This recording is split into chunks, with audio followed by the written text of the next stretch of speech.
Today is the 22nd of September 2020, and this is a conversation between Emilio Longo and Daniel Graves. Daniel, welcome to Skill-Based Art, a learning resource for art students and artist teachers.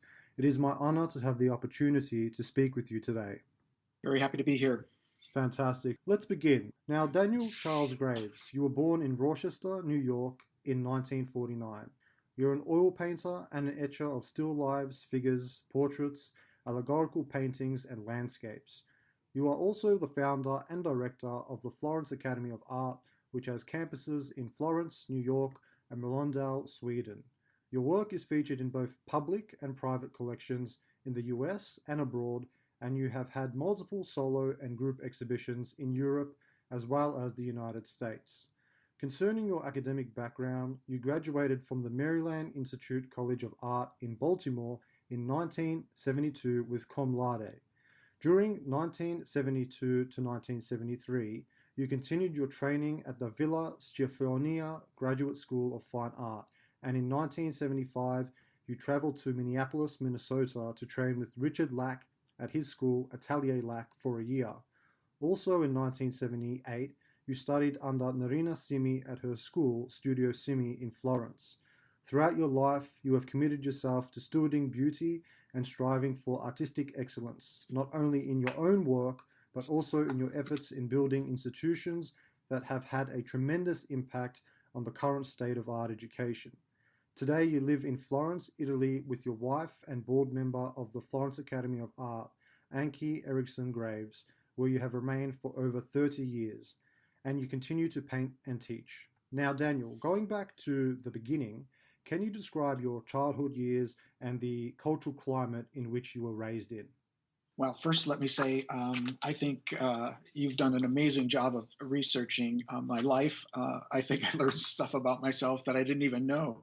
So thank you for your diligence and your hard work in putting this together. The interview is, I've read through your questions and pretty amazing. Oh, it's my pleasure, Daniel. Yeah, going to your first question, describing my childhood. When you're in your childhood, you think it's the worst place on the planet. And then as you get older and have perspective, you realize it wasn't so bad after all. I think I had a very idyllic childhood. I had two wonderful parents and a fantastic sister. So, home life was absolutely incredible. We didn't have much. We were middle-class family for sure. And I really enjoyed the outdoors, playing a lot outside. And that was, I think, my main stimulus in those days was just the group of friends I had in the neighborhood, and we just played constantly. And looking back, it's something that I know it becomes harder and harder that as the years pass. Now we have parents that are constantly overseeing every activity that their children have. And I think I was just left to my own devices, which, you discover a lot by experimentation. And I think that's stayed with me through my whole life. Having the support of my both parents was phenomenal. Sure. Now, you mentioned you have a sister, Daniel, older or younger? 3 years older. She's a biochemist, lives in Tucson, Arizona. Fantastic. Now, I understand you began drawing at the age of 3, and later your mother signed you up for a perspective class. How was art present in your life during your youth?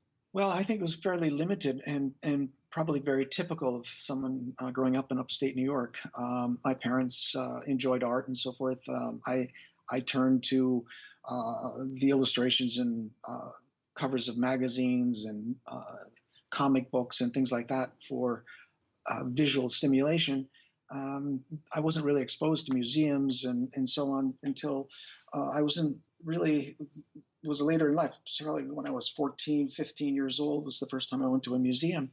And it's, I think fairly typical for someone growing up in a middle-class family in America. Sure.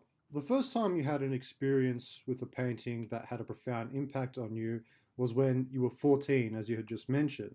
You were in the National Gallery of Washington with your parents when you experienced a Rembrandt self-portrait that was looking down on you.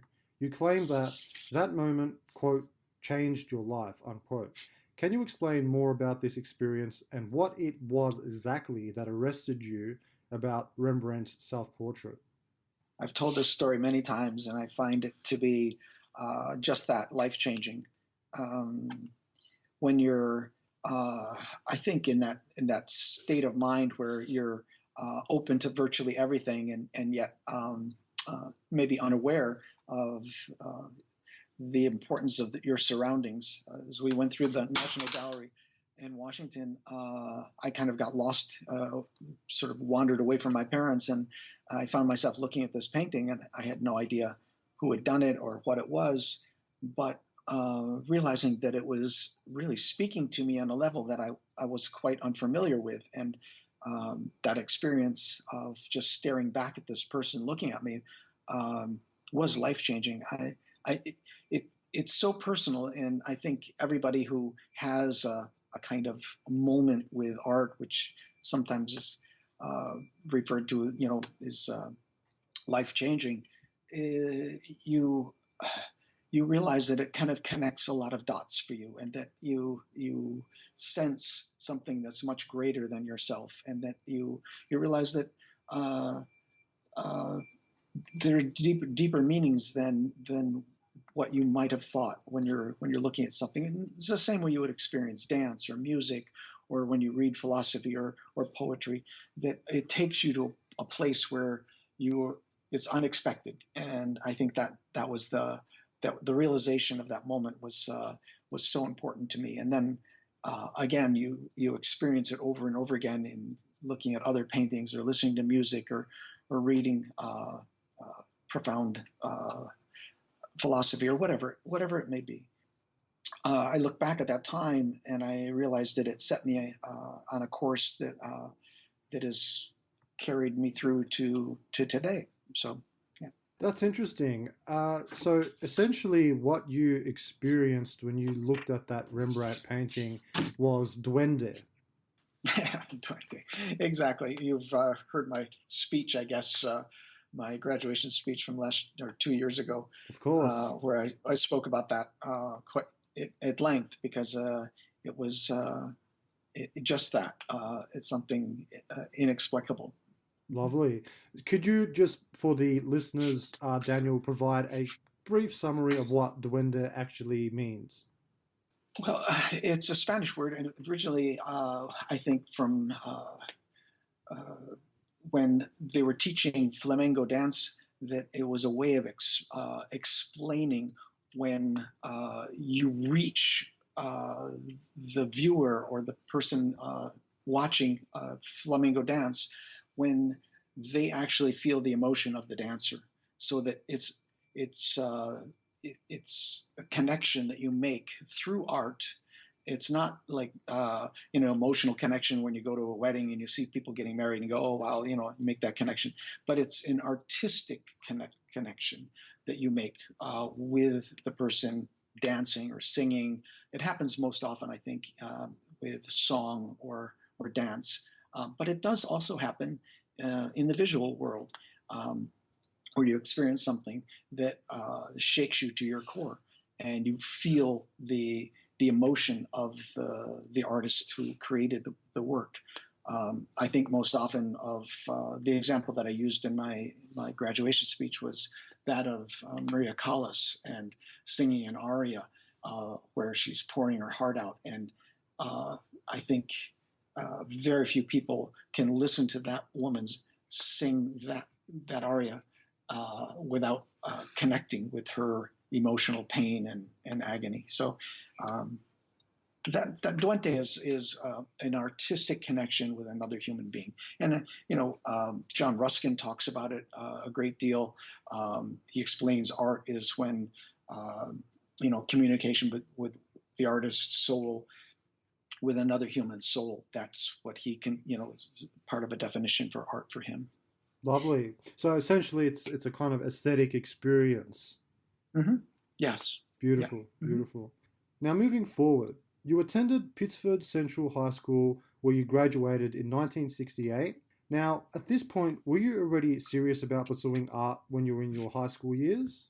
I've always been drawing and painting ever since I can remember. I have a stack of drawings my mother saved. I was probably 3, 4 years old. I drew all the way through grammar school, high school.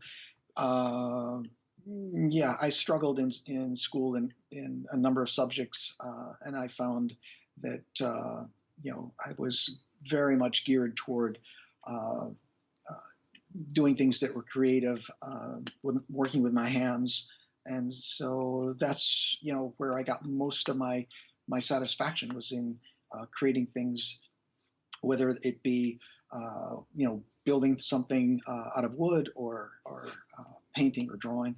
It really, for me, it didn't matter. I just loved the creative, and at its core, like creating something is really the impetus is also partly destruction, because as you manipulate something from one state to another, it's destroyed, and yet you may create something of greater worth. So the example I use is like you have a palette of beautiful paints, and then you have this beautiful white canvas, and you mix all the paint together, which kind of ruins it, and then you smear it all over the canvas and ruin the canvas. So, but so it's kind of destruction. But at the end of the day, you could create something that's quite beautiful. Anyway, um, so yeah, I think that hopefully will answer your question. Sure. Now, you had Tom O'Brien as an art teacher in your junior year in high school.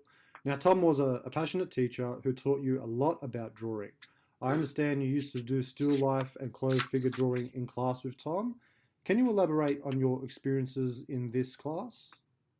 Yeah, he was the first male art teacher I had, and so I really could identify with his passion for the arts, which was something that was difficult before. I think always having women teachers, it wasn't like it was a role for men, and so I always felt a little bit awkward. And I think that connection helped me. I mean, it wasn't the only thing, but it was helpful as a young male to have a role model that was also male. Um, Sure. he was well disciplined in the sense that he coached us on how to draw, and uh, gave us plenty of time to really set up our exercises and and work through them. And I've always felt in art class it was a rush to do the project that they had for you, and there was no emphasis on quality and care. And it was something that he brought into the room that I really responded to. He also had uh, this habit of standing at the door of the classroom, and he shook the hand of every student as we came into the classroom every day, always, never missed. And it was a kind of recognition that you were important to him. And I've thought of that as I've taught all these years, to make sure that the students, I don't go through the formality of shaking people's hands as they come to the school, but the recognition that the importance of them being there, it was important to me. And I hope that's something that I've learned from Tom and have carried through my entire life. He was a great inspiration, very, very supportive. Um, and yeah, I think he was really the guy who gave me a push. And I think, looking forward to some of the next questions, like he did help me get into university. He helped me connect, because I wasn't really sure that I wanted to go to university, or even thought I could get into a university. And he made that happen. So I have much to thank him for. Sure. And was Tom a realist? Yes, to a certain degree. I mean, he was a bit of a graphics designer.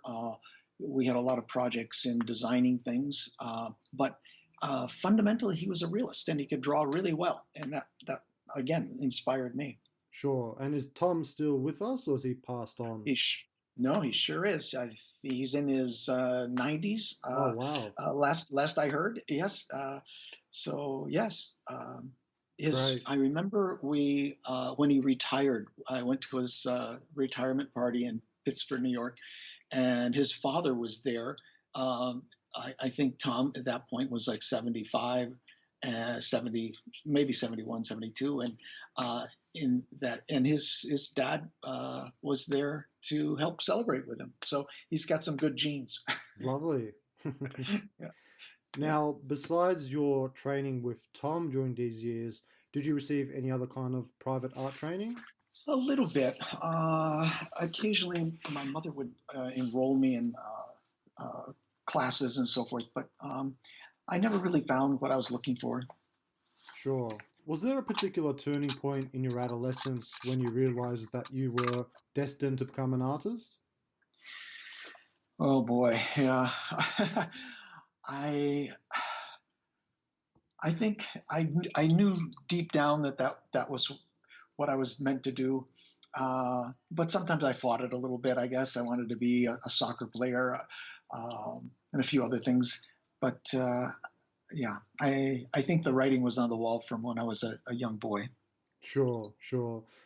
Now, after graduating high school, Tom O'Brien helped you get into university. With his guidance, you were accepted into the Maryland Institute College of Art. What drew you to this particular college? Actually, there was a step in between to be perfectly clear on all that. Uh, I went to a community school in Trenton, New Jersey for a year, and then eventually went into, was accepted to the Maryland Art Institute. Um, yeah, Maryland, because it had a more traditional program, and I was looking for painters that worked in that particular style, and so the beginning drawing instructor, Sangiamo, was a really fine draftsman. And then Joe Shepard, who taught anatomy and painting, I looked at his work and I said, yes, that's somebody I could really learn from. Sure. So you had attended the college prior just to get a sense of the teachers and some of the work coming out of the school? Just to get me into school and just start me on that path. It was a good school for art. I had life drawing classes and design classes and so forth, and it was really important transition for me. So yeah. Sure. Now, I understand the Maryland Institute College of Art has maintained traditional ties to pre 20th century drawing and painting practices. Did you find that to be the case when you were there? Very much so. Yeah, it wasn't a strictly realistic program, but it was more traditional than many art schools at that time. Um, I think I found a real kindred spirit in Joe Shepard, a mentor. He could draw the human figure from his imagination. He knew the anatomy inside and out. A real inspiration and just a really super guy. We became fast friends, and he eventually moved to Italy. So again, our friendship continued years later, and he's still with us. He's in his 90s as well, still working, painting every day. An amazing energy and amazing guy. Sure. Now, at that time, Daniel, were there many options for you in choosing where to go study, or was it pretty much just the Maryland Institute College of Art? Oh, Amelia, that's a good question for your listeners out there today that have internet and can, literally access so much information so quickly. Back then, it was really hard. I was desperately looking for somebody who could teach me to draw. I was interested in the techniques of the 17th century and 19th century.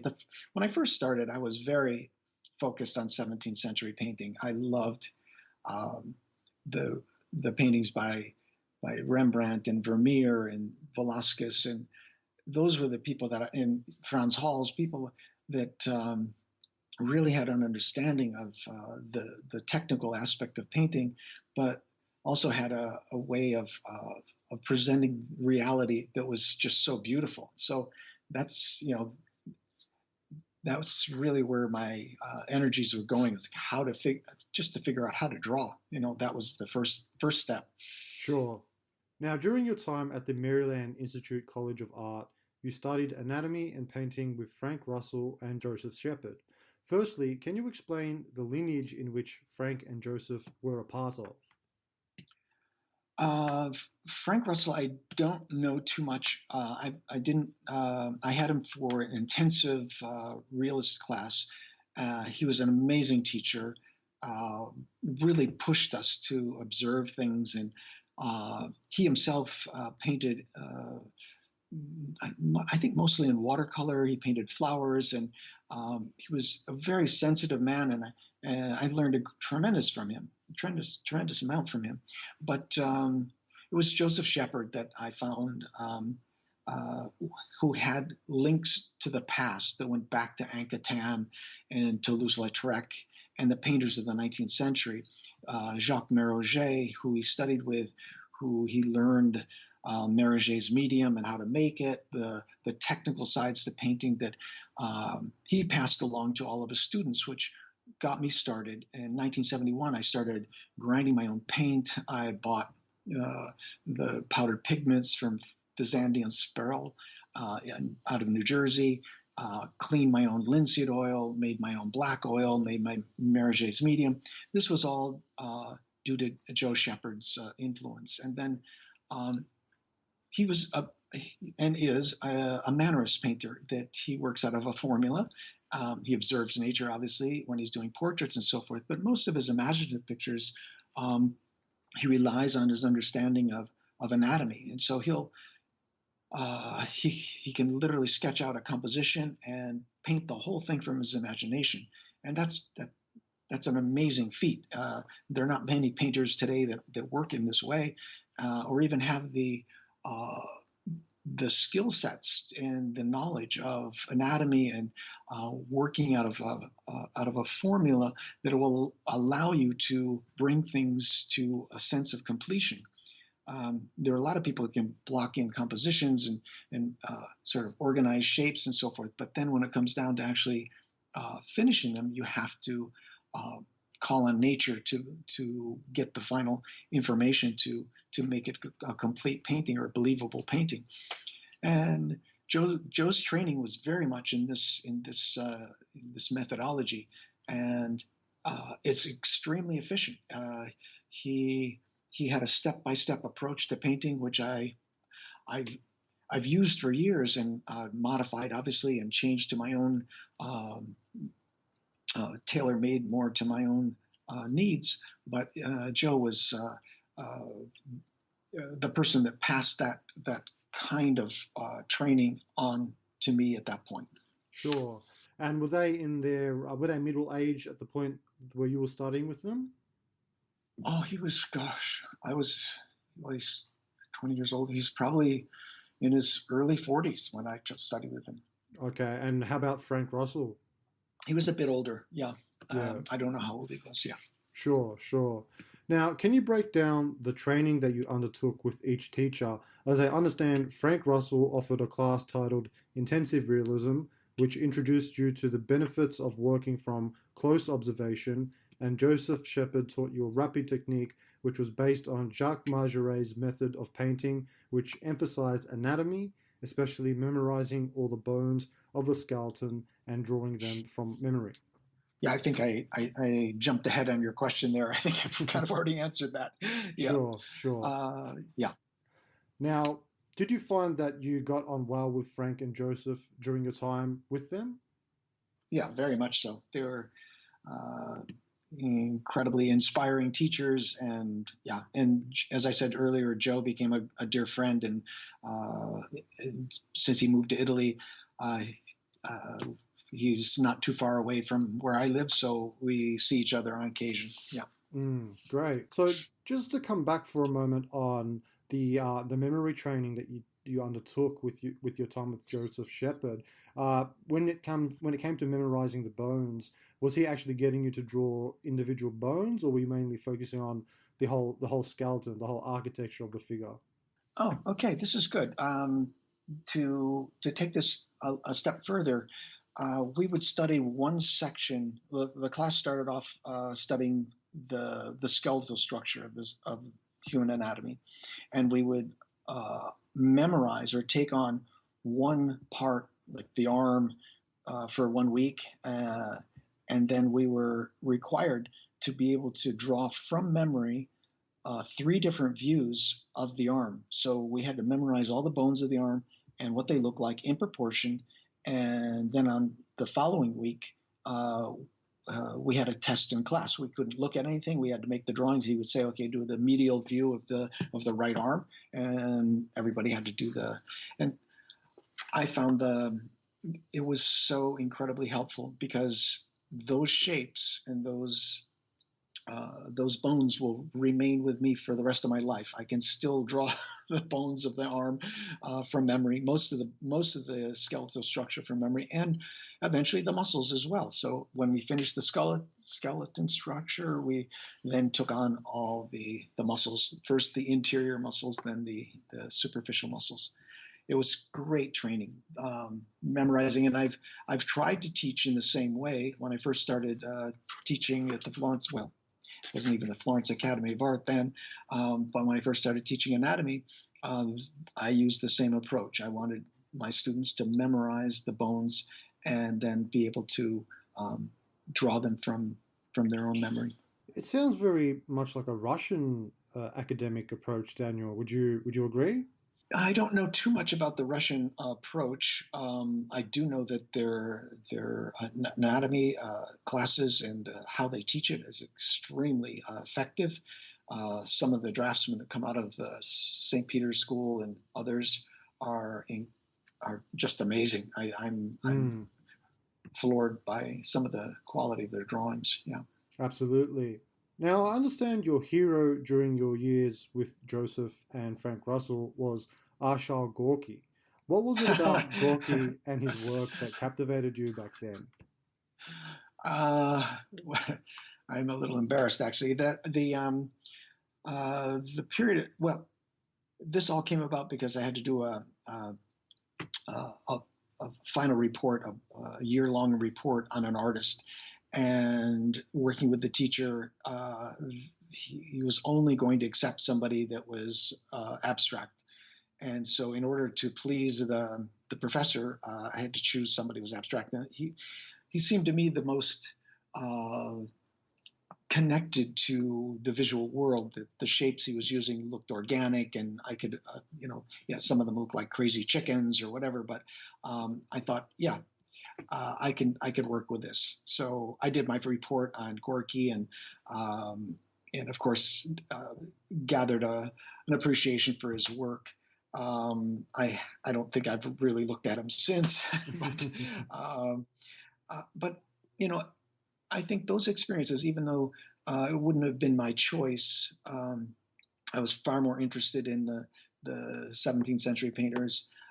It opened up that world and gave me an appreciation for some of the abstract painters, and I think, and I'm very happy that I had that experience, because it's opened a world that probably, if I had been in a different circumstance, it was something that would never have been on my radar. Sure. So it sounds like you had a bit of an open mind back then. Tried. Yeah. I mean, I was looking at Paul Klee, quite a few different, Seymour Hayden, a bunch of different people that were more abstract, but still quite interesting to me. Sure. Now, after graduating from the Maryland Institute College of Art in 1972, you set out to Florence in order to uncover the techniques of the old masters who you so admired. Masters such as Titian, Velasquez, Rembrandt, and the French academicians. However, this wasn't your first visit to Florence. You initially travelled there in 1968 on a free trip around the world as your father worked for American Airlines. Can you explain more about this trip around the world and your time in Florence? Okay, well, that's a bit of a long story. I'll try and shorten it as much as possible. My high school sweetheart, which later became my wife, her sister was living in Florence at that time in 1968. And so when I got my father gave me a ticket to travel as far as I could go on his airline, which was Sydney at that time. And so I set off with a ticket and $500 and spent close to 3 months traveling from England, stopped in Italy, visited my future sister-in-law, then went on to India, and eventually Sydney, Perth, and then came back. So it was a whirlwind trip. I was kind of a hippie at the time, long hair, traveling around. It was a great, great experience. I'm so happy to have had that opportunity. That sounds like a fantastic experience. Yeah. Oh, it was. It was amazing. Really amazing. So your high school sweetheart who became your wife, her name is Laura, correct? That's correct. Uh-huh. Right. So she accompanied you on that particular trip, or did you go solo? No, it was all on my own. Yeah. Oh, okay. Sure, sure. Now, at what point did you decide that traveling to Italy to undertake self-study was necessary? Well, the little backstory on this is the Vietnam War was raging, and as I graduated from university, I had to figure out what I was going to do because I had a low draft number, which meant that I was going to be drafted and end up in Vietnam, and I was determined not to do that. So I wrote a paper, and with the help of my future father-in-law at that point, well, no, he was my father-in-law then. I was able to get a conscientious objector status to the military. And so at that point, I started to look at graduate schools that I could also do my alternative service. I had to do alternative service for 2 years as a CO. So it turned out that we found a place that I could go to graduate school and do my alternative service, which was in Florence, which was exactly what we wanted to do. My wife at the time would come to Florence and see her sister, and I would be able to study a graduate program. So it was all worked out perfectly fine. I had a physical. Once I got to Italy, I failed the physical, so I was I didn't have to do the alternative service. I didn't have to do any CO work. So I studied at Villa Schifanoia for that year, and then that's where I met Richard Sarin and continued to study with him later. Sure. Now, traveling from Rochester, New York to Italy must have been a cultural paradox for you. I understand, as an expatriate living in Florence, you have been inspired by the city's beauty, like so many artists who came before you. Concerning the city's impact on your life, you have stated, quote, "As an American painter living in Florence for almost 30 years, I am continually inspired by my surroundings. Florence permeates my existence both professionally and personally. The city gave birth to the Renaissance, and its spirit of extraordinary culture and craftsmanship continues to infuse the place today, visible in the bottegas run for generations. The craft of fine painting, the harmonic architecture, the wondrous Tuscan landscape challenge and inspire my work," unquote. It is obvious that you have fallen in love with this city. I understand Florence was the city that a lot of young artists fled to in order to learn how to paint in a traditional representational manner during the 1970s, when there were very few artists still alive that had knowledge of the working methods of the past.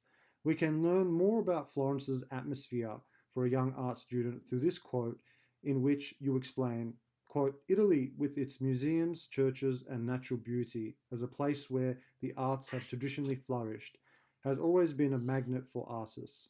The presence of Signorina Simi and Pietro Annagoni in Florence drew not only me, but many young painters looking for the frayed threads of the realist tradition to this city in particular. We desperately wanted to feel connected to the tradition, and it seemed that nowhere else were artists working as they had in the past, with an attention to craft even at the most basic material level. In Florence, one did not call oneself an artist, but a painter, and when one earned the respect of others, as Annagoni did, one was given the title maestro. These things made us feel that painting was a noble profession, deeply rooted in craft, culture, and community. Some of those who came stayed for only a few months. Others, like myself, have remained caught by the beauty and the culture," unquote. When you first arrived in Florence, You were part of a circle of painters who were earnest to learn all they could about the craft. Your contemporaries included the painters Richard Mowry, Michael John Angel, Ben Long, Johnny Cacciarini, Charles Cecil, and Richard Serran. It sounds like Florence was a really exciting place for a young painter at this time. In fact, you've mentioned that you used to see Pietro Annigoni walking down the street sketching portraits of people. Can you share your experiences from this particular period of your life? Oh my gosh, there's a big chunk of information there. First of all, yes, you're absolutely right. Florence has inspired so many artists, including myself, with its beauty and culture. I kept thinking when I finished graduate school and when I was thinking about the next phase of my life, I just couldn't imagine going anywhere else. That was the predicament I was in. I didn't feel quite at home here, but at the same time, I couldn't imagine living anywhere else. So, you know, it was a realization that that I had the bug had bitten me, and I was probably going to end up here for the rest of my life, which is pretty much what's happened. Um, it, to paint a clear picture of what Florence was like back in the 80s, I think would take another whole chapter of the interview. There were quite a number of people. You've listed a handful.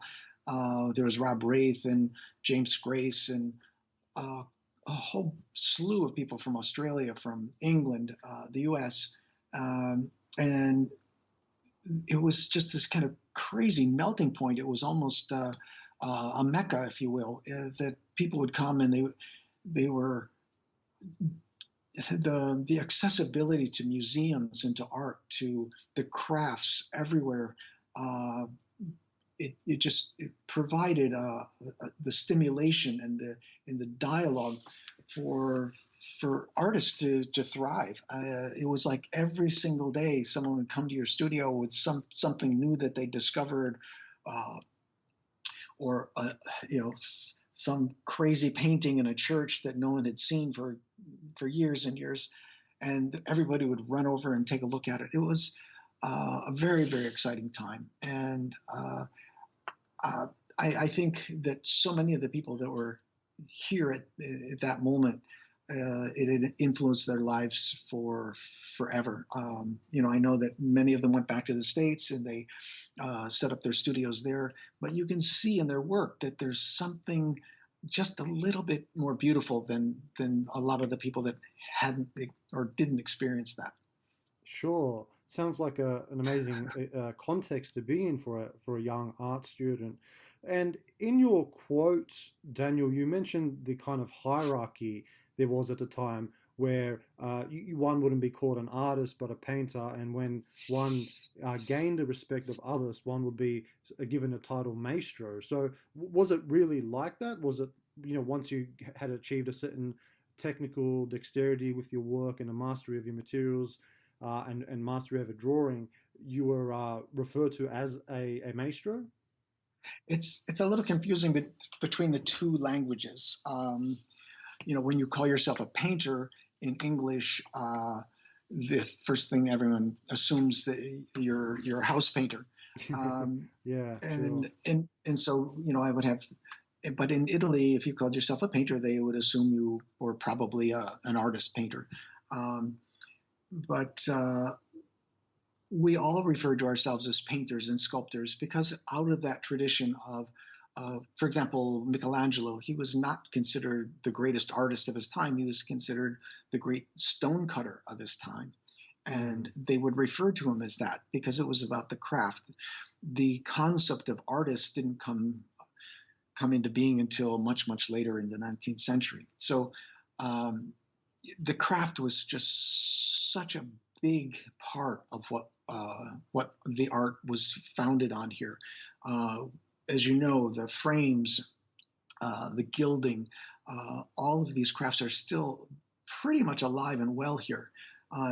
They were much better off, let's say 25, 30 years ago, but they're still here. And the craftsmanship is still at a really, really high level. And this, like the the crafts movement in England at the early part of the 1800s, part of uh, George Frederick Watts and others that were trying to do this revival of crafts. And it wasn't even in bad state back then. They were still really concerned that the quality was slipping. And today, I think it's just we're just hanging on by a thread. And what happens is that it pulls everything else down, all the arts. If you don't have the materials, if we don't have the pigments and the oils and the canvas and all these things to help support our what we're making, then everything suffers. And so what we were so connected to were the little shops that were selling the pigments and the oils and their knowledge of how to use them. That was so important. The whole idea of maestro, yes, Annigoni was recognized. He painted the Queen. He had major commissions, and out of respect, Italians use titles, and they're very, very important to their way of life. Their whole language is set up as you have a formal language and an informal language, and so to show their respect to people that have earned a certain degree of notoriety or position in the world, they use the title every day. They would never call him like Annigoni in this case. They never called him Pietro or Annigoni. They would always call him Maestro because he had earned that title. And I think it's something to strive for. Yeah. Sure, sure. So that's really interesting. So you had your little circle of painters and artist friends, as I mentioned, Richard Murray, Michael John Angel, Ben Long, Johnny Cacciolini, Charles Cecil, and Richard Serran. And you also mentioned that Rob Wraith was around you guys at that time. Is that correct? Yeah. Yes. Now, Yeah. Rob Wraith is an interesting artist because he, if I'm not mistaken, he actually recorded the biography of Pietro Annigoni. Is that correct? I'm not familiar with that. It doesn't sound. Yeah, I can imagine that he did. Yes, I don't know about it though. Sure, sure. So when you guys were in Florence at the time, did you all have little studios of your own, or were you all working in the same space? Most of us had apartments that doubled as studio spaces. Some people had rented studio spaces. It was it wasn't that expensive, but it was difficult. Ben Long had a beautiful studio. James Grace had a studio in his apartment, as I did, and eventually had my own studio. But yeah, um, most people, when you're living overseas, you either are independently wealthy or have help from someone, Mm, um, or you're you're really scraping by, and that was my case. I sure, was trying to make ends meet. sure. And as you were trying to support yourself, did you find yourself taking this casual jobs and the like? Um, I supported myself and the family by selling etchings under the Uffizi or in Sure. Piazzale Michelangelo, depending on where it was. It started off was pretty rough, but like everything, you get better at it. Eventually, my wife at the time, Laura, took over that part of the business. So she was the street seller, and I would go back to the studio and print etchings.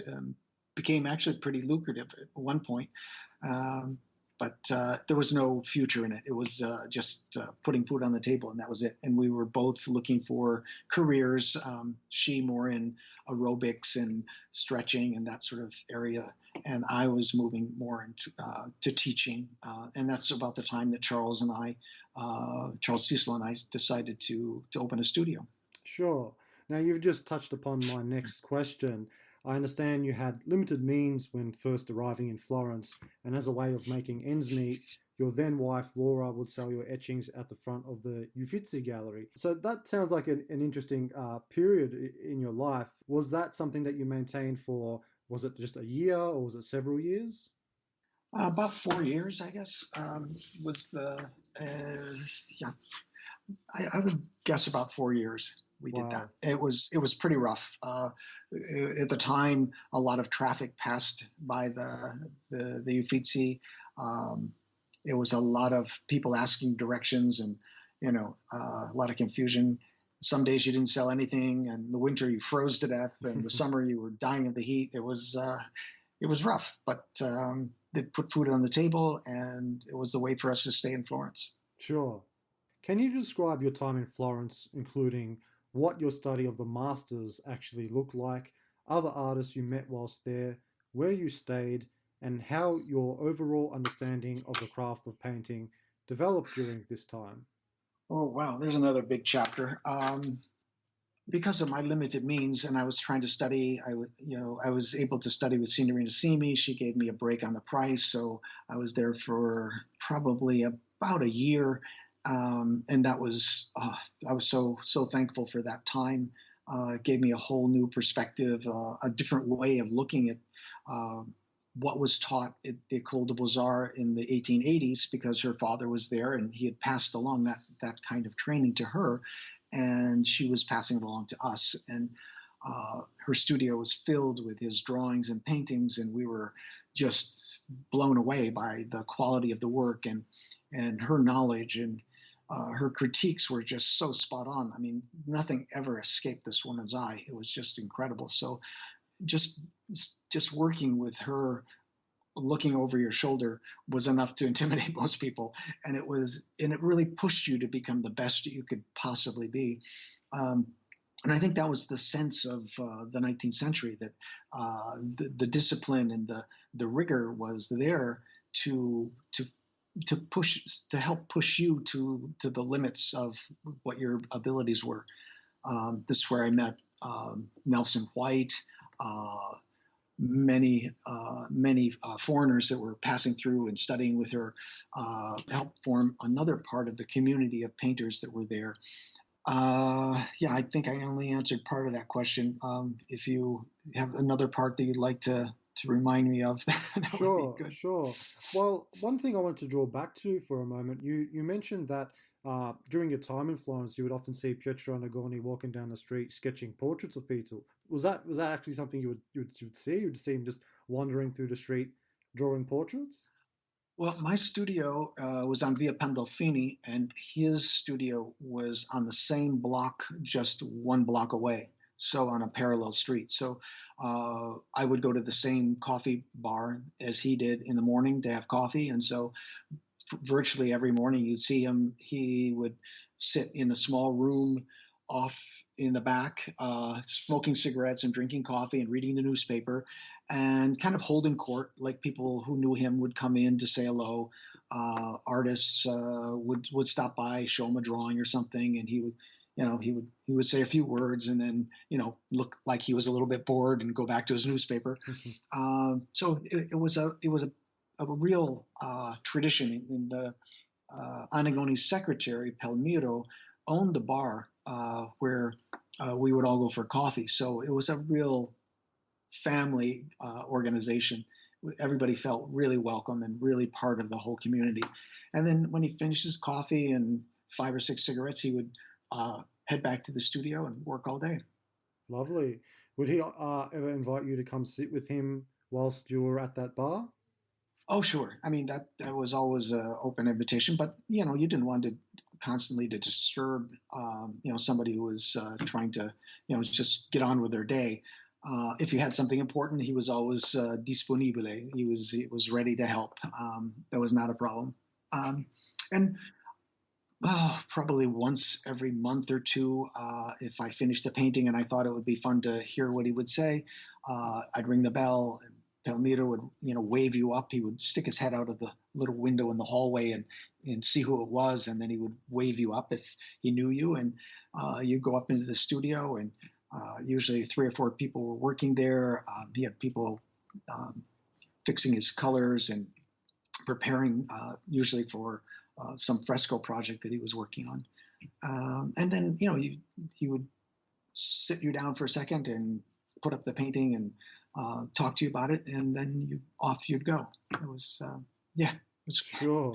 What an incredible fantastic. experience that must have been. During 1972 to 1973, you continued your training at the Villa Schiaffonia Graduate School of Fine Art with Richard Serran, where you focused on history painting and etching.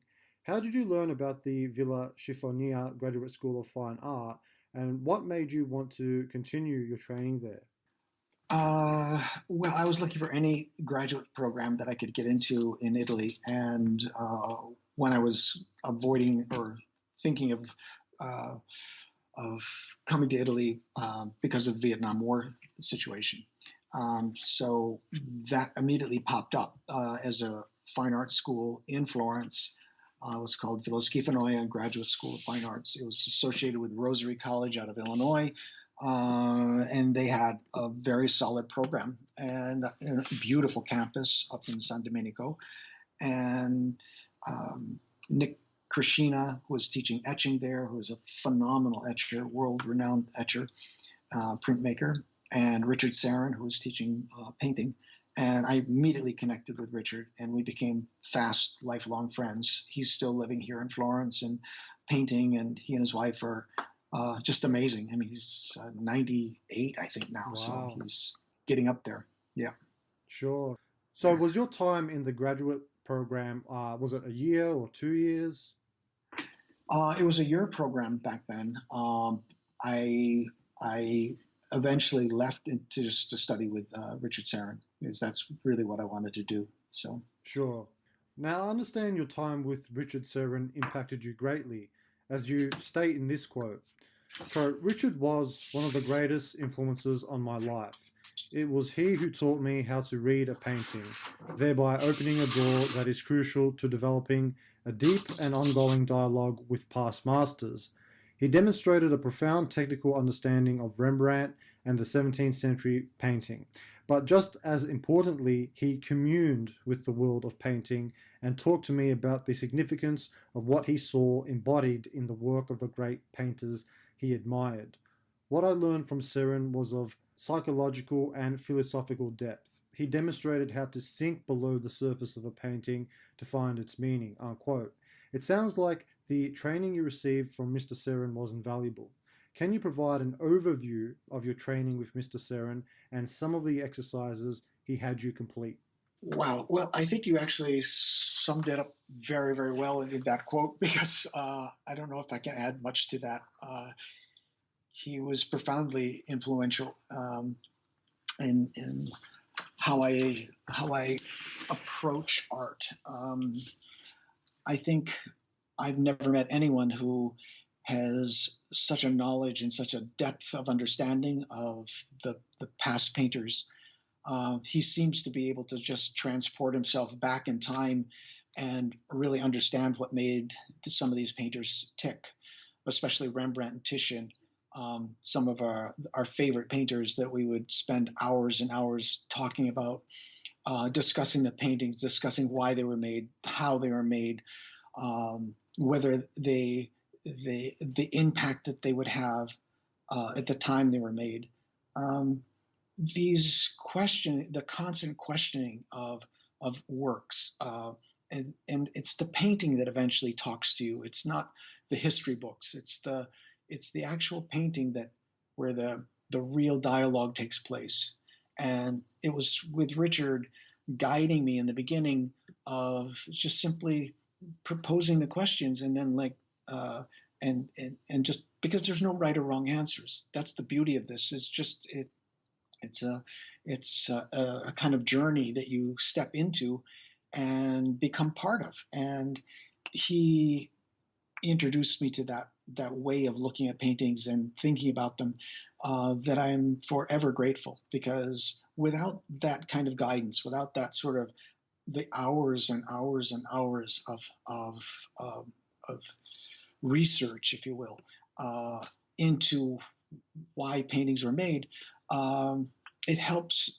I mean, the ultimate reason that it's of interest is because it helps you dialogue with your own work, that you then begin this conversation with the work that you're producing, and it starts to speak to you. Sometimes you start a painting and you're not really clear why you're even making it, and it's somewhere along during the process that you realize, oh, that's the meaning of this painting, and then the coin drops, and it becomes clear that your subconscious has taken over the whole process.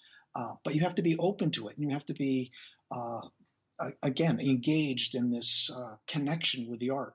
Uh, I think and this is what makes it a living form. It's something that you can you know pick up and start working with or conversing with anytime, anywhere. And I think it just enriches your life. I think that's why it's so absolutely uh, engaging and exciting, and it adds joy and beauty uh, that just never ends. So it was Richard who started me on that path, and of course there are obviously many other people that and and along the way you find kindred spirits, people that are also dialoguing, but they may not dialogue quite in the same way that you do, and so you learn from them. You learn how they're conversing with the works that they love, and I would love to share that with the whole world. I think it was something that was really quite well understood in the past, and now it's far less understood. And I find that often people look at paintings and sculpture as things that are like entertainment or to be appreciated for the moment and then just to move on. And one of the things that I tell my friends and family and so forth, that when I go to the museum, I like to look at maybe 2 or 3 paintings. That's all I can deal with. If I have, if you really want to experience a painting, you've got to slow down. You've got to just sit in front of it and start the dialogue. It's if I mean, many works of art today in the modern sector are meant to be appreciated like instantly, like everything's on the surface. Like an illustration is meant to be to grab you, to guide you to buy a product or to look at something for a particular economic reason, and Sure. that's it. But then Ruskin is constantly saying that great art and the art in general that is of the highest standard is really meaningless. It has no purpose. Not Mm. meaningless, purposeless. Yeah. Sure. So it sounds, Daniel, like a lot of your technical formation was taken from Frank Russell and Joseph Shepard, and then a lot of your the ability to converse with a painting was developed from Richard Serran. Is that correct? Yeah, I think, yeah. Uh, in a big general sense, yes. Yeah. Sure, Mhm. sure. I mean, I learned a great deal of technical information from Richard Serran. Certainly, all my etching information came from Richard in the beginning, and then that started me on the path of like collecting every book on the techniques of etching that I could find. So I now have a huge library, which of course just allowed me to expand. And now when I'm teaching etching, I can, uh, you know, uh, access that information. Sure. But and Richard was very interested in technical things. He also made his own mediums, experimented with trying to see if he could get textures and uh, paint strokes and so forth that would be more expressive and more meaningful than what you can get with just normal tube paint. Sure. Now, my next question you've elaborated on somewhat. How exactly did Richard help you interpret paintings on a deeper level? So, was he at points, was it situations where you would go to a museum or to a gallery, or perhaps even look at some of his own works, and he would start to initiate that penetration of the layer, the surface layer of the painting, to come to a deeper understanding of what the meaning of the work was? Did he talk to you about how to do that? Was how did he actually teach you that? It's mostly about conversation. It would be a dialogue of questions and and possible answers. Again, they're in that particular world, in the way in which it was presented, there is no clear, right, wrong, uh, uh, exact methodology of learning something like this. It's really a research, and I find that's why I find it so fascinating, because you're probing, but at the same time that you're probing the work, you're probing yourself. Like, what is it that you are understanding? What is it that you see in this that is significant and that is useful for you? And yeah, I mean, these conversations would take place over a drawing or a reproduction or going to a museum, all the above. Sure. So did he really help you expand your vocabulary and how to talk about a work of art? Absolutely. Yeah. Yeah. Sure, sure. Mm-hmm. Now, you would come to travel to Minneapolis with Richard to help him with a mural he was painting. Can you explain more about this experience? Yes, I was. I had come back to the States to pay off my graduate school loans, and we were in upstate New York, in Pittsburgh, New York, and I was. I got a job working in the bookstore of the Maryland Art Institute, and I thought we would maybe settle in Baltimore, and so I went there. And while I was there, Richard Saron wrote me a letter saying that he had been given a commission to do 4 9-foot by 9-foot paintings of the stages of the cross in Minneapolis, Minnesota, and would I like to join him? So I accepted and moved all of us, everything, out to Minneapolis. We found a place to live in St. Paul and commuted to Minneapolis.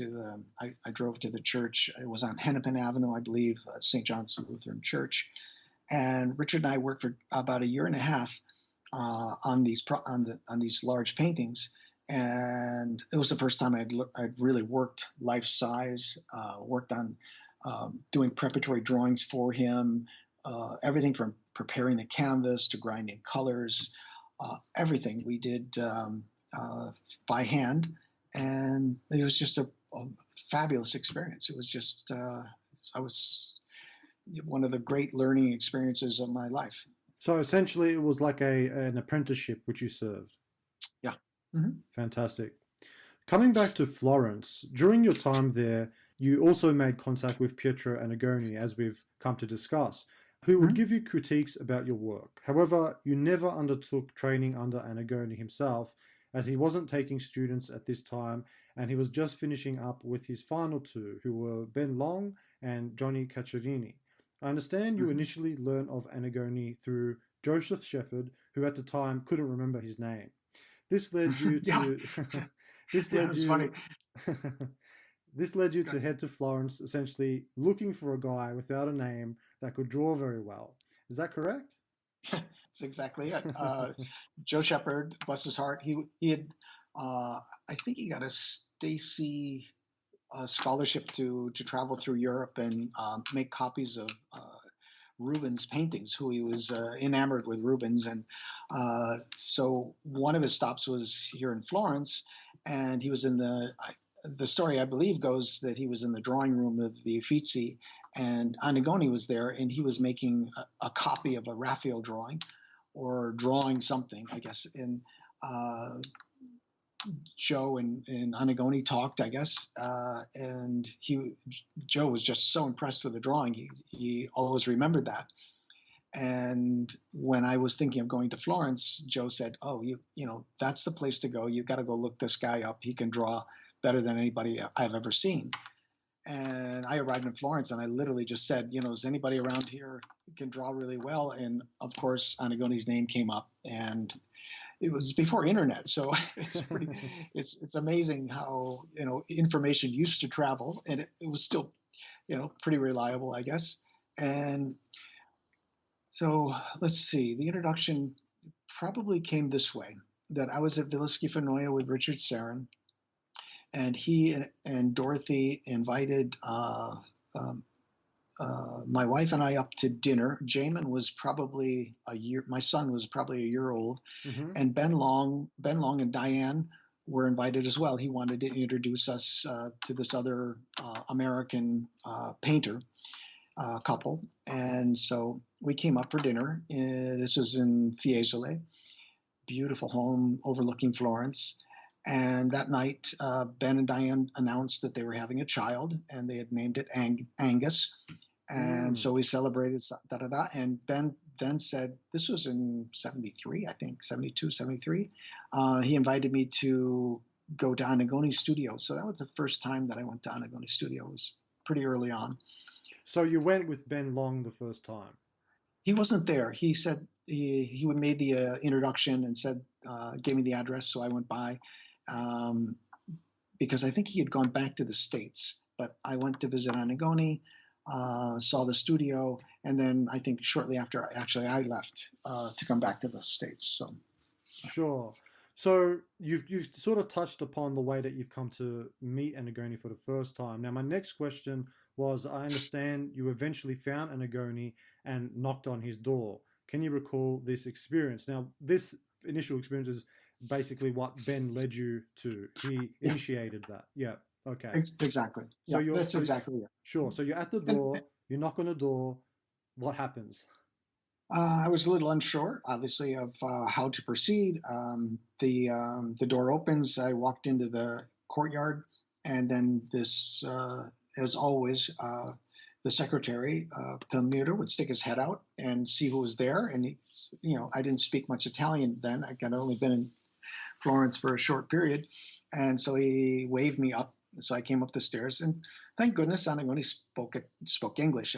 I believe his mother was English, or American rather. And so his English was very good. And we spoke for a few minutes. And then, of course, he was busy. And I just walked around the studio. But I was just blown away by the quality of work. I just didn't think that anybody living could draw and paint like that. It was such a shock. It was pretty much the same experience I had when I first saw Richard Sarin's work at Villa Schifanoia. He had 4 or 5 paintings in an exhibition there when I first started going to school. And it was just like going back to the 17th century. Both times it was just not something that was that common. In the 70s, it was very rare, if at all, you would see a contemporary that was working at that level. Sure. Now, regarding Anagoni, you've mentioned, quote, he was, as some called him, the patriarch of realism. Setting the standard for draftsmanship, he gave us hope because he could draw and paint as artists had in previous centuries, unquote. You have also mentioned that he was the most tenacious person you've ever met. Can you provide a detailed description of the first time you met Anagoni? So you've done that, you've mentioned that already. Was there anything else in your conversation that initial first time you met that really has stuck with you since then? No. That was a fairly bland meeting for the first time. And I was just in awe. I don't think I could even ask a question. I was so dumbstruck by the work. I just went from one painting to the next, just staring at them in disbelief. And it still happens today that you just forget to tell the artist how much you admire their work. You think that by just staring at it, it's enough, but sometimes it's really nice to hear that you actually like the work that you're looking at. So, but I was pretty young at the time. Tenacious. I'll just give you one example.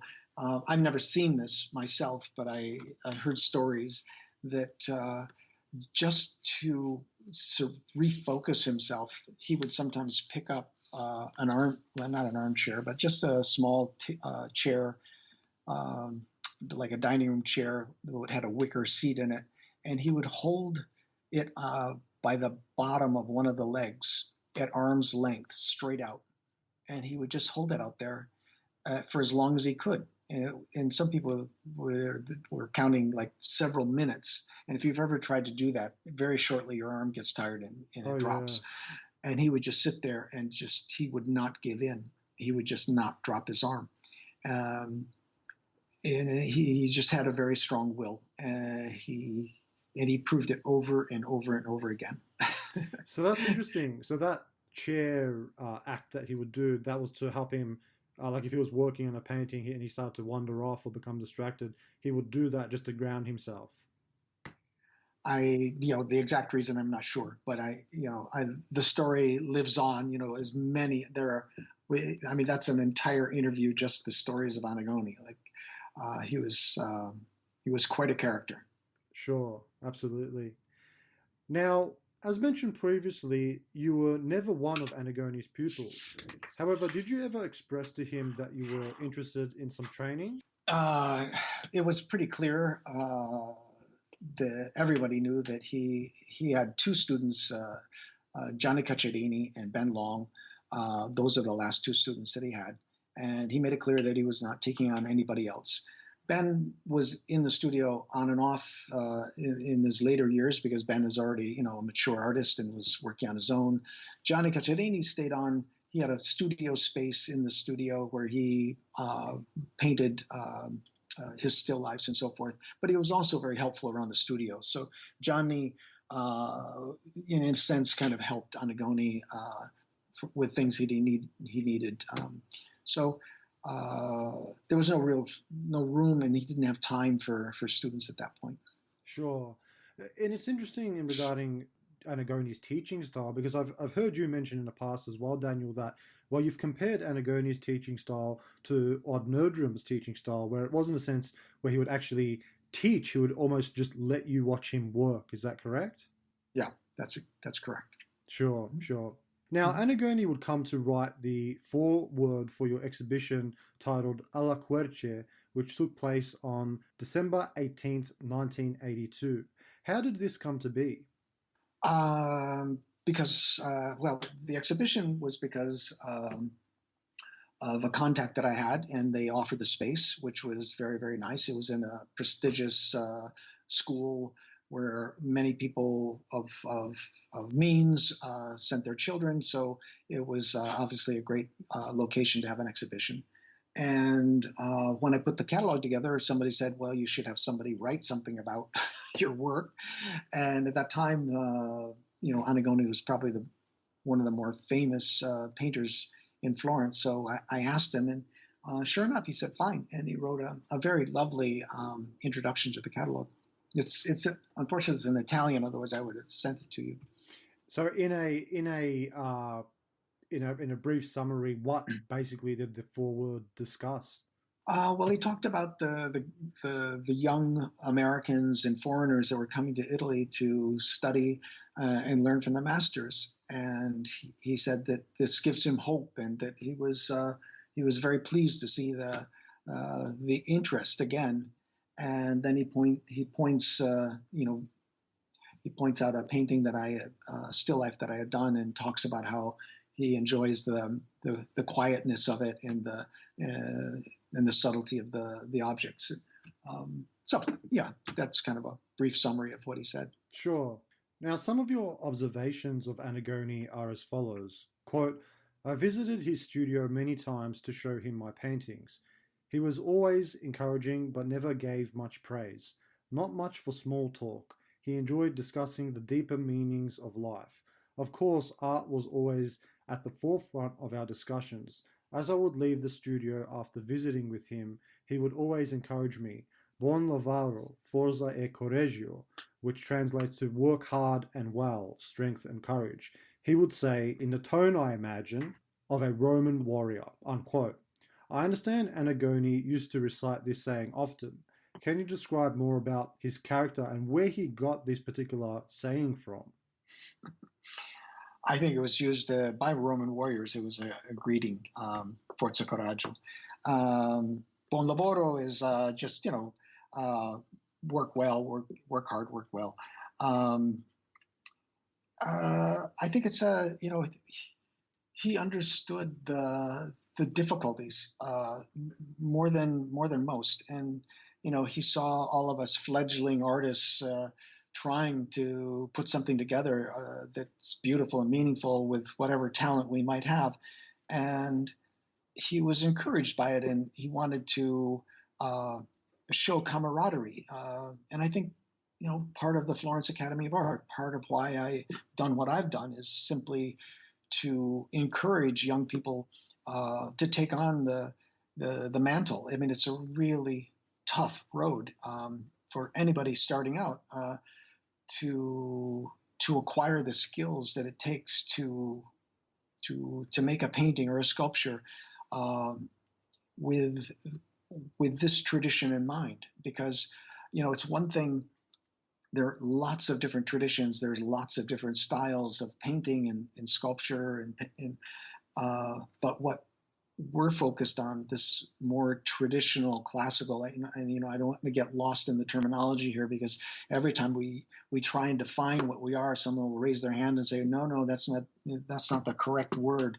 But given the lack of specific terminology, I think there is a tradition that's gone on, it's continuing on from Greece, and and some people are lying themselves and try and find that little thread, that red thread that connects this whole thing, and other people are just not interested in that, and that's fine too. It's just being aware that it exists and that it is a thing, and that's for me is very important. Sure, sure. And that's very well said, Daniel. Now, you've mentioned that Anagoni, in regards to his character, he wasn't really one much for small talk and that he preferred to discuss deeper subjects. So, can you elaborate a little bit more on that and what exactly that meant? Uh, yeah, no, not really. Can't elaborate much. I mean, uh, he didn't just chit chat with people. He was a man of few words, and they were thoughtful. Um, he was a man with a purpose in life. He didn't waste time. He worked really hard, um, and so if you look at his work, every brushstroke, every movement of drawing, it's done with purpose. And I think when you look at the best draftsmen throughout history, that's what they have in common. That there isn't a lot of futzing around and smudging and doing, kind of effects and so forth. That they work with intent, and they have an exact idea of what they're doing, and they don't mess around. And he was a prime example of exactly that. Sure. Now, my next question you have touched upon briefly.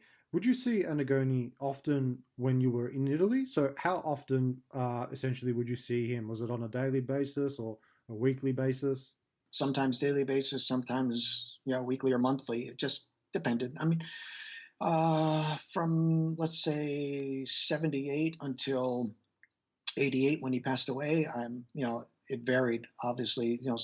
Sometimes a lot, and others much less so. Sometimes he was off painting frescoes or doing something else and he wasn't around, or I was. So yeah, I mean, hard to say.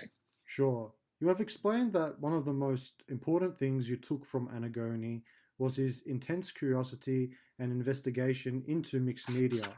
I understand he was a superb draftsmanship. He could be having a conversation with someone while smoking a cigarette and simultaneously creating a breathtaking drawing.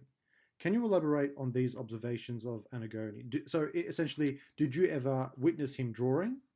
Oh yes, many times, and painting and frescoing, and I don't think I've ever seen him sculpt. I saw him working on an etching one time, but the story that I would share with you is the one where he was painting a portrait of his wife, Rosella, and she had two white Peonese dogs, and he was just beginning the painting, and he works with tempera grassa, so he had put the palette out, and he had mixed the color, and instead of using a brush, he used a large sponge, and he covered the whole canvas with a color which was kind of an off green, or let's say a transparent green color, and then he then took another sponge and dipped it in sort of a lighter value of kind of flesh tone, and then just kind of pushed it onto the canvas in a couple of places and left these white kind of fuzzy marks. And I was walking around the studio kind of occasionally glancing over, watching what he was doing. And I thought, my God, he's completely lost his mind. I have no idea what he's doing. And then he took out a very small brush, sable brush, and dipped it in a kind of a brownish color and proceeded to draw on the white blob the exact outline portrait of his wife. And it was just, and well, the whole time he was talking to the guy who was next to him, smoking a cigarette, and it made it look like he was kind of like washing dishes or something. You know, it was like, it was almost absent-minded. And for all of the rest of us, we realized, you know, it would take every bit of our concentration to be able to draw something as complicated as a human portrait, especially with a single, you know, double, triple zero brush. You Wow. know, pretty amazing. Yeah. That's incredible. So it was almost like drawing was second nature to him. Absolutely. And yeah. I've heard it said that his drawings, Daniel, are pretty much comparable with drawings from the Renaissance masters. Would you agree with that? Yeah, with some reservation, yes. Sure. They're remarkable. They really are remarkable. Oh, yeah. Definitely. Are you able to recall some of the discussions you had and what you essentially learnt from Antigone? So you've recalled a few discussions you've had. Is there any one in particular that really stuck with you over all these years? Okay, I'll share a critique with you that I've used in critiquing my students' work through the years. And it really resonated with me because I had no idea what he was talking about at first. I took a still life that I was working on over to show Antigone, and in the still life there was a crystal ball. There was quite a large crystal ball as part of the still life setup, and I was quite pleased with everything that I had done, and so I was hoping to get a kind of positive critique. And Antigone he looked at it for a second or two, and he pointed to the crystal ball and he said, I like everything else, but the crystal ball, it's not heavy. It's just not heavy. And then he walked away. And I was like, oh, geez, what kind of critique is that? And I thought, well, he's lost his mind. How could the crystal ball look like it was light, you know? Mm. And I went back to the studio kind of, discouraged or upset, thinking that, he could have said something that was meaningful. And as I set the painting back on the easel next to the setup, and I thought about what he had said, I realized he was absolutely spot on, that is exactly what was wrong with the painting. And by looking at it and realizing that this glass ball was floating, by just adding a few brushstrokes, a few little touches, I could change that perception to one of quite a heavy object, and it changed the whole painting. And I was forever grateful. So every time I listen now, even if he says something just completely off the wall, I always pay attention. That's fantastic. So it was just a matter of those few brushstrokes to really make that crystal ball look heavy. Yeah. The worst critiques are the ones where you resist them and you think, gosh, they're really wrong. And then you find out, by looking longer and longer, you realize, nah, they were actually right. This is something my wife is very good at. Anki comes into the studio and she'll look at something for 2 seconds. She says, there's something wrong. It's not right there. And I just get so upset. I go, oh God, she did it again. She did it. I know. And I knew there was something kind of wrong, but I was hoping it would pass. And then you end up scraping it off or painting over it or something. Sure. Now, in Italy, one of the artists that you had spent some time with, I believe, was Darren Rosar. Is that correct, Daniel? Darren Rosar, yeah. I mean, he was a student when I was with Charles Cecil. Mm-hmm. Exactly, yeah. Mm-hmm. There's an interesting story. I understand you and he used to do some biking around Florence during your time there. And it was one particular bike ride that you had with him where I believe it was you were riding your bike down a hill, and I think it was a truck that may have pulled out.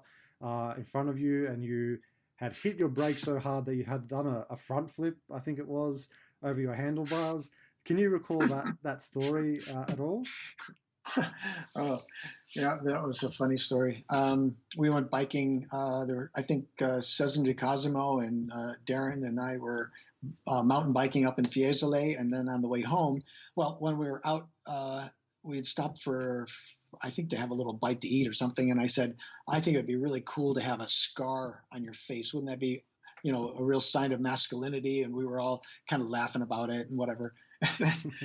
Going down the hill from Fiesole, it was quite steep. A car pulled out of the hospital, and it was a blind driveway. She couldn't see me, and I panic stopped. So I hit the front brake and flew right over the top of the car and landed on my head, Oh, and wow. knocked myself out, knocked the filling out of my tooth, and I had about 20 stitches in my face. So, Oh, uh, but I you had don't a remember helmet on, anything. right? No, before helmets. Oh, Anyway, wow, no so helmet. it, yeah, it took a face plant on the asphalt, and yeah, I ended up going to the hospital getting some stitches. So yeah, Wow, what a story. Luckily, I mean, it could have turned out a lot worse. yeah, for sure. Yeah, but the end of the story is the woman took off, and so we called the police, and they tracked her down. They actually found out who it was. Oh, So good, good. it was a miss and run. Sure, sure. Now, moving on to my next question. In 1975, you departed Florence with your previous wife, Laura, and infant son, Jamin, and traveled to Minneapolis, Minnesota, to seek out Richard Lack, whom you studied with and taught etching at his school, Atelier Lack, for a year between 1975 to 1976. Whilst there, you were fully immersed in Mr. Lack's philosophy of painting, known as classical realism. How did you initially learn of Mr. Lack? Okay, so let's straighten something out. First of all, I went to Minnesota because of Richard Sarin for the I was For the working mural. on the mural project, Yeah. exactly. And Richard Lack um, was living and working in Minneapolis, and I learned of him once I got there, and was really curious. I was far more, I guess, rooted in the Renaissance 17th century painting, and the exposure to Richard Lack kind of brought all of this up into the 19th century. Now, Richard and other people that I was influenced by before were very much against the 19th century. They thought it was very trivial, that a lot of the painting was flashy and superficial compared to this Renaissance and 17th century painting, which I believe there is some truth to it. But there's also some great painting of the 19th century. So I don't want to just throw the baby out with the bathwater. But at that time, I reluctantly, in some ways, was influenced by the 19th century training of Richard Lack. What I enjoyed was the accuracy that sight size brought into play. And the people that were trained by Richard Lack had something that a lot of people in Florence and others just missed. And that was the sense of the whole. Like when you're painting or drawing a portrait, often there was always something a little bit wrong, a little off with that portrait. And when I looked at the work coming out of Richard Lack's studio, I saw a tremendous accuracy, just incredible precision and likeness. And that was very appealing to me. And so I enrolled and studied with Richard Lack for a year. He had an etching press in the studio, and he's a very fine etcher. And he said to me, would I be interested, because I had some experience with etching with Richard Sarin, would I like to organize an etching course and have it in the evening at the school? And I said, absolutely. So I organized the etching course. I had about 7-8 students, and we did a number of plates during the etching course. And it was a great experience. It was a lot of fun. That's fantastic. So you, actually had the opportunity to teach in Atelier Lac. Now, with the etching course, was that taking place after usual business hours, or was it something you done on Yeah, it was weekends? after, Uh, yeah, after school. After it was in the evenings, late afternoon, evening. Yeah. sure, sure, lovely. Okay. And I can add to that we're at the Florence Academy. We are beginning an etching program. I have been trying to organize it for over 20 years. So, Mm, but we now have a press. We now have all the facilities, the room, everything getting set up. So within the next few months, we'll be able to offer a course at the school in realistic traditional etching. that's fantastic, and that's actually I've got questions related to that later on in the interview, which I'd like to Okay. question you about as well. But I'm very glad to hear that, Daniel. That's a great extension to the program, which I believe you're introducing. Which is I'm really excited to see what kind of work comes out of that particular course. So congratulations on that. Thank you. Now, in my previous question, I had mentioned your son, Jamin. So, Daniel, you have Jamin from your first marriage, and then I believe you helped raise two of your current wife's children, Lena and Johannes. Is that correct? Just Johan. Yeah, that's correct. Johan, sorry, yes. Okay, great. Yeah. So, Jamin, what does Jamin do? Is he involved in the arts as well? No, he when he was quite young, he told me, "Dad, I think I want to do something so I can make a living." So uh, he went to university in Boston University, and then graduate school out in San Diego, California, specializing in psychology and business, a combination which is called industrial psychology.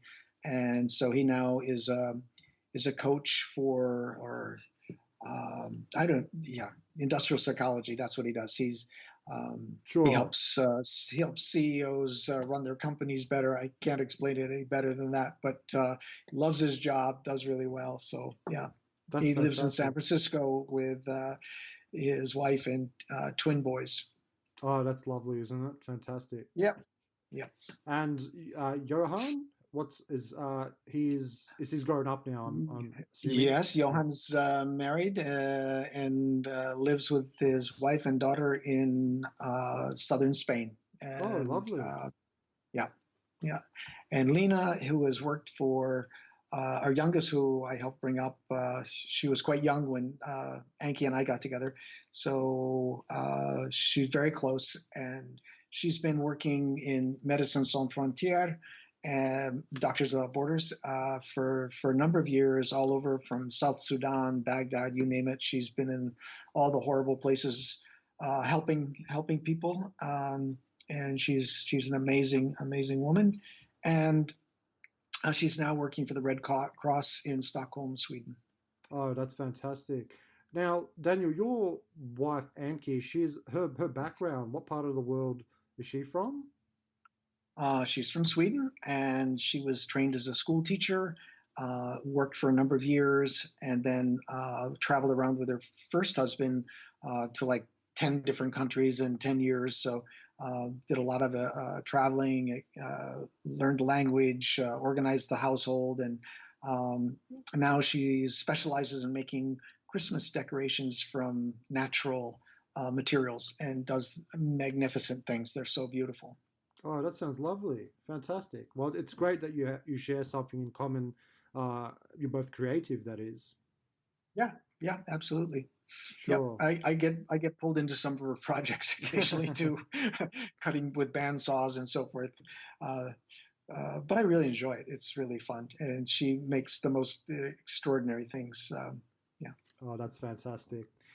Now, coming back to Minneapolis, I imagine leaving Italy for Minneapolis would have been a challenging decision to make, considering all the beauty that you must have been surrounded by. It was quite a shock, I must say. It was freezing cold, first of all, but looking back now that I spent a lot of time every summer in Sweden for 2 months, and so I had never been exposed to the sort of Northern Europe mentality. that is quite influential in Minnesota. So many Swedes, many Norwegians, and so forth settled there because of the lakes and the cold weather and so forth, and they found it very similar to their home. But the thing that I was most struck by when I was during my time in St. Paul was the incredible community spirit. There is just this amazing, like if you're stuck in a snowbank, you don't have to wait 10 minutes for somebody to stop and help you get your car out. The children's theater, the incredible attention to the arts. It was an amazing place to, and I was so happy that I got to spend some time there. Although, Lovely. It isn't Florence for sure. It's not, the kind of beauty and depth of culture that you might find in Europe, but a surprisingly vibrant and well-connected cultural, experience. I thought it was wonderful. Sure. Now, in regards to the first time you met Mr. Lack, now you mentioned that the church where you had been to with Richard Serran to paint the murals was on Hennepin Avenue. So at one point, Mr. Lack's school, Atelier Lack, was located on Hennepin Avenue. At that time, was the school located next to where you were working on the murals? My goodness, you've done your research. Holy cow. Yes, Richard Lack's original studio was on Hennepin Avenue. And I may get the names confused now because it's been a long time ago. But that first studio burned down. Mm-hmm. Really tragic. While I was there, I saw the studio one time. It was beautiful. He had works by Ives Gammel up and paintings that he had done as a young man. Beautiful studies and classical sculpture everywhere. Really beautiful location. But it burned to the ground and he lost everything. And then they packed up what was left, which was nothing really. And then he opened a new studio across the road. And that's where I studied, was in the new studio. And it was barren. I mean, he had kind of rickety old easels and a few casts that he had just ordered. And there were just a handful of us. I think there were 4 students, maybe 5, and Richard, and that was it. So it was pretty sparse and a bit sad. It was like this wonderful dynamic studio space, and then it was just a big empty room. It was, yeah. Now, can you recollect the first time you saw Mr. Lack and what this initial encounter involved?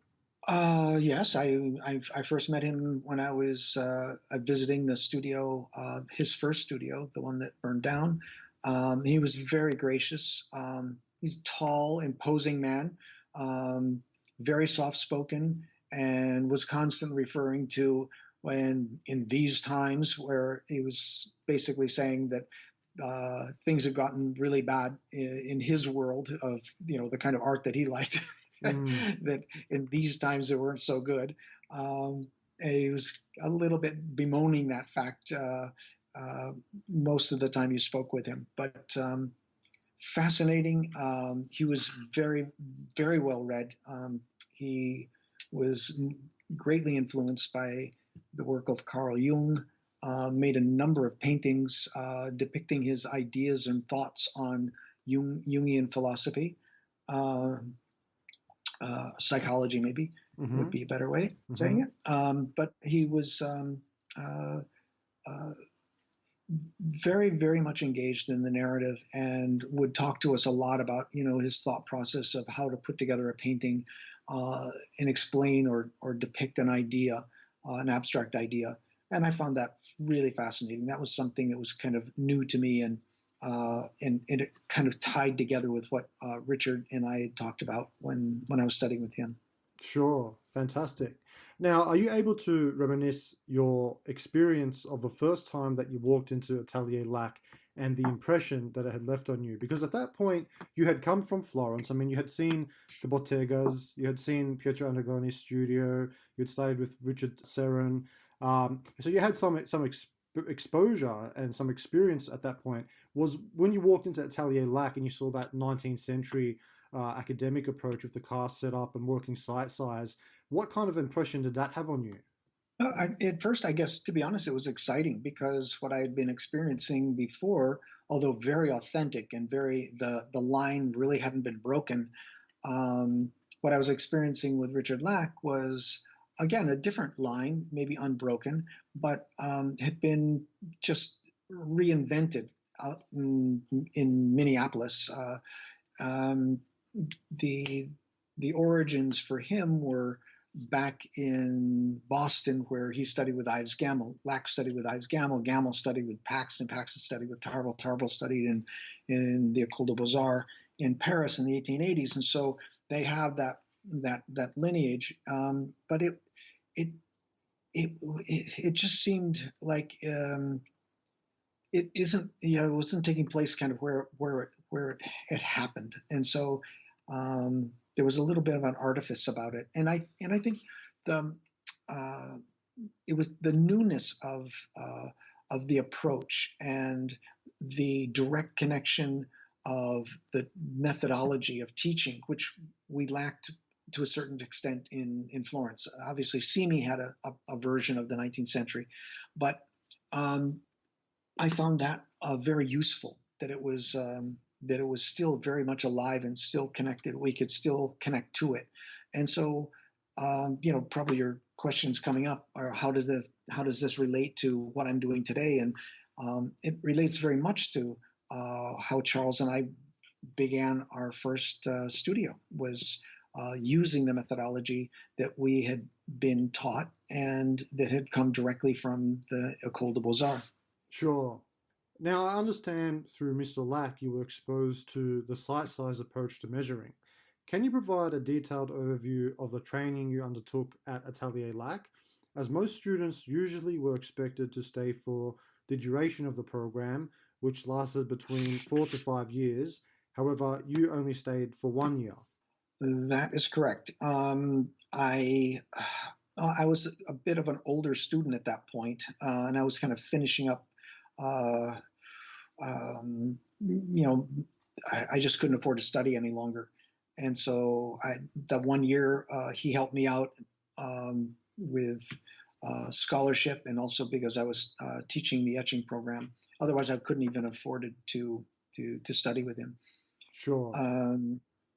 The site size approach, it just makes so much sense. I mean, when I first started using it, I thought, wow, the accuracy is amazing. It's really helpful. And to this day, I just have never found any system of drawing or teaching a student how to improve their accuracy more effectively than site size. The results happens really quickly, and that's what I was that was very appealing to me, and it still is today. Often I'll get a young student or even a contemporary painter who uses comparative measurement, and they'll say to me, "Well, why do you teach site size? It's just a convention, blah blah blah," and my response is always the same. It's just what I said, that it's just very, very effective. Sure. So, in your own work nowadays, Daniel, do you carry on with site size, or do you use more comparative measurement? I use both. I don't necessarily set up specifically site size and measure. I often put the canvas next to my sitter if I'm doing a portrait so that I can do comparative measurement, visual comparative measurement. And often, oddly enough, the painting, if I actually measure it out, it is site size. So after years of training myself in site size, then it becomes second nature. Sure, that makes sense. Now, while training with Mr. Lack in Minnesota, you would regularly go to the local museums to study its collection, and you copied works by Daubny and Tintoretto, and were successful in selling some of the copies to visitors. Was this your first experience with selling work? No, I'd sold other things, but this was just absolutely one of the most lucrative things I think I've done. I would go often on the weekends when I wasn't working with Richard Sarin or studying with Richard Lack. I would go to the museum and make copies. And I don't recall of ever actually taking one of the copies home. Um, the best part about it was, you're in the museum, people are passing through that are of means, and they see what you're doing and they say, oh, that's really lovely. And if you just said, well, thank you very much, would you like to purchase it, they often would say, sure, how much? And I yeah, I didn't ask much, maybe $100 or even sometimes $50 for something I just started, but it literally paid the rent. So for me, it was just, and plus I learned so much from copying paintings. I think it's one of the most practical things that any painter can do. That's fantastic. So you would literally be painting away, and then an onlooker would come approach you and say, "Are you willing to sell the piece that you're working on?" Exactly. Hmm. Oh, Yeah. that's fantastic. What a great way to earn some money during those student years. Absolutely. And I've encouraged people to do that, who are, struggling to get by and still wanting to study, just, work in the museum. Getting permission to copy a painting in a museum has become more and more difficult. And to all your listeners out there, that you have to remember that the curators in the museums, they don't own the paintings. The paintings belong to the public, and they're there to help you access and to use the paintings that are in the public collection. So you need to insist that they give you permission. So Mm, mm. I've had quite a few heated discussions with curators who think that the paintings should not be copied and blah blah blah. But in fact, the Louvre in the 19th century was closed, I believe, twice a week. And someone said maybe it was only once a week, but let's say just once a week. Can you imagine closing the Louvre once a week so artists could come in and copy? So Mm. that was actually the case in most museums throughout Europe. I saw an exhibition of Sargent's work one time, and they showed all of the copies that he'd made at, I think it was the Prado Yeah, museum in Spain. He had made 4 or 5 copies, and they have a record in where he signed in and signed out. Um, so he made numerous copies of Velasquez, I think Van Dyck, and Franz Hals. sure. Great. Now, with your whole experience of carrying out the master copies, Daniel, that's obviously something that you would still recommend to your students to go out and carry on. Now, what I'm interested in is at what point, because you obviously a student comes into the Florence Academy of Art, they come in first year, second year, third year. At what point do you encourage them to actually go out and start doing their master copies? Oh, not until after graduation. Yeah, Yeah, yeah, no, yeah. yeah. We do some copying in school, but not very much. It's mostly just an exercise to get them familiar with paint. To make a proper copy of a painting, you have to do it in front of the painting. Reproductions are great and they're getting better and blah blah blah, but the thing is that when you're standing in front of the painting, you're looking at paint, and that's what you're using to make the copy. So there's no illusion, like it hasn't been processed through the photographic process and printing process to get to the point where you're looking at it, that what you're seeing is what you're getting, basically. So um, that there is no substitute for that experience. Sure, absolutely. Now, coming back to your time at Atelier Lac, I understand Charles Cecil was a contemporary of yours whilst you were at Atelier Lac. Do you recall some of the other students that were also training there at the time? Well, Charles did not study with Richard Lack, as far as I know. He studied with Ives Gammel. He knew Lack, and we were formed part of a group that were that saw Richard Lack and so on. And then after I left Richard Lack's studio, Charles Cecil and I worked in his studio for a number of months on various portraits, and became fast friends. And then when I moved back to Florence, he wrote and said he wanted to move back to Florence. So he moved in with me, and then we set him up an apartment, and the rest is kind of history. We became co-founders of Cecil Graves, blah blah blah. But Charles was living. His parents just happened to live in Minneapolis, so Oh, it was wow. just ironic that Charles was on a Green Shield grant in traveling around Italy, painting the sites that Corot had painted, and he met Richard Serran. And so when I was working on the project with Richard Serran in Minneapolis, Charles Cecil, who knew Richard, wrote him and said, "I'm coming back. I'm going to be with my parents in Minneapolis." And so Richard said, "Well, let's all get together." So that's when I met Charles. I see. Sure. So, whilst you were at Atelier Lac, who are some of the other students that you came into contact with? The only one I recall is Mark Balma, and Mark was 19 years of age at the time. He was still in high school. Or he's younger than that. He must have been 17 or 18. And he was studying with Richard Lack part time because he was still in high school. And Mark and I have stayed friends all these years. He's worked here in Italy. He's done fresco projects.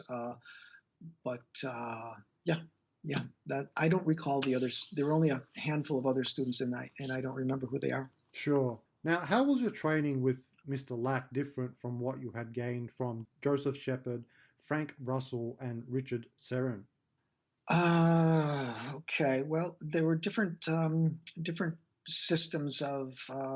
In fact, the Florence Academy is a bit of a amalgamation of all three of those.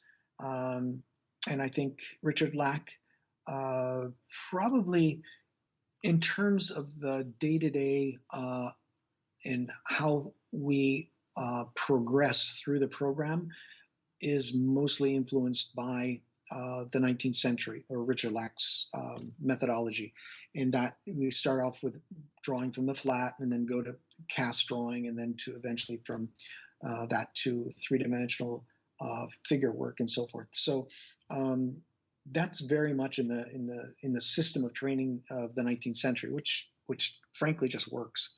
Sure, absolutely. And in my experiences, Daniel, doing the research on the Charles Bargue and Jean-Léon Gérôme drawing course, you were in fact one of the first teachers to actually implement the plates into a formal curriculum. Is that correct? I believe I'm probably the first since the 19th century.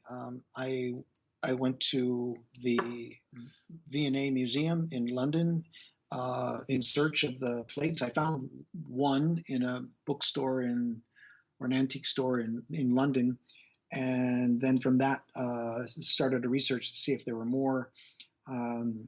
Eventually ended up at the V&A, photographed them all.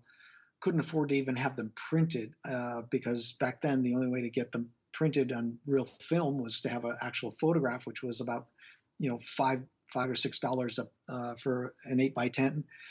And eventually traded a painting to get them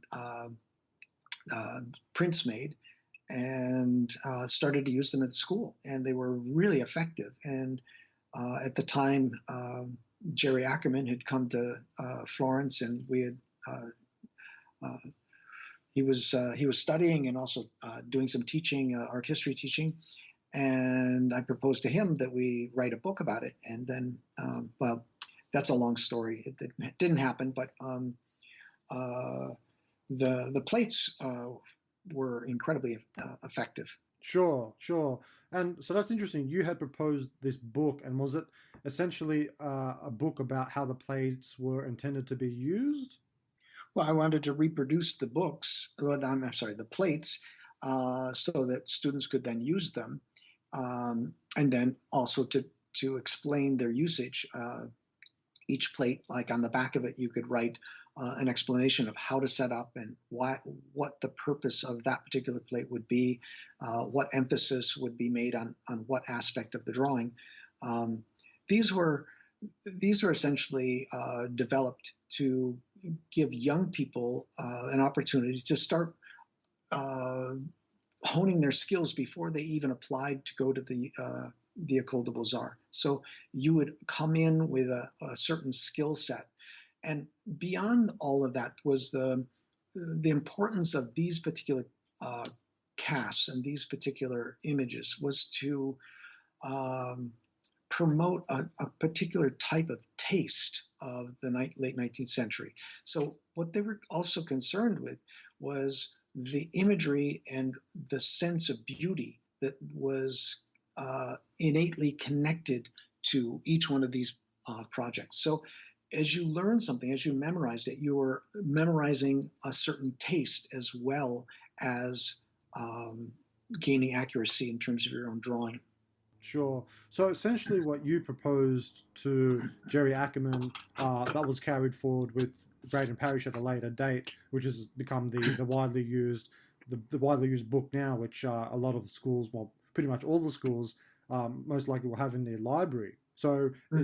is that what you had proposed in those early years? Did that become fully realized? Do you believe when Braden Parrish Oh, collaborated yeah. with Well, Jerry Ackerman? yeah. Frankly, Jerry stole my idea and published the book without me. That's basically what happened. So, Okay, right, right. uh, you know, uh, Jerry is not here to defend himself any longer. I have a letter that he wrote me saying that this is your idea. Go ahead and publish the book. And then a few years later, I found out that he had already started to work on the project. So a little disappointing. Happy that it got published because it's helped influence for the good of this whole movement. It's really helped so many people learn to draw and to gain these skills and to help actually teachers in the process of teaching young people how to draw. And for that, I'm very, very happy. I would like to see these plates reproduced in their original size Mm, on high quality paper. yeah, I can't talk about it openly now, but it's a project that I'm currently working on, and hopefully within a short period of time, I'll have some more news about that. But it's definitely in the works. So um, anyway, I'm hopefully second time around going to achieve the goal that I set out to do many years ago. well, that's really exciting news, Daniel. I had no idea of that, so I really look forward to receiving more news about that when you're ready. So just to Mm-hmm. come back with Jerry Ackerman, um, considering that, as you had mentioned, that the idea was he sort of took the idea and developed it without you, were you able to stay friendly with Jerry throughout his life? I actually didn't speak to him the last few years of his life, not because of this, but just because our paths didn't cross. He did reach out at one point, wrote me a note about something that he was working on, but it was quite confusing, and I didn't understand quite what he was asking. But no, we were relatively friendly. I wasn't I wasn't happy about what he had done, but there was nothing I could do about it. Sure, sure. Now, coming back to Atelier Lac for a moment, how did it come to be that you actually were in a position of teaching etching at Atelier Lac? Now, you've touched upon this in your previous answer. Is there anything else that perhaps you want to add to it? No, not really. I just I proposed that we use the press that was there, and he said, "Well, why don't you organize a course?" So I did, and yeah, the rest is history. I had, as I said, 5 or 6 students, one of which I'm still in touch with, Mary Pettis, who was one of my very, very best. I still have some of her etchings hanging in my home. She's become a fairly well-known, a very well-known painter in Minneapolis. So yeah. Sure. Now, moving on to my next question, where did you live while you were training at Atelier Lac? Yeah, we were at that point. My wife Jamin and I were living in St. Paul, first in an apartment, and then eventually we were asked to be caretakers in a Quaker meeting house or Friends meeting house, and we lived on the top floor of that. Um, did the usual kind of maintenance, caretaking, and so forth in exchange for our rent, which was very convenient for us.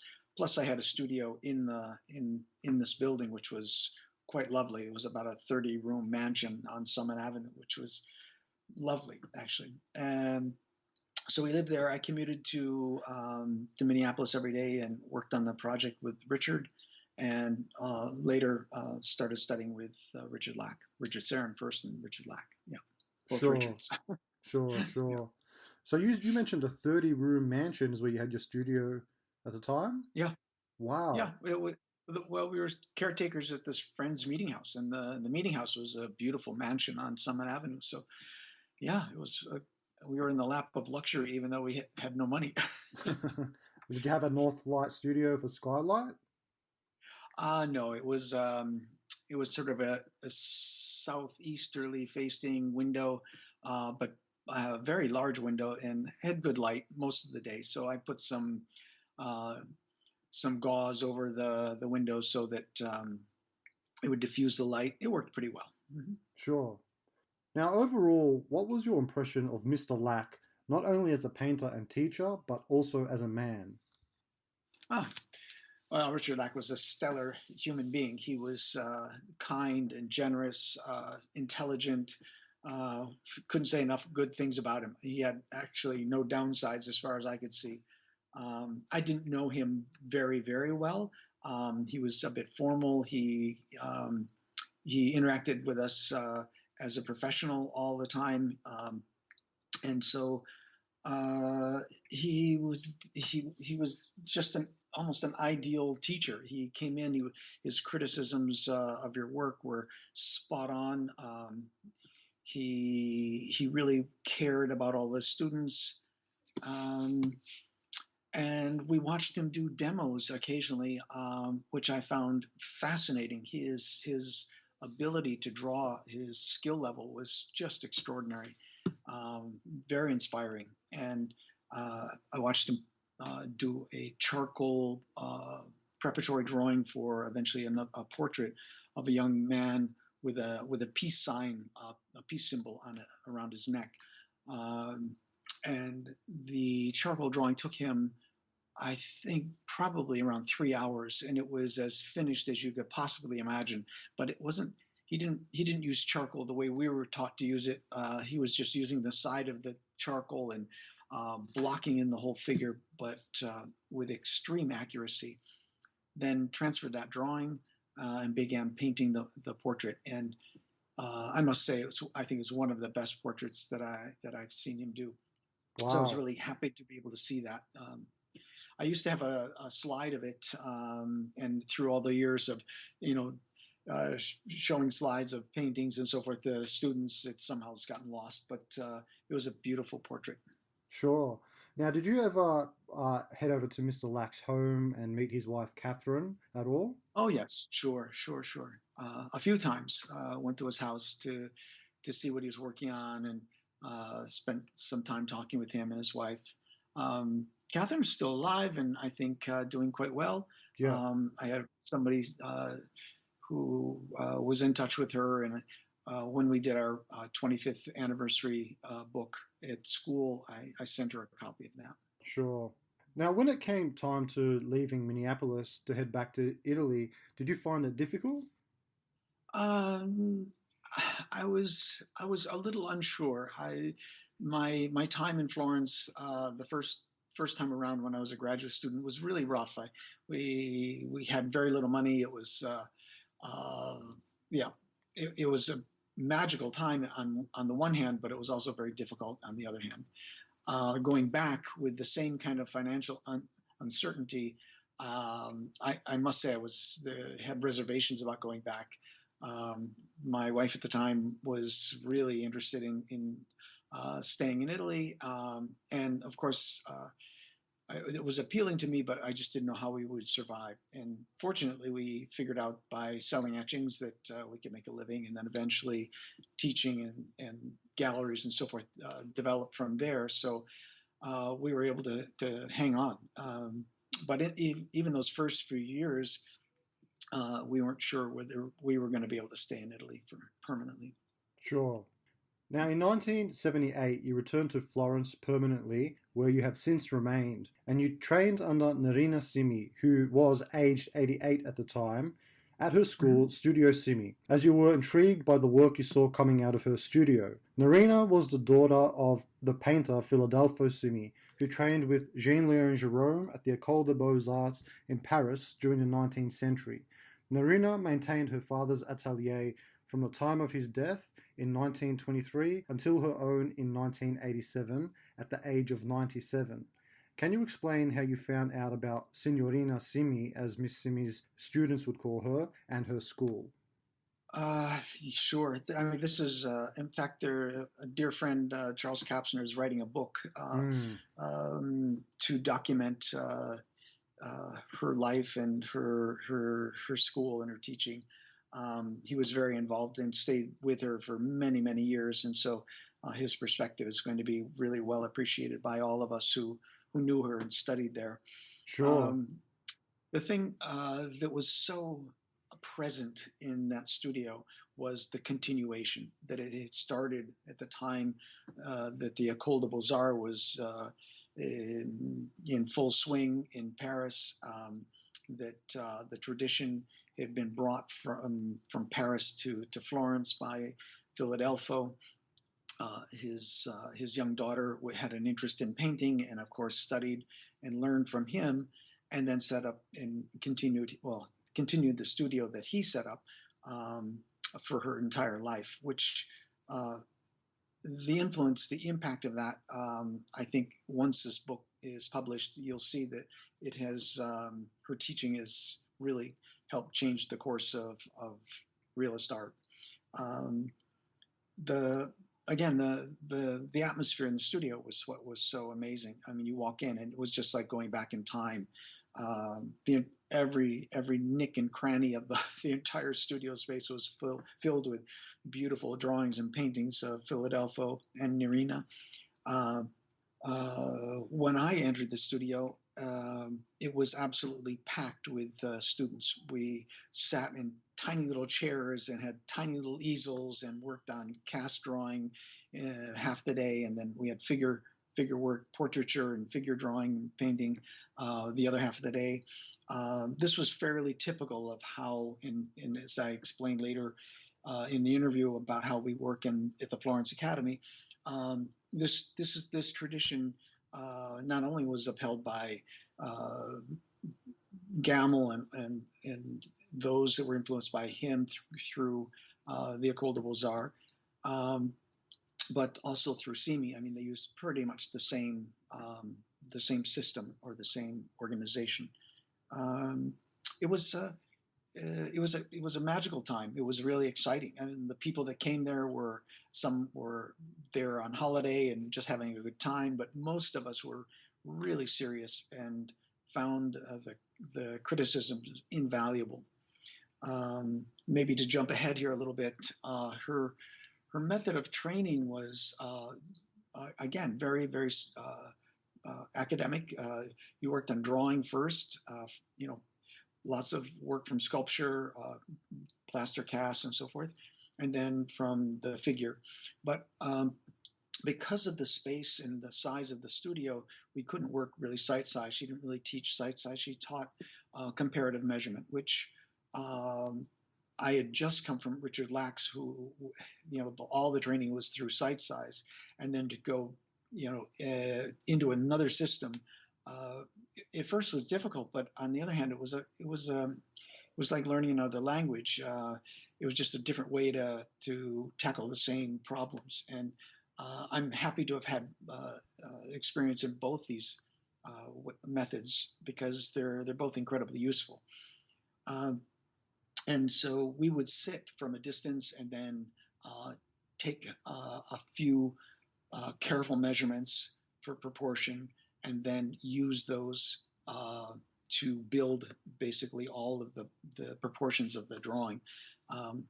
It's a system that's used, I think, by the Grand Central studios and many others, because it's a very useful, and it works very well. Sure. Now, it's incredible to think that Nerina was 88 when you were training with her. So at 88, she was still sharp, her eyesight was good, she could make accurate measurements. It was way too sharp for us. Wow. we were always intimidated by how incredible accurate her eye was. I'll relate a story. While I was studying there, I was just from Lax Studio, and kind of working in the sight size, and she wanted us to blow up the figure. So, in other words, we were sitting maybe 4 or 5 meters away from the figure, but she wanted our drawings to be quite large. So we'd only draw a portion of the figure. So we'd enlarge like an arm or a knee or a leg or maybe just the head. And so I wasn't doing kind of what everyone else was doing. I was making a small drawing, sight size, pretty much to scale of the figure that I was looking at. And this was like a second or third day, and I was kind of finishing up the drawing. It was actually coming along quite well. I was quite pleased with it. And she just walked by and took her hand and just went right over my drawing and said, maybe you should start again. So her technique was old school. She didn't really tolerate people that were doing things that weren't what she wanted them to do. And you learn very quickly to get in line and to follow her instructions. And so that's what I did. Sure. So were you encouraged to work with charcoal to begin with, or pencil? First pencil and then charcoal. Yeah. Sure, sure. Now, did Narina speak English, or was her instruction in Italian? She spoke a little English, but most of everything that we spoke Italian with her. Mm-hmm. Sure. Now, I understand Narina's method of teaching differed from what you had learnt from your American teachers, and it was more in line with the Macchioli painters. You elaborate on these different styles of teaching in the following quote. Quote, the American version was more regimented and controlled, the Italian more artistic and spirited in its approach. There was less organization in Simi's studio and far more emphasis on developing the hand and the movement and the idea of beauty and other things that were rarely spoken of in the United States, unquote. This sounds like an interesting contrast of different approaches to the realist tradition.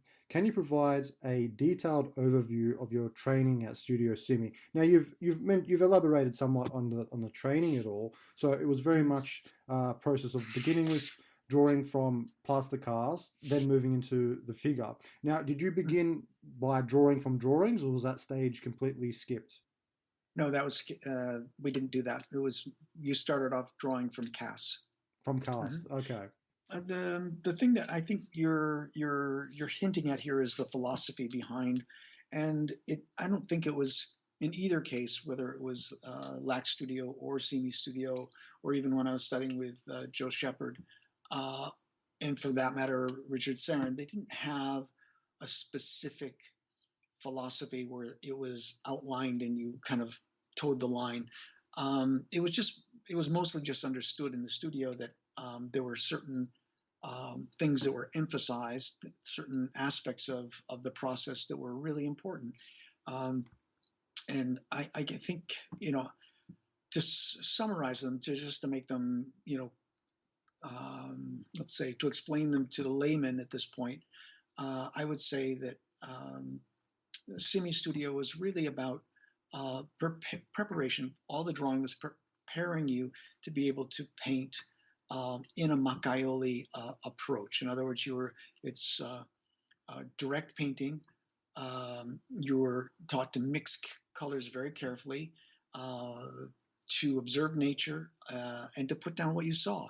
That was really the aim, and it was a lot of broken color, a lot of very careful paint application with a great emphasis on beauty. Like you were constantly trying to make things appear in a pleasing way, and it was talked about. I mean, that was really an overt part of the training.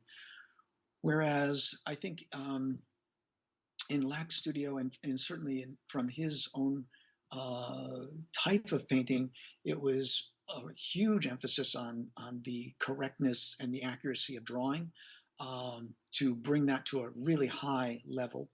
And then when you started to paint, it was less direct. It was far more layered and, let's say, developed over a long period of time. In fact, taken to such extremes by some individuals that their painting process would take them for months to make a still life. This was not the emphasis, certainly in Simi.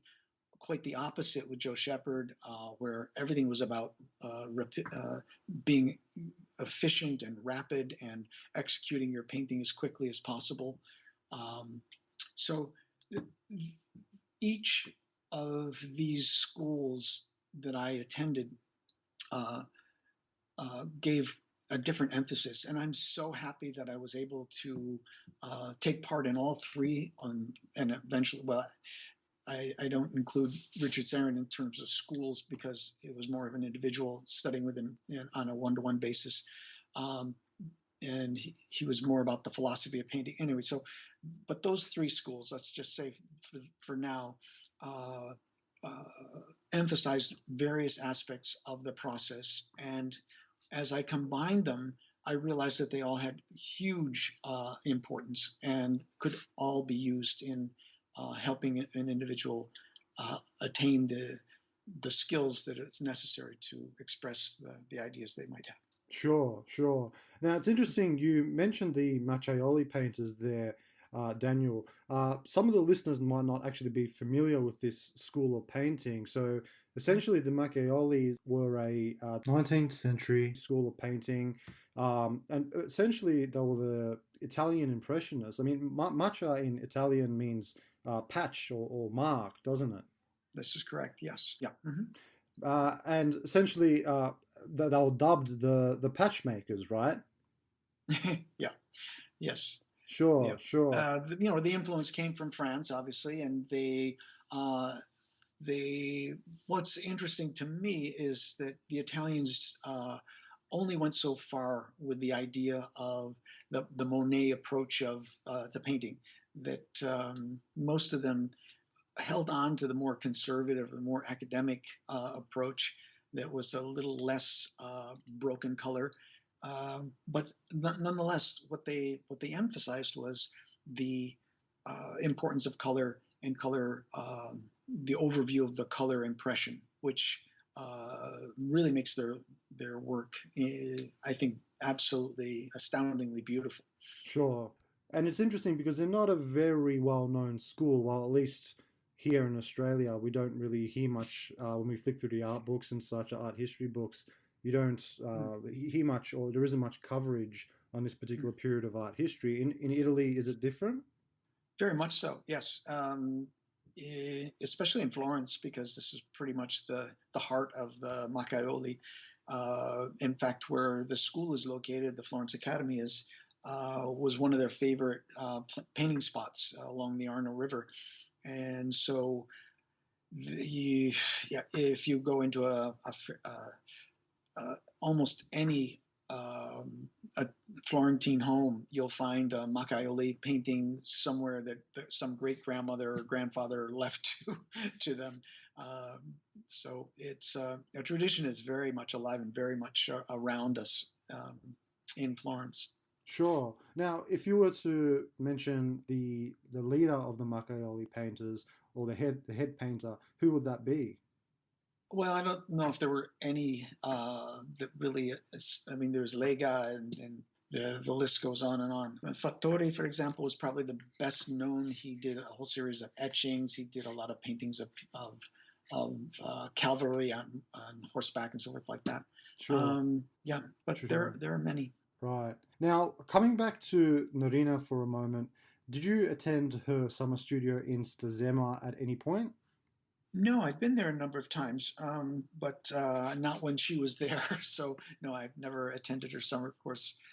Some of the people that I was in school with at the time were very close to the Signorina and went there and still go there. They organized an exhibition last year, or was it 2 years ago? Yeah, maybe 2 years ago. There was a commemoration. It was wonderful, and her students from all over the world sent works as part of this exhibition. Sure. It was very, very well organized and lovely. They commissioned a sculpted portrait of the Signorina. So I was about to mention that, and it's actually featured in Stazema, isn't it, in the city square? Yes. Fred Brownstein was the one who made the sculpture. A fantastic sculptor, good friend from years ago, and it was really lovely to see it at the exhibition. Lovely. Now, did you ever meet Narina's brother Renzo while you were studying with her?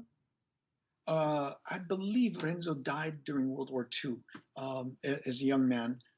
He was a friend of Anagoni's, if I'm not mistaken, Yeah. and I think Anagoni made a drawing of him in a top hat in profile, which is just a lovely drawing. But my recollection is that he was killed during the time of World War II or thereabouts. Sure. He was a lecturer in one of the art schools in Florence. Is that right, Daniel?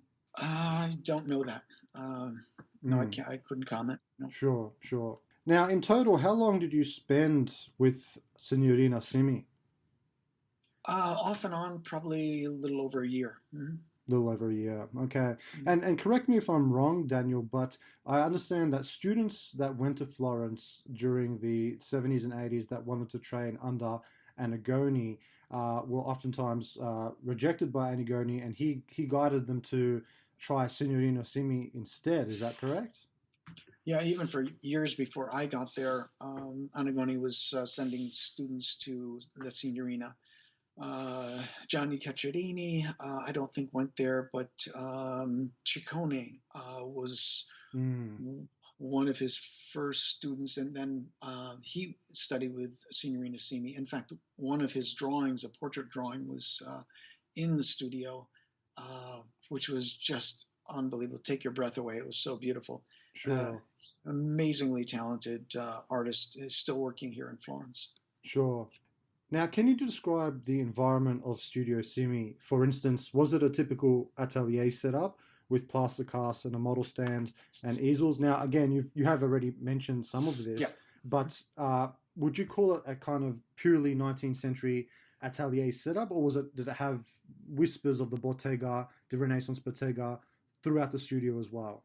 No, it was hardcore 19th century academic studio for sure. A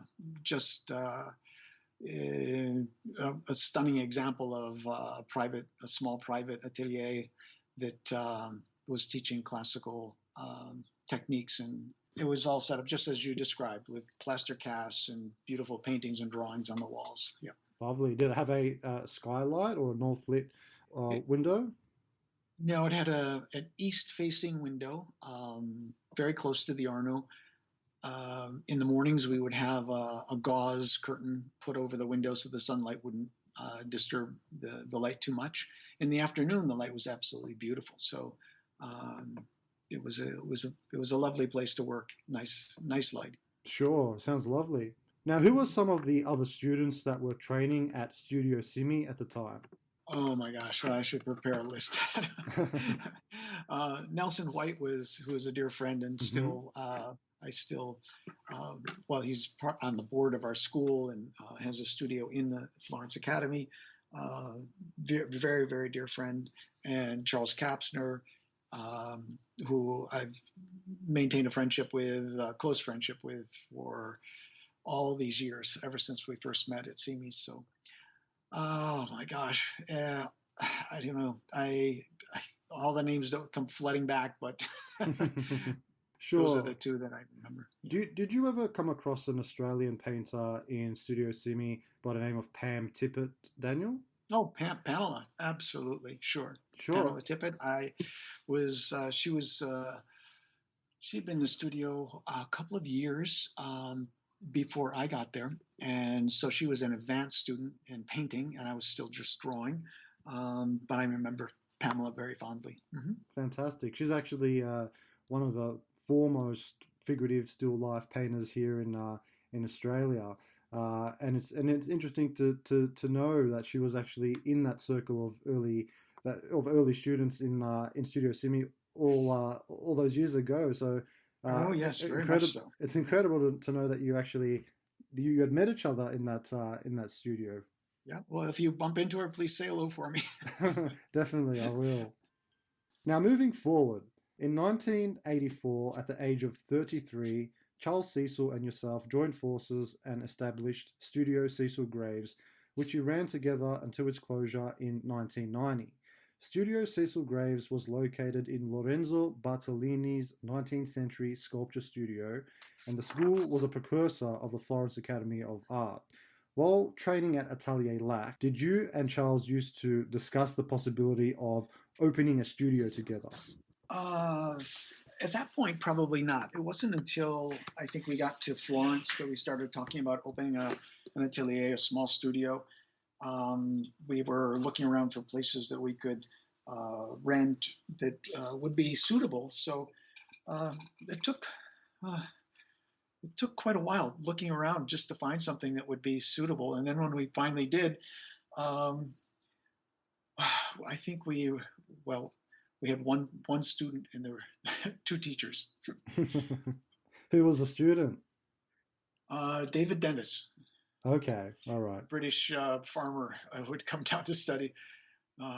Charles had gotten in contact with him, and he came down, and so we took turns teaching him for the first couple of weeks, and then slowly but surely we had a few more students come trickling in, but it was slow at first. Sure. So at its full capacity, how many students did you have? At that point, we probably could have had maybe 6 or 8 because we had one room, and that Sure. was it. It was a Northlight studio. It was beautiful. Hmm. Um, and then uh, and then when that filled, we took over the space next door, and that's when the school really got off the ground, really got started. Sure. Can you describe what it actually took to set up and establish Studio Cecil Graves? A bit of insanity, I guess. Uh, no, we were no, we were quite confident that there were people that were interested in studying what we had to teach.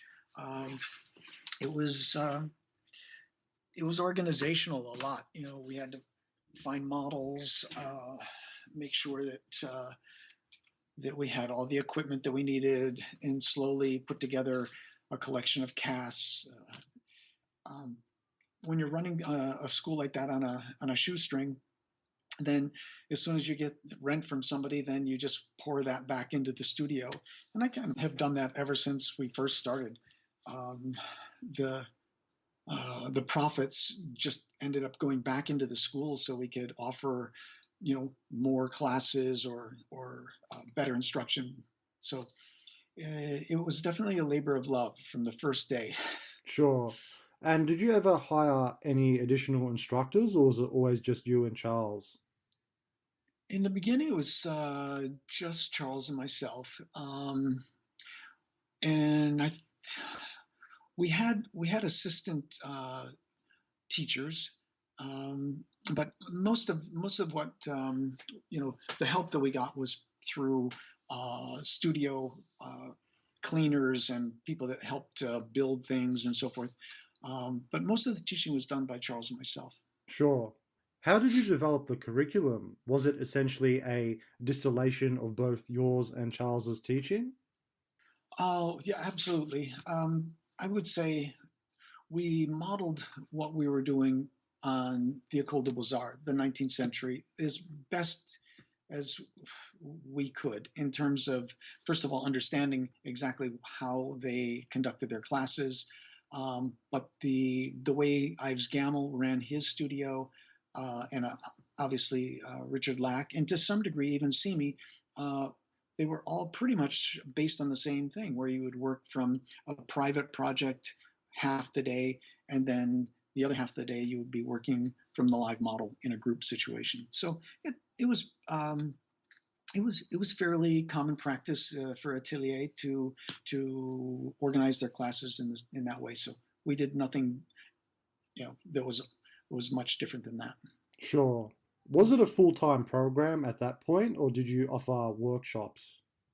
No workshops at first. We eventually had a summer program, and then we had like a gap year drawing program, and some universities would send students for drawing lessons and so forth in the evening.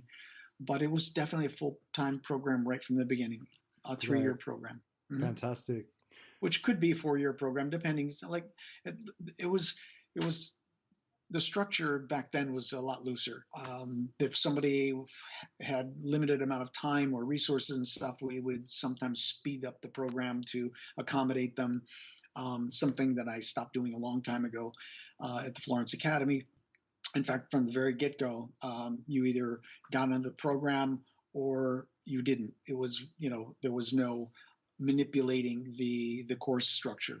So, but in the early days, it was we just needed students to keep the place going. So we pretty much adapted ourselves to the needs of the students. Sure. Now, who were some of the students that you trained during your time co-directing Studio Cecil Graves? So I know Darren Rosar came at one point. Anybody else?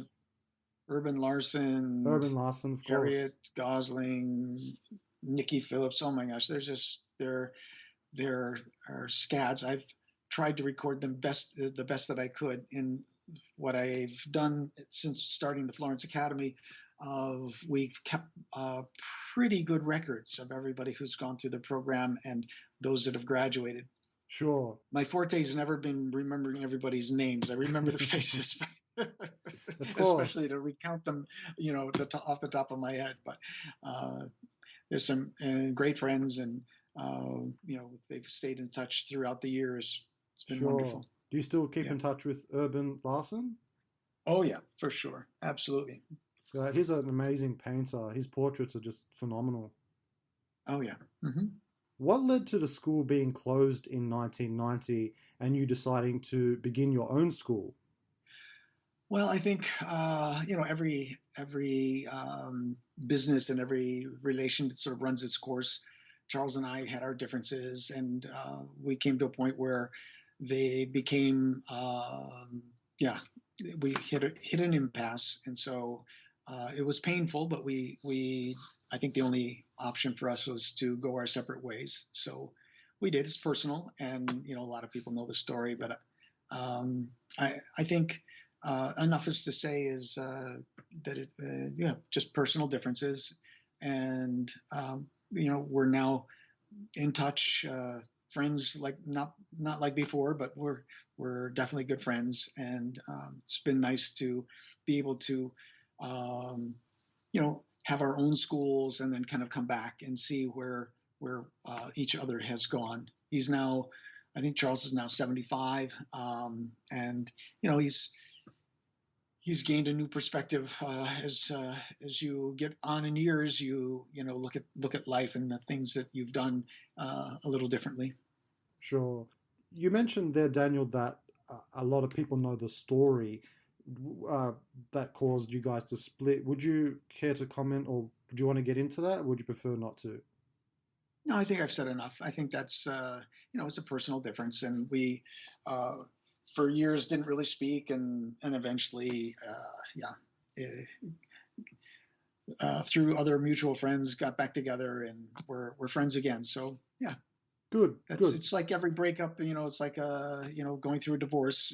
you sort of, you go through it and then you come out the other end and you can be friends again. So that's pretty much what happened. Sure. And I'm very grateful in so many ways that we had the school together. A lot of things we did were phenomenal, and I've incorporated those into Florence Academy, and some things I didn't like so much, and I've left those out. So that experience has made me a better organizer, a better director of the Florence Academy. So for that, I'm very, very grateful, and and having the opportunity to develop the school, the program, with my own vision has been a really exciting challenge, and I'm very happy to have been able to do that. Well, that's great. I'm glad that you guys were able to work through your differences and remain friends in the end of the journey. So that's very, very nice to hear. Now, moving on. Several years after founding Studio Cecil Graves, you decided to open your own school in 1991, along with Michael John Angel, in the Garden Conservatory of the Palazzo Corsini in Florence. This school would become the first incarnation of the ever-popular Florence Academy of Art, which you remain director of until this day. The school's slogan states, quote, "For the training of the professional realist painter and sculptor," unquote. And you have successfully established campuses in Jersey City, USA, and Mölndal, Sweden, along with being one of the first traditional realist academies to receive accreditation. Can you explain how you initially met Michael John Angel and how it came to be that he was a founding partner of the Florence Academy? Okay, I'm not sure where you found the information about him being the founder of the FAA, because this is not actually the case. Okay. And nothing taking away from John. We had he came to the school after I had set up the Florence Academy of Art. I was looking for someone to help me teach, and he availed himself, and we struck up a deal. So we would split the profits and the studio, and I think that was about a year and a half or so after I had set up the school. So just to set the record straight, John and I worked together for a couple of years, and then we also had philosophic differences, not personal differences, but philosophic differences. And he decided to leave and set up his own school. I see. But John's a fantastic guy. I mean, we have always been friends. We'll always be friends. He's so knowledgeable about the tradition that we all so much love and care about. And his school has done incredibly well. He's turned out dozens and dozens of really fine painters. So, the time that we worked together was just fine. It's just, I'll just, say it straight out. He works or uses photographs in his teaching and in his work. And that's his choice, and I'm not judging anything there. But for the training of painters, I believe that there was no place for that, and so that was our philosophic difference. It kind of divided us and divided the students, and it was just not healthy, because when you have a conflict like something like that, it just confuses students and creates a little bit of uneasiness. So. The best thing was just to go our separate ways, and that's what happened. Sure. So did it get to a point where you felt like students were choosing to either to take your side or take John's side? Yeah, no, I think it was very much a case of dividing the studio, and I just didn't think that, for either of us, it wasn't really what we wanted, and the conflict was not healthy for anybody. And we remained actually civil and everything all the way through the process, which shows, his, he has a great spirit and a great guy. And, we managed to get through that. So I would imagine also that it's not any different than some of the conflicts that have happened in other studios, that I've heard about. I don't know a lot of the details, but it's in so many ways it's probably inevitable that you need one captain steering the ship, and if you have two or three, it becomes confusing for students. So in my case, it's worked out for the best. Again. Sure, and that makes perfect sense. I mean, everybody's has to be on board the philosophy, otherwise it just creates confusion within the faculty. Yeah. Some people, after going through the sequence of events with the studios, they, well, Dan, maybe you're a really difficult person. So I hope I'm not. I really hope I'm congenial to a great degree, or at least I try to be. But I have principles about I have very, very strong beliefs in the art that I love, and those principles spill out into the way in which I approach teaching and the values that I assign to them. And I don't compromise about certain things. And you can ask most people, I'm the most congenial guy in the world, until you come up to that point where I just there's no compromise. And yeah, so absolutely. for better or for worse, that's who I am. That's perfectly fine. I mean, you're a passionate guy, and you want things to be done the right way. It makes perfect sense. Now, I understand when the Florence Academy of Art first opened, it was a small school with few students. Can you recall the early days of the academy, how you went about setting it up and getting it on its feet? Because I understand, Daniel, you did have to commit a lot of your, or you had to donate a lot of your personal resources to the school in the early days. Is that correct? Absolutely, yeah.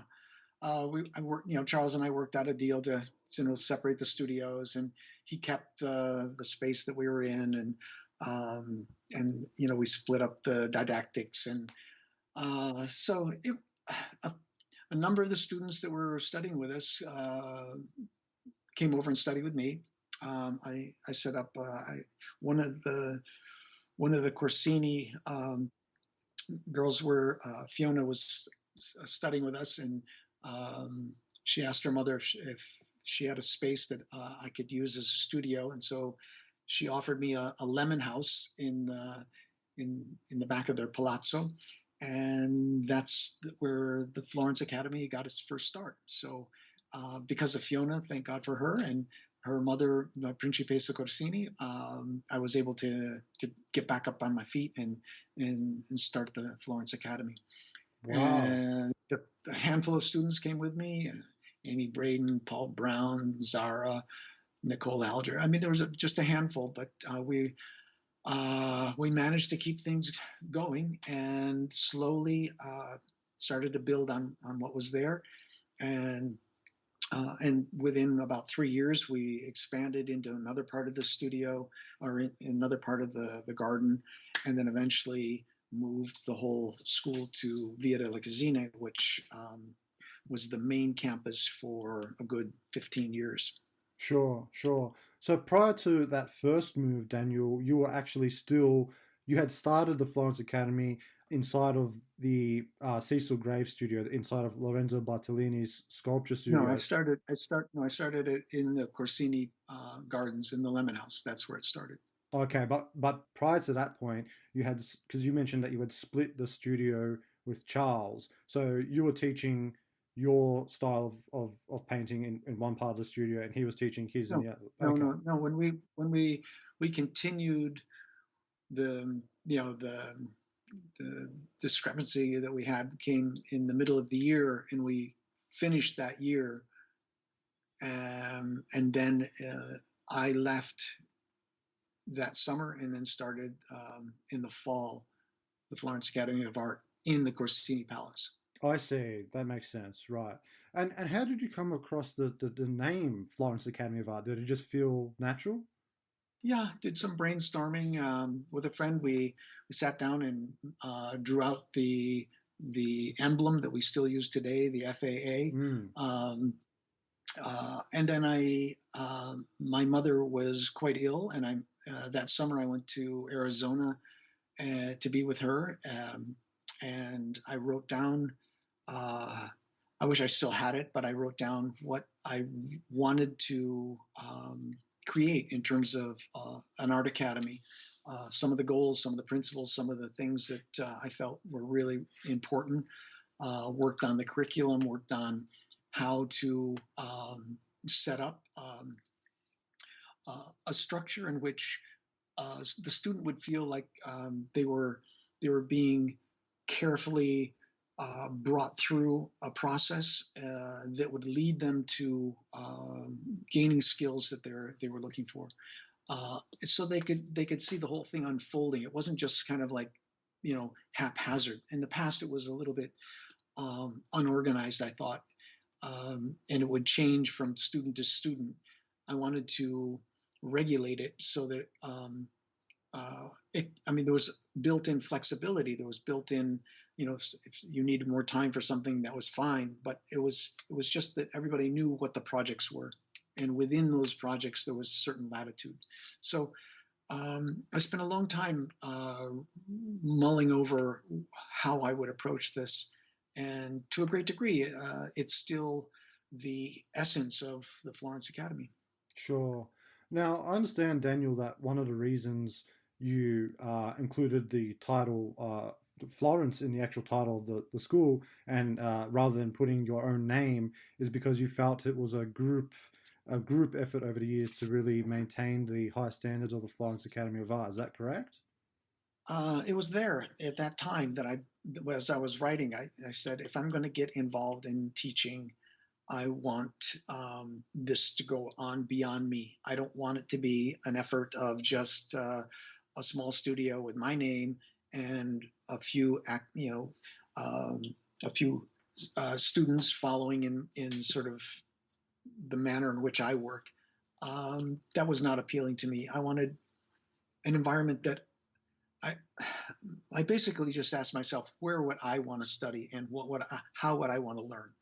And so when I answered those questions for myself, I thought they would probably apply to a lot of people. So I had experienced studying with so many different people, and each of them had really great characteristics and some that could have been improved on. So I tried to look at the ones that needed to be improved on and eliminate those, or fix that problem, and then hold on to the things that really worked well. So, for example, I didn't want to paint in the manner or the style of someone else. I wanted to find my own method of painting or my own way.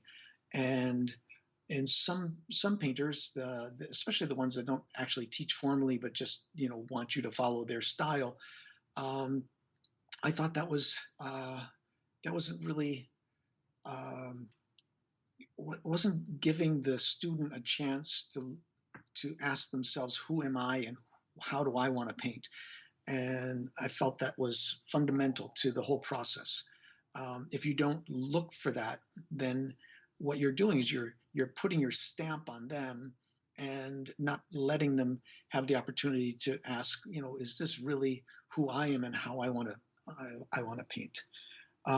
This is a debate that could go on forever. A lot of people tell me, well, once you learn one way to paint, then you can convert it to some other way. But in my experience, the people that get stamped by another artist really profoundly have a lot of trouble coming out of that and finding their own way.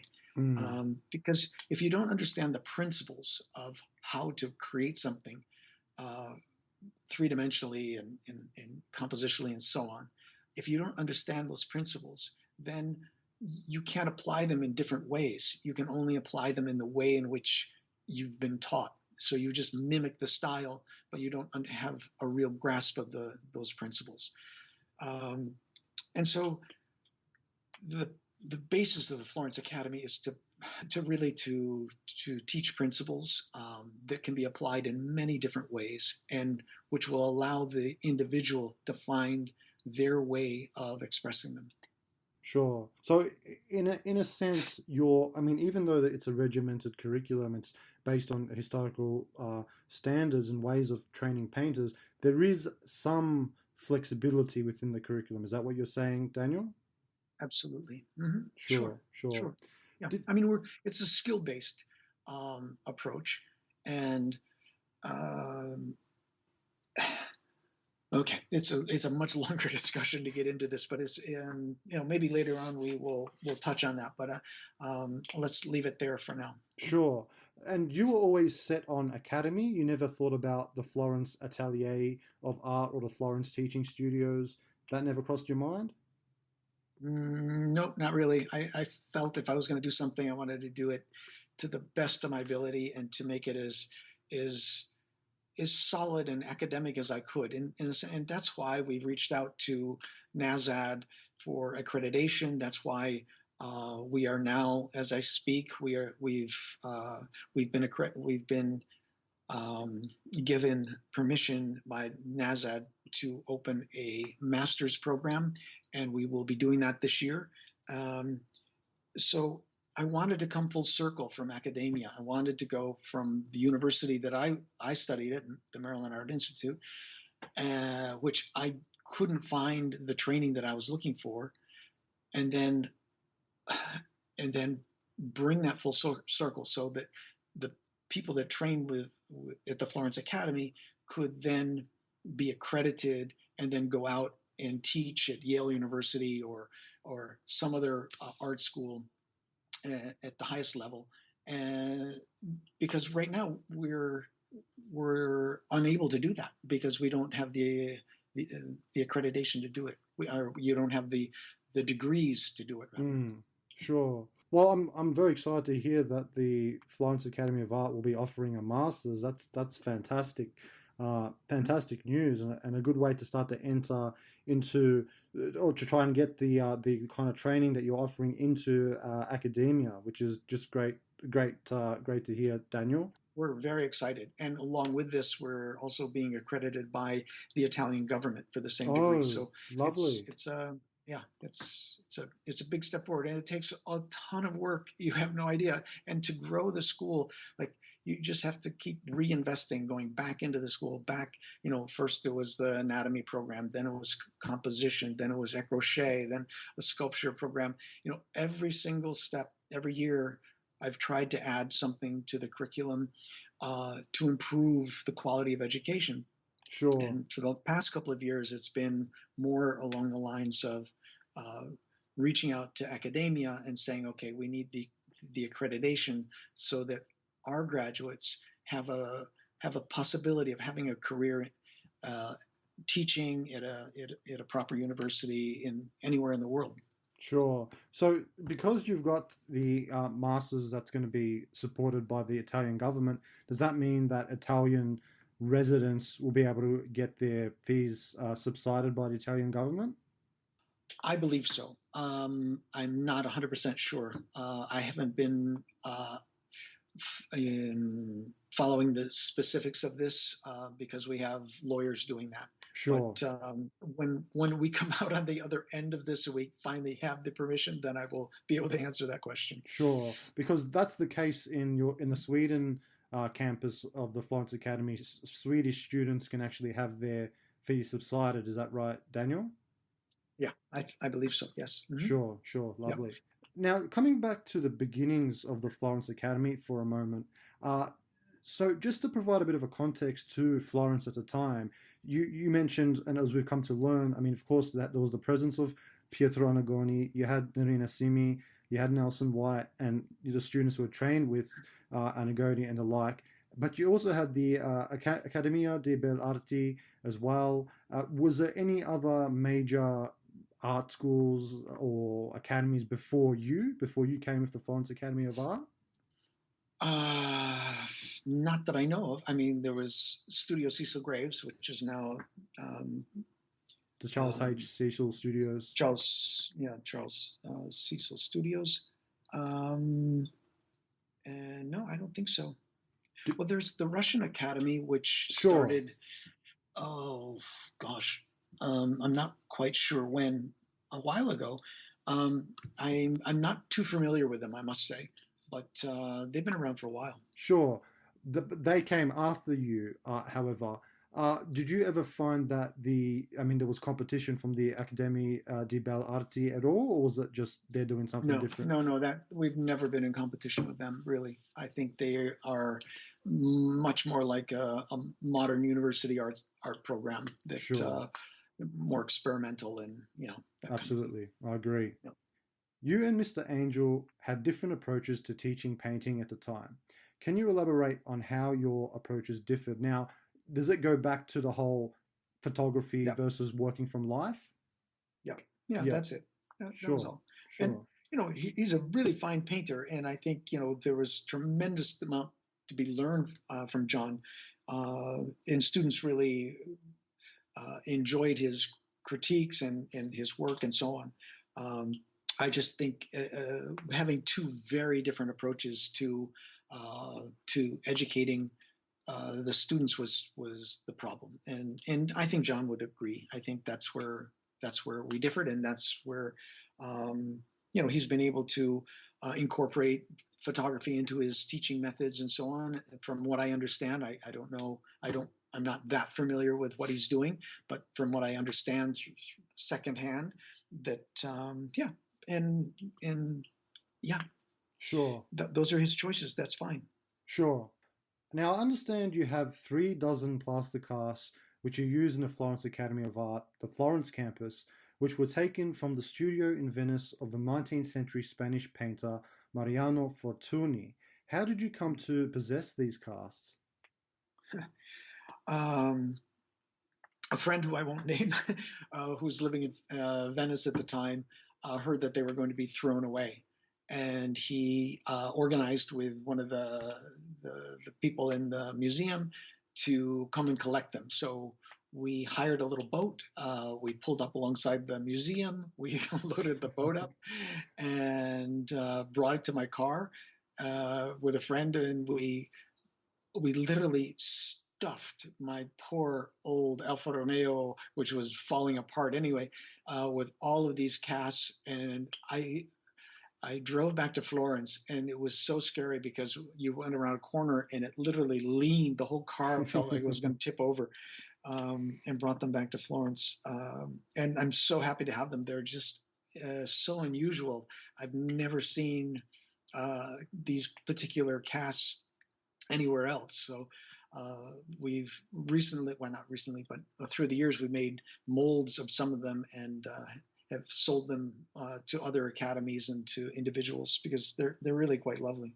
That's fantastic. So you were able to get those casts for free. Yes. Mm-hmm. Oh, that's great. Fantastic. The one of, I just might mention that uh, through the dark ages of realism and through the the end of the academic training, so many collections of casts have just been discarded. Oh, yeah. Even the ones in the Maryland Art Institute. The year I came and I was looking at the collection in the entranceway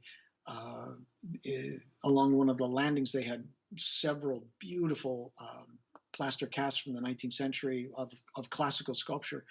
And one of the teachers had asked the students to spray paint them with psychedelic colors, which obviously totally ruins them. And that's pretty much what happened to them in the Boston Fine Arts Museum through their collection into the Charles River, I believe. Yeah, that's right. I've actually heard, sorry, Daniel, I've actually heard a similar thing about the Pennsylvania Academy of Fine Art. I'm not sure if it's entirely true, but they did throw some of their casts. I think it was off the top story of the building. I'm not sure. Have you heard that story before? I haven't. I was a few years back. I was there when they were renovating their studio space. Thomas Akins, I believe, helped design the building and set up the school. And they have a fantastic cast collection, which they spent millions restoring just recently. So they are taking very, very good care of their collection. And while I was there, they were painting the walls white, as they had been for the last probably 30 or 40 years. And I'd mentioned to the director that the walls actually should be a kind of a warm gray color. And he said, "What are you talking about? Well, they've always been white." And so I pointed to the photograph of the studios with Thomas Akins standing in them. And of course the walls are gray. And then as they were preparing the walls to paint, they were scraping down areas, and you could see that there were maybe 10 layers of white paint, but there were probably 40 layers of gray paint underneath. And so I convinced them that the original color was really gray, not white. Sure. So they painted their walls the appropriate color. Fantastic. And they still maintain those color walls today? I believe so. Yeah, I think so. That's great. Yeah, I think so. If you hadn't mentioned anything, then they may have still been white. That's right. That's right. And if you come to the Florence Academy, you'll see all of our walls are the appropriate gray color, which, the reason, I mean, is a very, very logical reason, is that the light coming in through the skylights or through the north light windows doesn't reflect off the walls and then bounce around the room, so that you can maintain a kind of even shadow pattern. Sure. And I believe that the Angel Academy uses a kind of a neutral, kind of greenish tone to their walls. Are you aware of that, Daniel? I've been to the Academy a couple of times. the the walls in the I think in the model room are kind of an off green color. Sure, yeah, Sure. that works perfectly fine. I've had some studios that were painted green before too. Right, right. Now, on the topic of Mariano Fortuny, in a previous interview, Daniel, I've heard you mention that in the 19th century, Gupta and Sai, the art dealers, they would actually wait outside on the steps, on the studio steps, for Mariano Fortuny to finish a painting, which they would then take back to Paris and sell. Is that correct? Yeah, Goupil was the main dealer of paintings in the 19th century and in Paris. And when they were, what they would do, which is unlike galleries today, is they would buy the painting directly from the artist. They would pay cash, and even as late as Picasso's time, they would buy the painting directly from Picasso and then run out and see what they could get for it, which I think is perfectly legitimate. I wish galleries would do that today, because at least then they're putting their money where their mouth is. They're not just asking you to, fill their gallery with paintings free of charge, and then, if and when they sell a painting, you get paid. I think it's far more interesting if your dealer is invested in you as much as you are, in the sense that they've paid for the painting and they can sell it for whatever they can get for it. Sure, that makes perfect sense. It's not popular with galleries, I must say, this thought, but I think most artists would be very happy.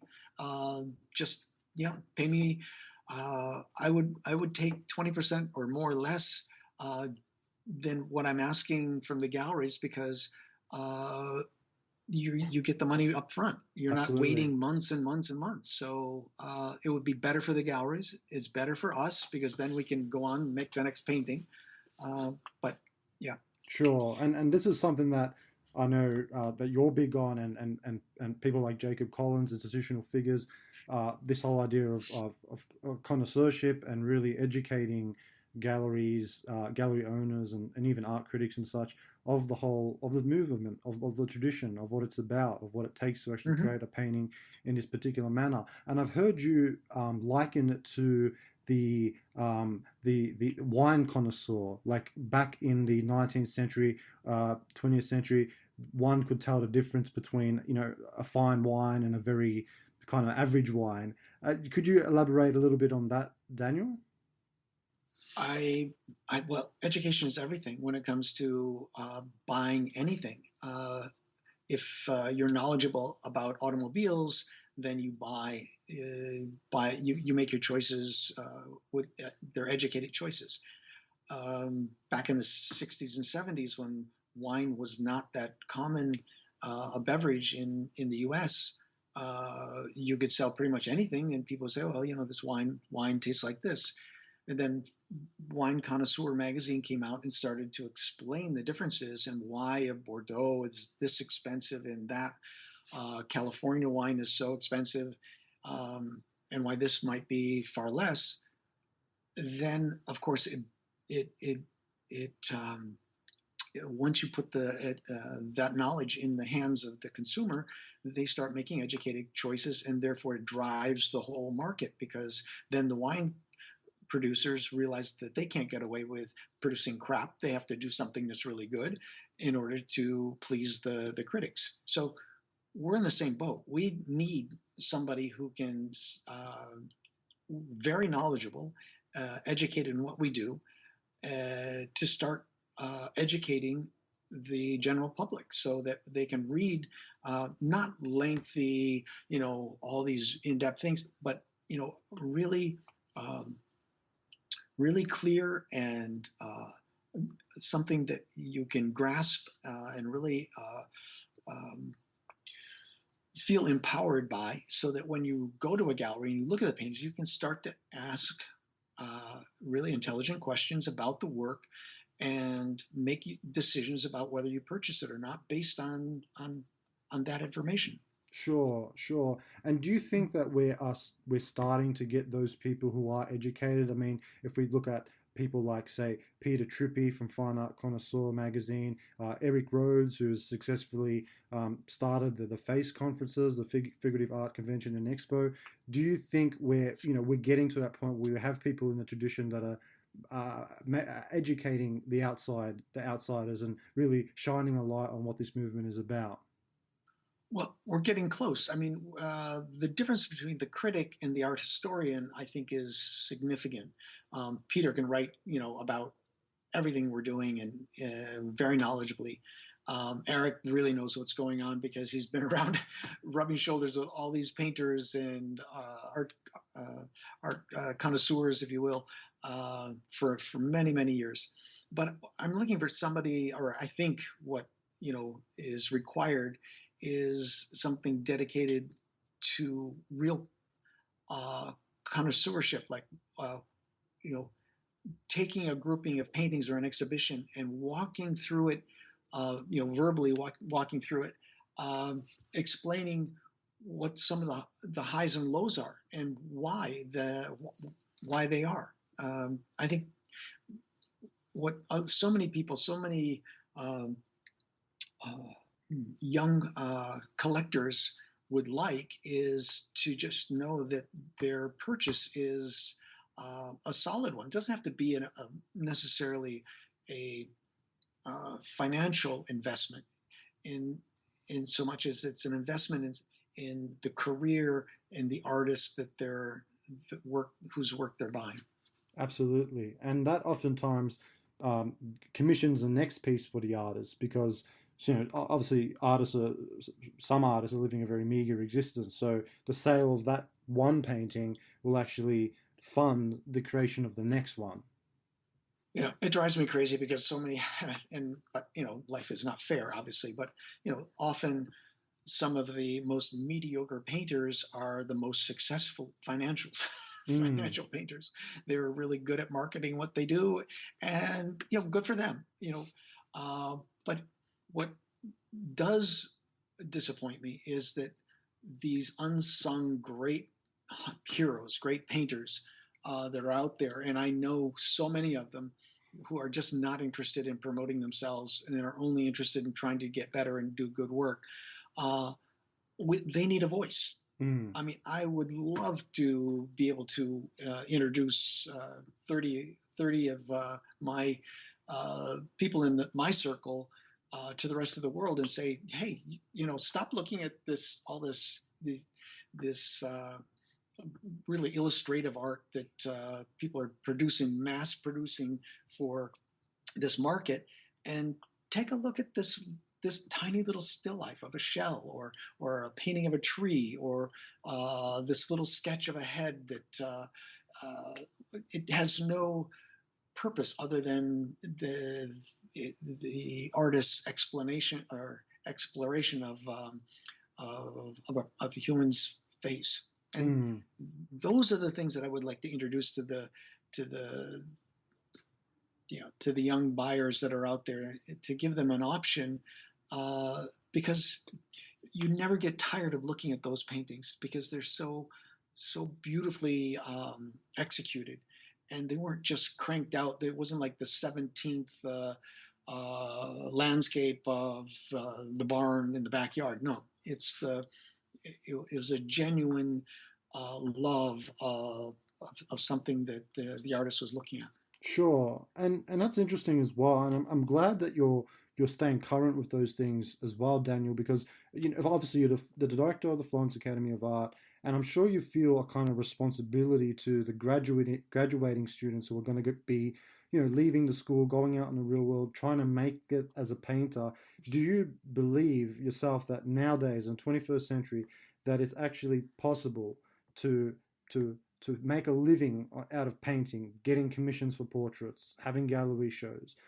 Do you think it can happen? Absolutely, sure. I'm very glad to hear that. Lovely. Yeah. It's very encouraging. Now, moving forward, as stated in your own words, throughout your life you have, quote, looked for the frayed threads of the realist tradition, desperately wanting to feel connected to it. Because I picked up the pieces of the tradition from many different people, What we teach now is a blend of what I received myself. I have necessarily interpreted their teachings in my own way, fitting the pieces together as seemed most right." Unquote. Taking this into account, how did you go about establishing the Florence Academy's curriculum over the years? Ooh, okay, I'm gonna simplify. This could this to really answer the question fully. It would take a great deal of conversation because, as I said, the essence of the curriculum started when I started the Florence Academy, and when I envisioned how and what I was going to teach, and getting started. And I must say, it slowly evolved. But I have to give credit to every single one of my teachers, starting with Paul Brown, Nicole, going through eventually Ramiro and Charles Weed and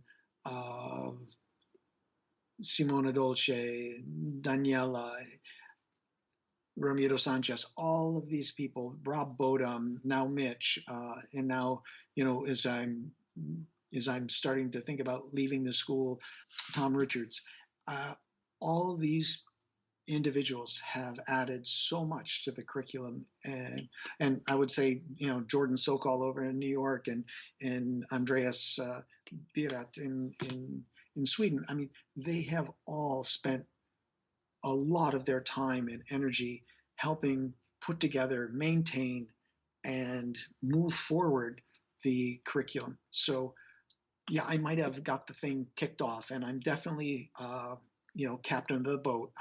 That's my role.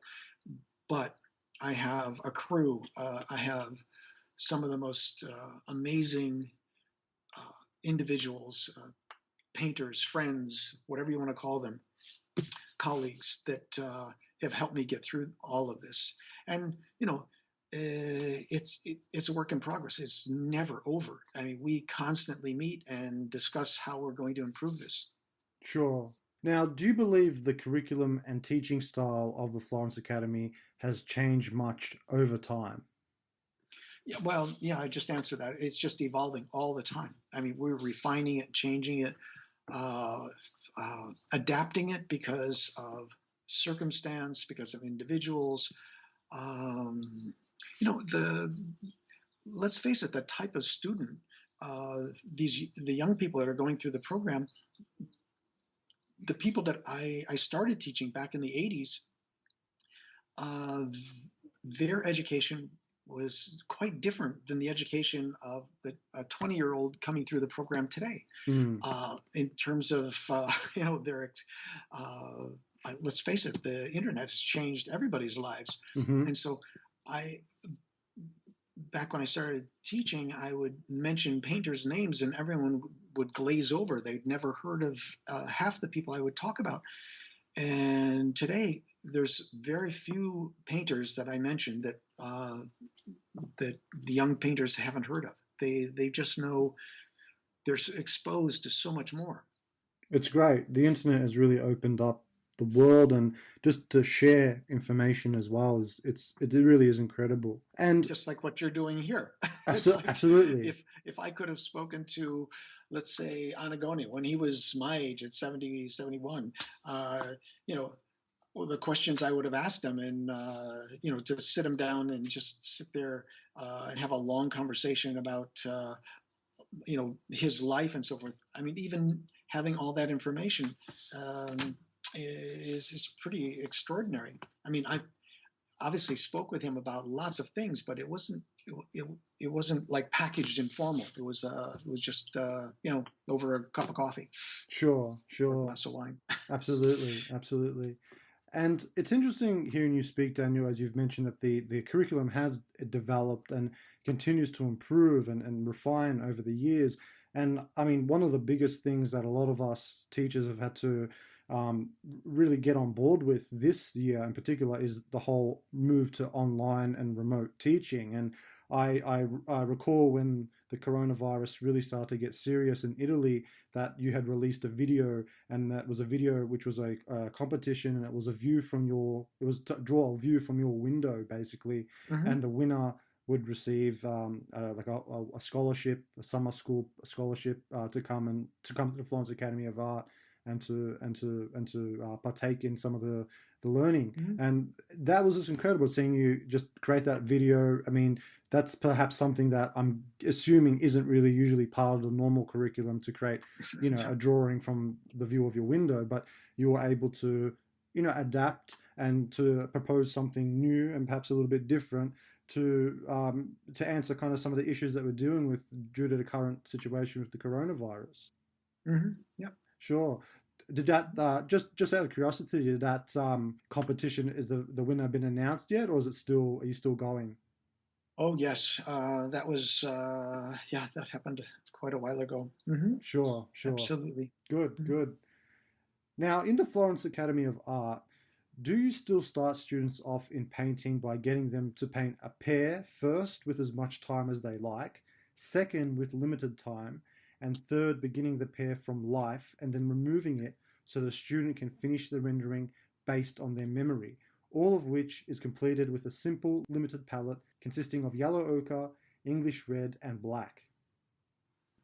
Um, yes, even that project evolved. It was kind of interesting. We wanted the students to begin painting by starting with something pretty simple, straightforward, to get a sense of light and structure and so forth. And um, so we said any sort of piece of fruit would be fine. Then we realized that an orange was a little bit more complicated because you had to add different colors to the palette. So we ended up landing on the pear, um, and and then because some people would finish so quickly, I thought, well, why don't they then expand that to see if they could just paint it in one shot, one go, and then to see if they could take the whole thing away, the pair, their paintings away, and just paint it from their memory. The thing that was most surprising, I think, to not only the painters but also the instructors, was the pair painted from memory was often the best of the three, Wow. because what you're doing is you're making sense out of what you've seen. And so Mm, all that information is stored in your head. And it's short-term memory, obviously, but a lot of that information remains exactly the way you saw it in your head. And so as you start to paint it, it all comes back to you. But then instead of just copying out there what you see, you're internalizing it, and you're creating a pair. And so you make it be the pair that you want it to be, and that's really essential. And that eventually becomes, even if you work from life, uh, you'll eventually paint more and more from your memory. absolutely. And that's something that you, I know, are big on the whole idea of memory training. And perhaps it's something that a lot of the schools out there nowadays don't focus on. And I recall you telling a particular story, Daniel, where you recall James McNeill Whistler. He used to have his students take long walks and absorb the scenery and environment and the landscape around them, and then head back to the studio and create etchings from imagination. Is that correct? Lecoq, the French painter who kind of invented this whole memory painting. I think Fontaine-Latour and James McNeill Whistler studied with him, and it was his approach of that Whistler used when he would go for walks in Venice. He would memorize scenes, and then he would come back and then draw, etch, or paint from memory. When you the Lecoq's book on memory drawing or memory painting is pretty amazing. When you see the work that his students produced, they would make copies of paintings from the Louvre, but they wouldn't have the painting in the Louvre. They would have it in their studio. So they would Mm, go look at the painting for an hour or two in the morning, and then come back and then make the painting from their memory. So mm. the training of memory is a really important part of what we do, um, and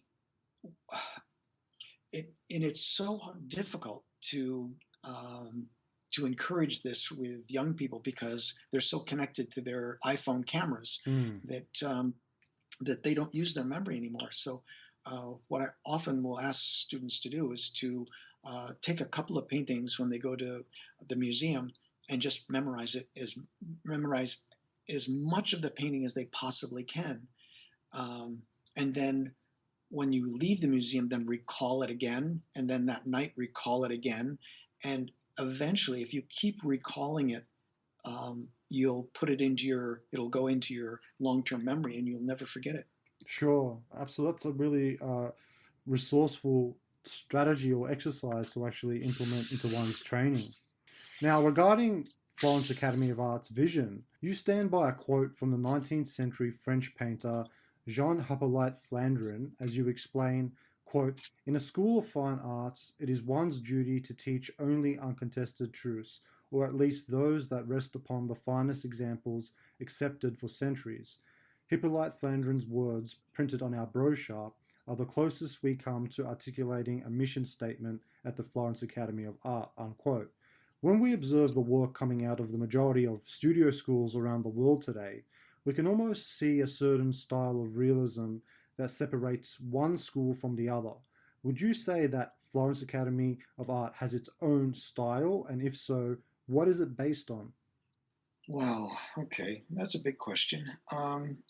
Does it have its own style? I think there's a similarity in the work coming out of the studio, certainly, partly because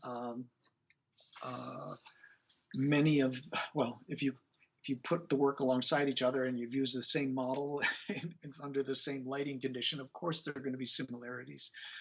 I think I would choose to look at the work after the student graduates because Mm. student work is pretty constrictive.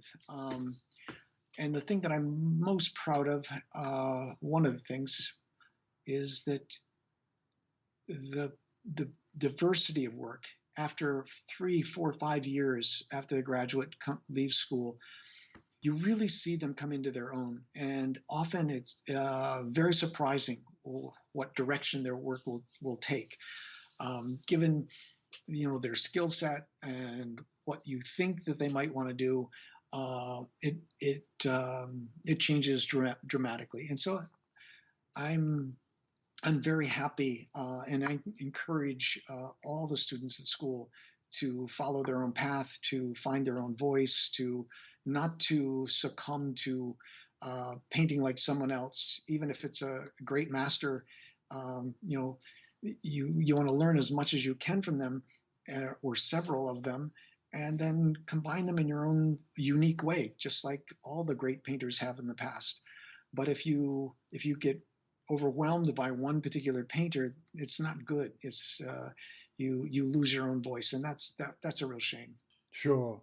And fourth year is where you would really start to see that student develop their own unique painting style or their voice or contributing what they have to say to the world. So would you say it's about fourth year where you start to see that, Daniel? Yeah, that's just the very, very beginnings. I think fourth year, I like to help individuals who are quite accomplished in terms of the techniques and what we offer at the Florence Academy. In the fourth year, I like to challenge them in technical things more than anything else, like set out really difficult problems for them to solve technically, get them to use materials that they haven't been using to expand their horizons a bit to see what they can do. Sure. The process of finding your voice is a lifelong process. It's you know, it, people say, well, I have to go out and find my style. I have to find out the way I want to paint. Basically, you're born with that, Mm. and I think it's a relief to know that you don't have to work at that. That in fact, you probably can't get rid of it. The thing that it's built into you is that you have a certain way of working, and even though you might not see it, everybody else around you sees it. So just don't worry about it. Just get on with the work. Don't don't worry about your style. Absolutely. Sure, that's well said. Now, it's very noble of you to keep the Florence Academy as a non-profit organization. Why have you chosen to do this? Well, in the beginning, there were certain benefits, certainly tax benefits here in Italy, to be a nonprofit, but I wanted to uh, uh, enlist the support of a board that could help guide us, to help give us encouragement, either financially or through their own expertise. And so we assembled a very small board. First, it was a British board, and then we dissolved that board because their idea was slightly different than what we were thinking about in terms of a board for the Florence Academy. And we were a U.S. based school at that time. We are no longer, by the way, we are an Italian based school now. But we still have a 501c3. We're still a nonprofit in the U.S. Um, but for tax reasons and all these other things that get really complicated, in order to be legal in both countries, we had to set up the school in a different way. Um, and of course, as you start off, you have two students and nobody cares about what you're doing. Then all of a sudden you become an institution with 130 students, and everybody, you absolutely have to abide by every law and dot every I. And of course we do that. But it's interesting. It's a process, as you grow your business, there's so many other things that go along with that. Mm-hmm. Sure, sure. Moving on to my next question. Over the years, the Florence Academy has had several moves, and it is currently located in a 35,000 square foot 19th century former customs house close to the heart of Florence. The campus houses all 7 teaching facilities, which were previously in different locations. It contains 30 north light studios and over 24 north-facing skylights, a gallery, bookshop, library, cafe, and 2 apartments to accommodate visiting artists, as well as a collection of 19th century drawings and students' work from over the years. Can you provide some information on your experiences of establishing Florence Academy of Art's current campus in Florence, as it sounds like it would have been quite a complicated endeavor? Yes. Okay. Well, I think I'm going to take a minute to go back a little bit, because one of the people that we've left out of our conversation is Susan Of Tintori, course. who started with me back in the early years. After about 3-4 years, I had run the Florence Academy, and then Susan joined me in '93, I think. Um, and since then, I mean, her job in the beginning was just find students, and she put her full resources to that endeavor. And immediately we had a wait list. And from then on, I think we have never been without a wait list at school. So um, this is a huge accomplishment, and she must be given 100% credit for that, and also for organizing the school so that we would run efficiently, put us both on salaries, put us in the on the road to becoming accredited, and so on and so forth. So Susan has been one of the guiding lights here from the early years, and with her help, we organized to buy this building. And obviously the board of directors at the school, with their financial help, they put up the collateral for the loan, for the mortgage, and with huge donations, we were able to buy this building and then renovate it. It was a massive undertaking, which, looking back, I think we were all out of our minds to even attempt it. We looked for 12 years for a building to put the whole school under one roof. And my wife Anki looked, we must have gone to 25, 30 different locations through the years, never finding anything that could be adapted the way I would really like, with North Light and so forth. Until we found the place we're currently in. But then the actual mechanics of buying the building and so forth couldn't have been done without Susan and this Herculean effort. I stopped painting because I had to be on site every day. And Wow. my wife eventually said, "Look, I was in such a bad mood because I was painting, and then I was being called to the building site, and so I had stopped painting. So I was upset all the time. And so she said, "It's either you either stop painting, or stop the building, but one of the two have to go." Mm. So I took a break from painting, thinking, yeah, I can do this for 6, 8 months, whatever it required. I will never do it again. Wow. Um, it was a shock.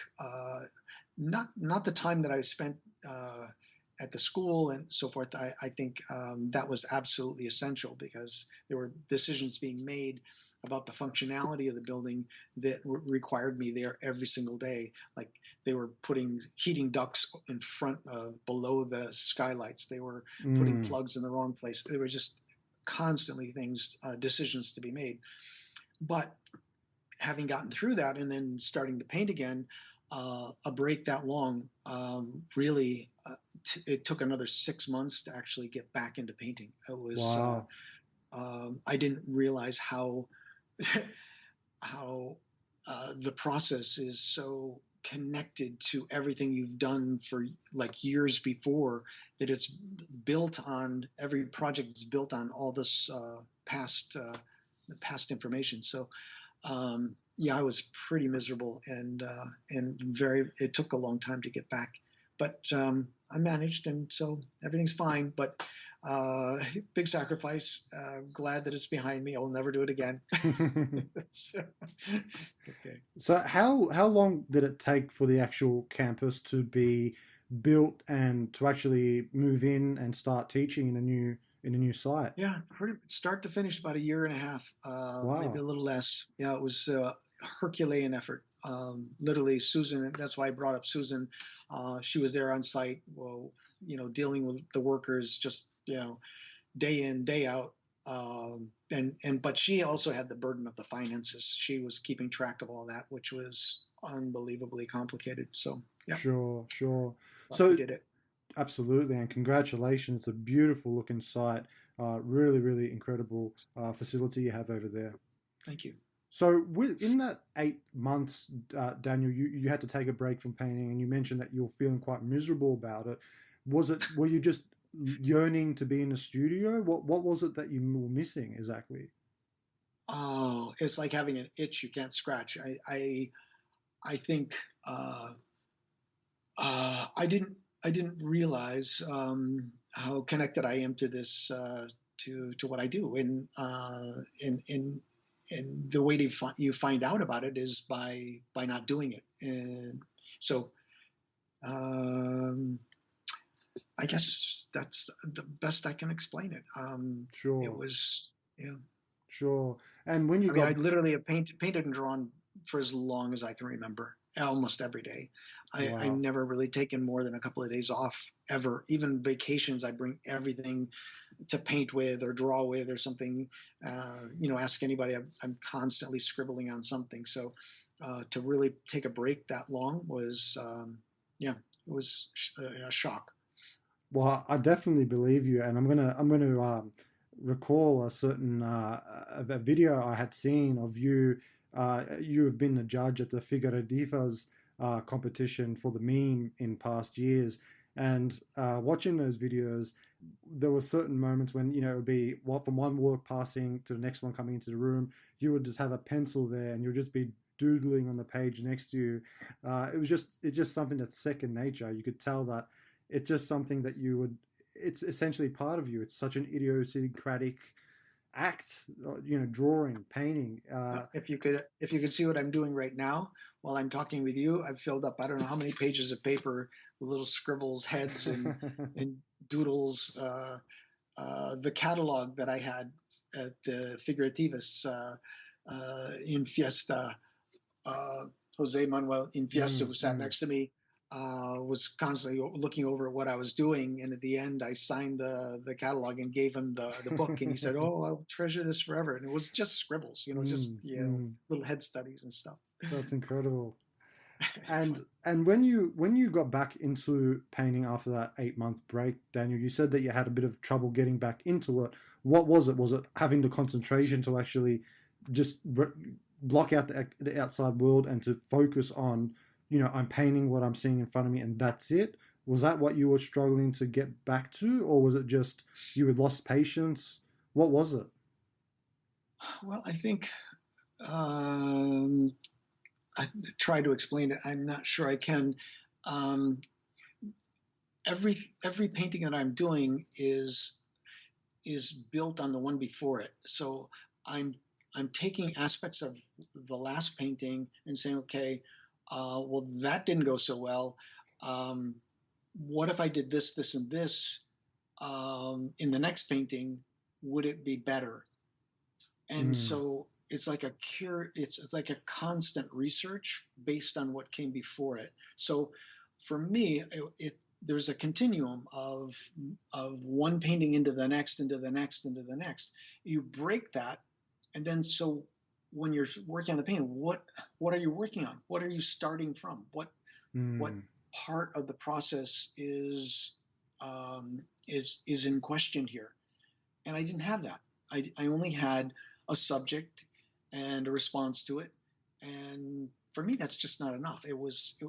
And so my first paintings were like student exercises. It was like, mm. okay, hire a model, just paint a nude. Figure out, remember flesh painting. Remember how you do that. Sure. And it was rough. It was like a student work. It felt like awkward. And then Mm, the next one was a little better and a little better, and so then then I had something to build on. Then the the mistakes of the previous painting were in my consciousness enough so that I could then, okay, I can focus on this and try and improve the way I paint that. And sure. that's the excitement for me. It's just a constant trying to get better, trying to make a painting that that that in my estimation is worthy to stand alongside the great paintings of the past. Yeah, that's Absolutely. that's Sure, that makes sense. Did you find that on a technical level after that 8 month break that your eye was out, or was it very much just getting back into it was like riding a bike? It just came back naturally. I mean, the drawing was there. The skill things were all there. It was it was more the challenge of something. I mean, I knew Mm, if I set up the nude, I would get a result, but it would just be the result of looking at that and painting it in the most rudimentary way. I'm always trying to push the limits or explore something different, and that's why I have a lot of mistakes. A lot of paintings crash and burn, but that's excitement. I mean, if I'm trying to do something that I don't think I can do, then then I'm really interested in doing it. If I'm just painting a pear and I've got nothing other than the pear to challenge me, yeah, it's not going to do it. But if I'm working on some new medium or new surface, or I want to approach it in a whole different way, or using different colors, or different brushes, or a whole different working method, then I'm I'm focused. I'm excited about the process. sure, that makes sense. So you basically what you're trying to say is that you constantly need to be pushing yourself, constantly need to be um, trying to challenge yourself, essentially. Yeah, absolutely. I guess I get bored, but I heard. I remember reading something about Sargent saying he when he would choose his subject matter, he would always choose something he wasn't sure he could paint. And Mm, that really rang true to me. That if you're now, often that's not the only thing that I mean, I don't necessarily choose subjects that I don't think I can paint, but I choose methods of how to paint them that I'm not sure I know how to do. Yeah. sure. And So you're but it's similar but different. Yeah. So when you say methods, you're talking about you might look at a 19th century method, you might look at a 17th century method. Is that what you mean? or or an approach or the materials or how I paint it. You know, do I start with a grisaille, or do I start with direct painting, or do I mean, recently I've been doing pastel drawings and then kind of going over them with oil, and then just starting an oil painting on top of them. The, just the mixed medium, and that's one of the things that we didn't quite touch on enough, I don't think, is with Annigoni. He was constantly. You have to consider that Annigoni, out of all the painters that I know, he was the only one who did fresco, watercolor, tempera grassa, oil painting, sculpture, etching, sanguine drawings, ink wash drawings, and did them all extremely well. I mean, Absolutely. he dabbled in every single technique you could ever imagine, and was just amazing. So what I'm trying to challenge myself often is to think a little bit outside the box, which I love doing. And so I come up with these harebrained ideas about how to make a painting, and then I'll just give it a shot. Sure. And in regards to your process, Daniel, would you say that you're at this point in your life quite fast with your painting, or you're a slow painter? Uh, yeah. I guess it depends on what you think is fast. I don't know. Some things go really quickly. Other things, I seem to. Sometimes I feel like I'm slowing down as I get older. But I think I'm a relatively fast painter. Yeah. Sure. And it's interesting that you referred back to Annigoni there, that he did trial so many different mediums. And it's true, if you look at his body of work over the years, he had stylistic changes in his body of work. But as you said, also he worked with multiple media, which was incredible, and he seems to have mastered each one of the media that he tried as well, which is really incredible. Did you find at some point, due to your love for materials and exploring different painting applications, did you ever try the tempera grassa painting technique or method? I have briefly. It's just not for me. Annigoni, his gift, I think, was water mediums worked best for him. So, like with watercolor, tempera, like fresco, even your colors, your pigments are basically dissolved in water, and he had the control of those, the fluidity of those, which I struggle with, and I think I'm more of a sort of a sticky, oily painter myself, Sure. personally. Yeah. Sure, that makes sense. Absolutely. Now, coming back to the Florence Academy of Art for a moment, today you have campuses in multiple countries. So you've got the main one in Florence, obviously. You've got the US branch as well. Just to correct you, the U.S. branch has closed, unfortunately. As of February, we had to close the program for numerous reasons, but the Corona whole thing didn't help, obviously. But yeah, we now just have a campus in Mölndal, or it's close to Gothenburg, Sweden. I had no idea that the US branch in Jersey City had actually closed. So that's no longer. It's no longer there. No.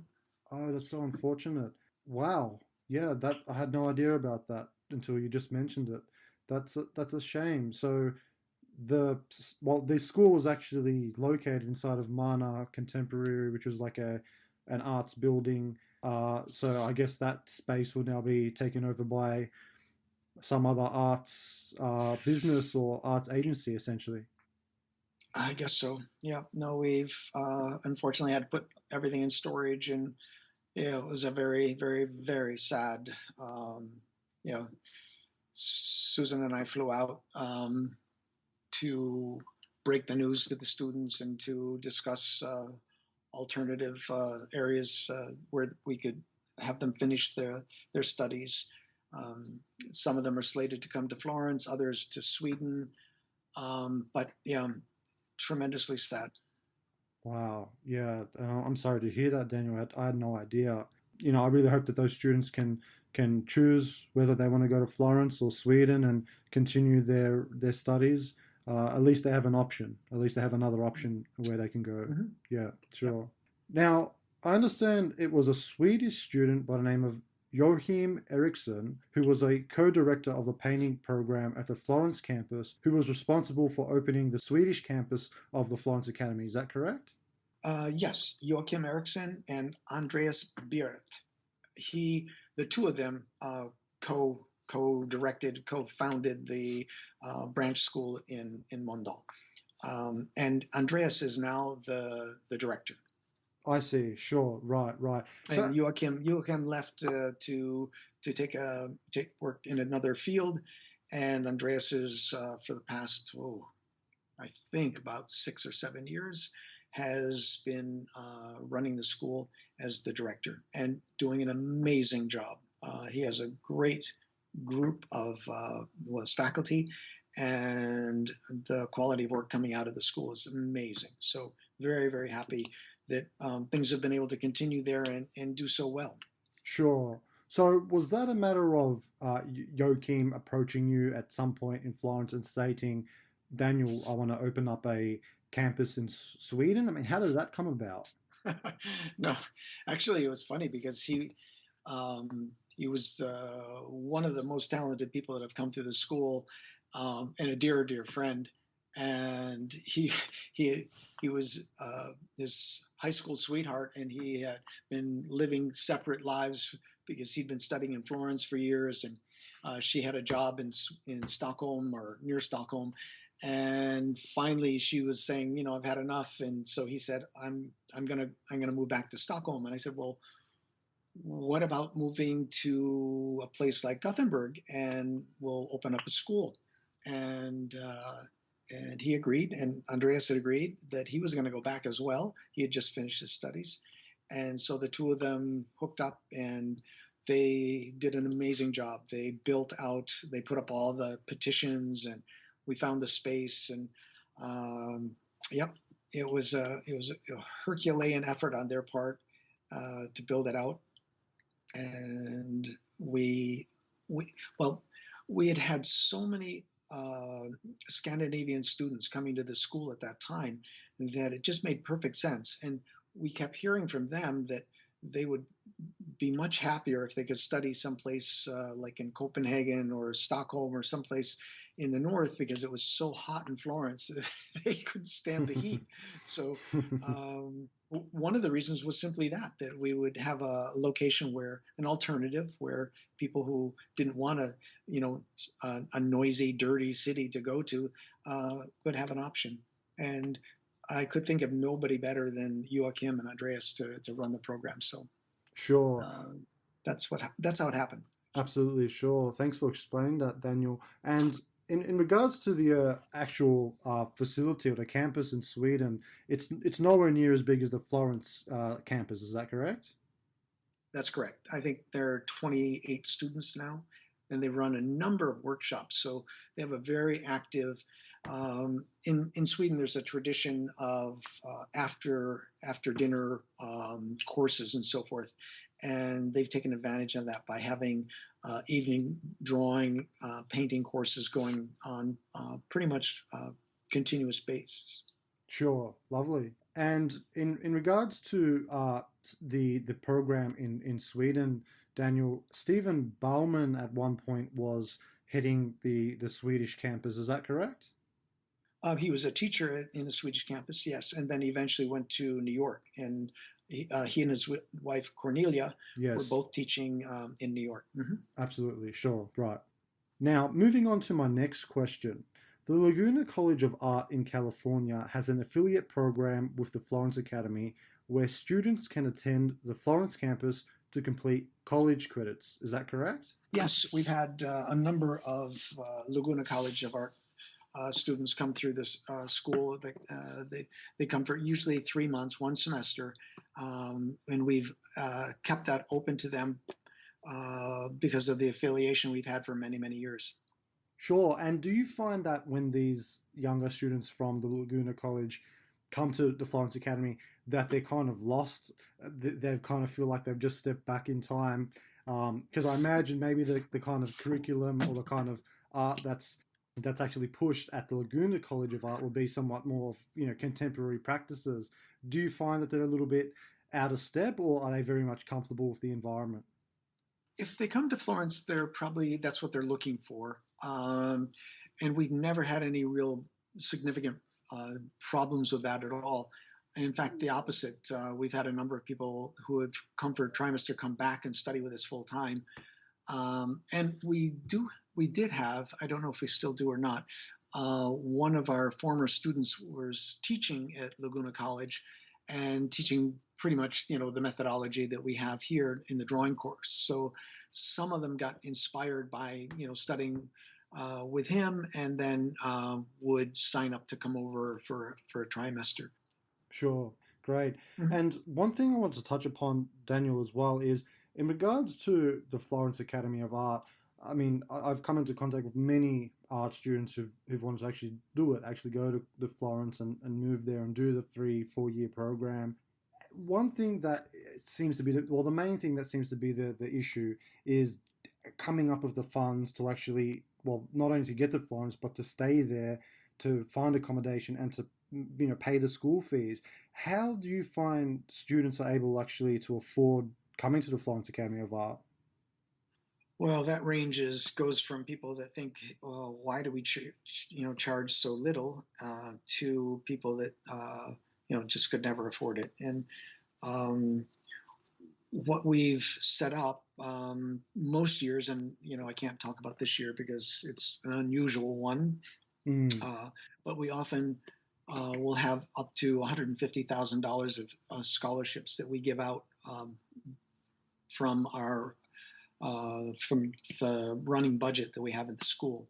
So um, we help as many young people as we can.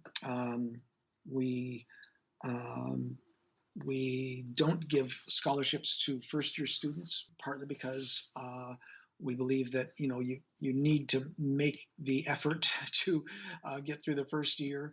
mm. First of all, to see if you like it, see how you get on at the school, and then the second year, you can apply for financial aid, and we try to help as many people as we can. Sure. And of course, you're affiliated with the Art Renewal Centre and the scholarships that they give out as well. So, They've been amazing. Yeah, they've been really absolutely. amazing. Yeah, Absolutely. really, really, what a great initiative. And so many of our students win scholarships and win prizes that we're so grateful for, because it allows them to continue their education, and it's also a way of encouraging young people to continue on this difficult path.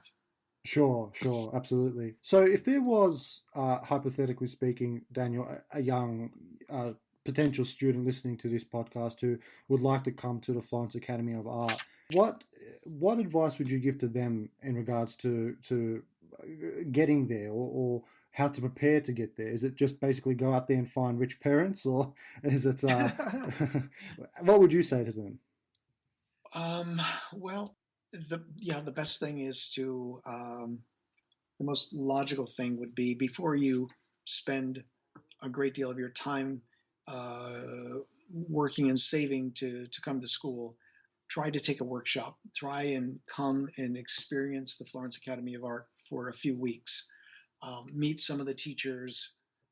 All of our workshops are now given in a building that we took over a few years ago, which is connected to the main campus. So you have lunch with the students in the 4 year program. You're able to uh, you know get a taste of what it is to actually be there. Once you've done that, if you're really committed and you think that this is what you want to do, then go back and save your money as much as you can.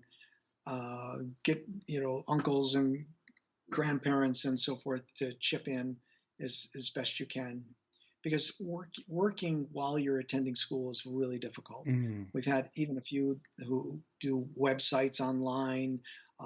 Even there's one student who was actually playing the stock market and doing so well, he was paying his tuition by manipulating the stock market, I guess. So, because while you're here, I find so much of your energy is taken up in study that you just don't have a whole lot left by the time you go home.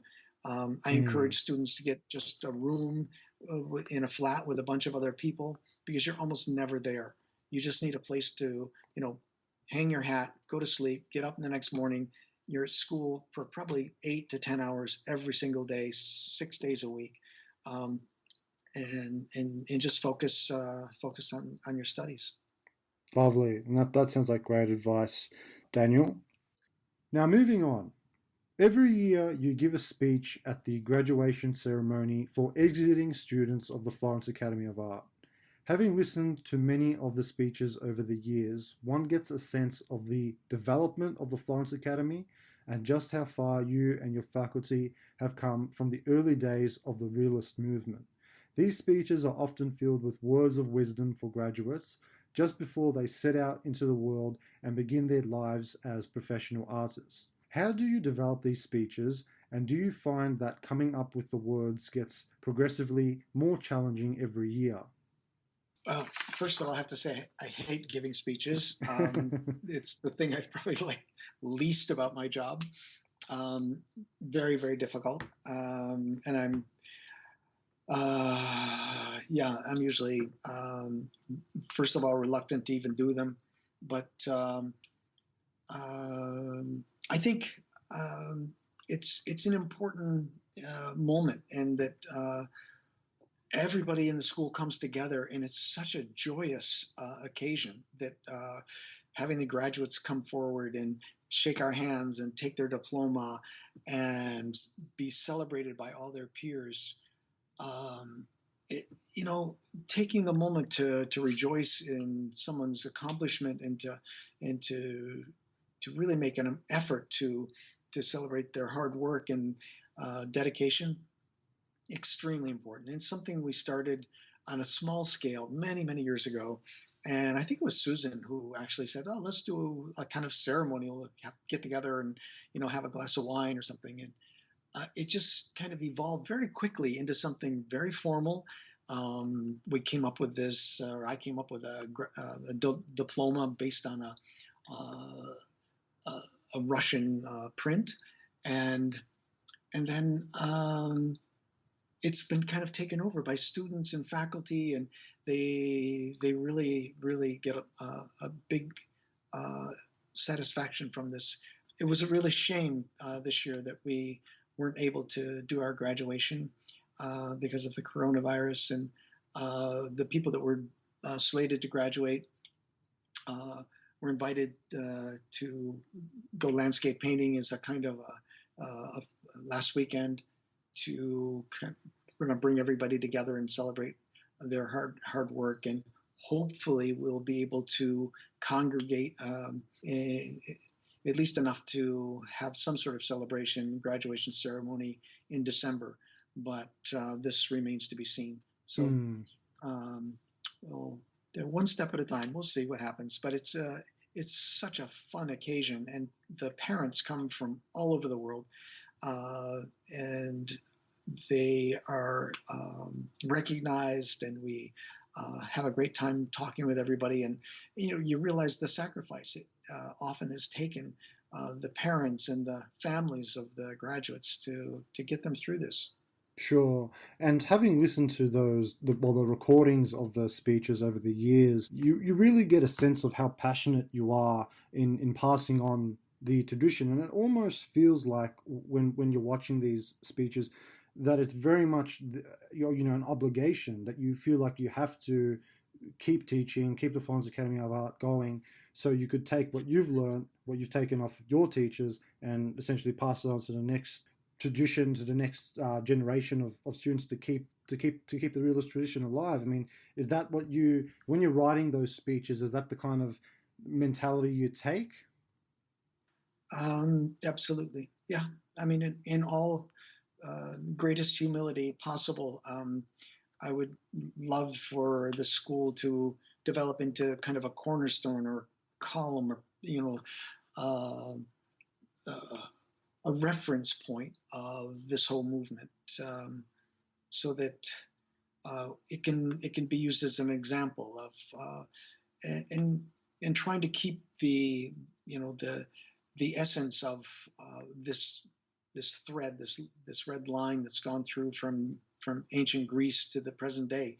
Um, it hopefully will remain a bit of a center line for everybody to spin away from, but it's I think it is essential. The École des Beaux-Arts in the 19th century was kind of that place in Europe that everybody migrated to, and even though they had academies in Italy and Germany and England, um, uh, it just served as a reference, and I think um, that's what would be. I think it's essential that the movement has a place, a reference place, and there are going to be some amazing innovations. I think in the future that will allow all of us to incorporate new techniques and to make the movement stronger and better. Sure, absolutely. And what better place to initiate that than in the birthplace of the Renaissance, the city of the Renaissance, in Florence?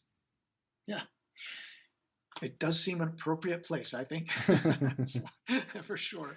It's full of Sure. beauty and certainly has the tradition. And my exhibition, which I think we talk about at some point down the line here, I called Continuum, and I see my life, my work, my energies as being part of that continuum, for better, for worse. One can't necessarily judge completely from the inside what you've done or what you're doing or trying to accomplish. That's going to be for people later on to decide about. Sure. Now, moving on to my next question. Mitch Shea is the current director of the sculpture program at the Florence Academy Florence campus. However, prior to him taking this position, graduate of the Florence Academy Robert Bodum was the acting director of sculpture. I understand Robert was quite influential in developing the sculptural program and was very keen to head the sculpture department when it first begun. In fact, he wrote you a letter in the late 1990s explaining his eagerness for the position. Eventually, you hired him. Can you explain more about working with Robert to build the sculpture program at the Florence Academy, especially since you're a painter? Sure. I think to go back, we right from the very beginning, I've been thinking of how to create a complete program for the artist. And so from the onset, it was my idea to have anatomy, crochet, sculpture, and so on. And so at various times in the early years, we tried, uh, when somebody was interested in anatomy, we'd have an anatomy program. When somebody was there, Cesna de Cosimo did a sort of fill-in, almost like a workshop sculpture program for a while, which was great, and Rob was part of that. But when at one point when we were at a point of expansion, we thought it would be great to offer a real serious sculpture program, and it was just about that time that Rob Bodum was finishing his studies, and I think I explained earlier that he was given scholarship money for a year to do whatever he wanted to do, whatever his interests were. And that was when he wrote this letter asking if I'd be interested in starting a sculpture program. And it was synchronicity. It was the perfect timing. We had the space, and I said absolutely. So Rob came over, and he is the sculpture program at the Florence Academy of Art. He started off with a couple of students and developed his own methodology of teaching, published his own book, Drawing in Space, which is a handbook for the sculpture department, which is amazing, and has gone on to teach some of the most talented, most amazing sculptors that are out there today. And I think, there's no question about his abilities as a sculptor or as a teacher.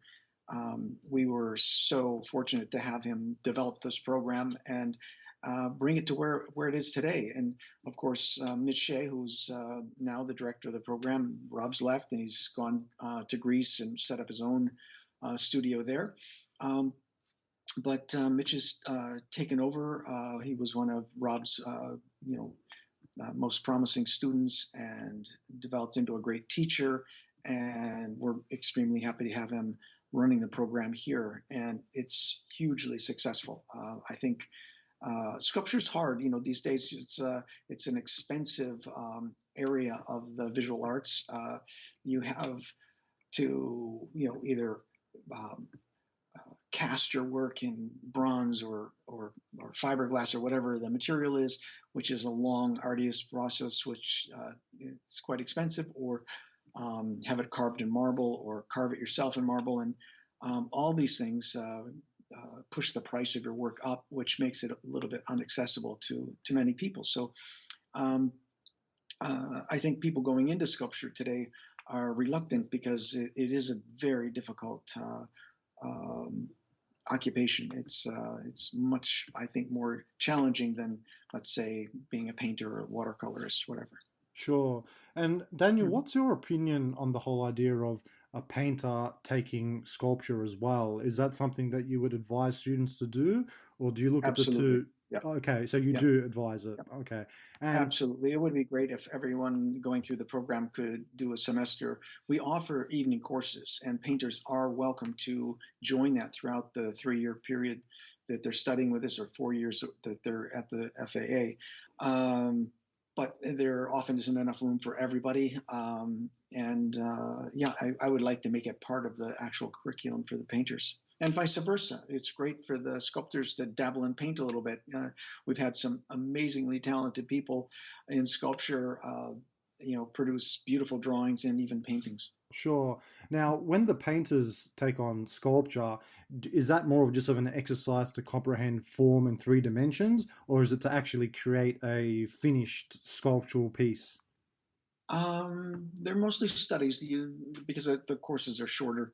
And so you learn about armatures and about block-ins and about how to construct.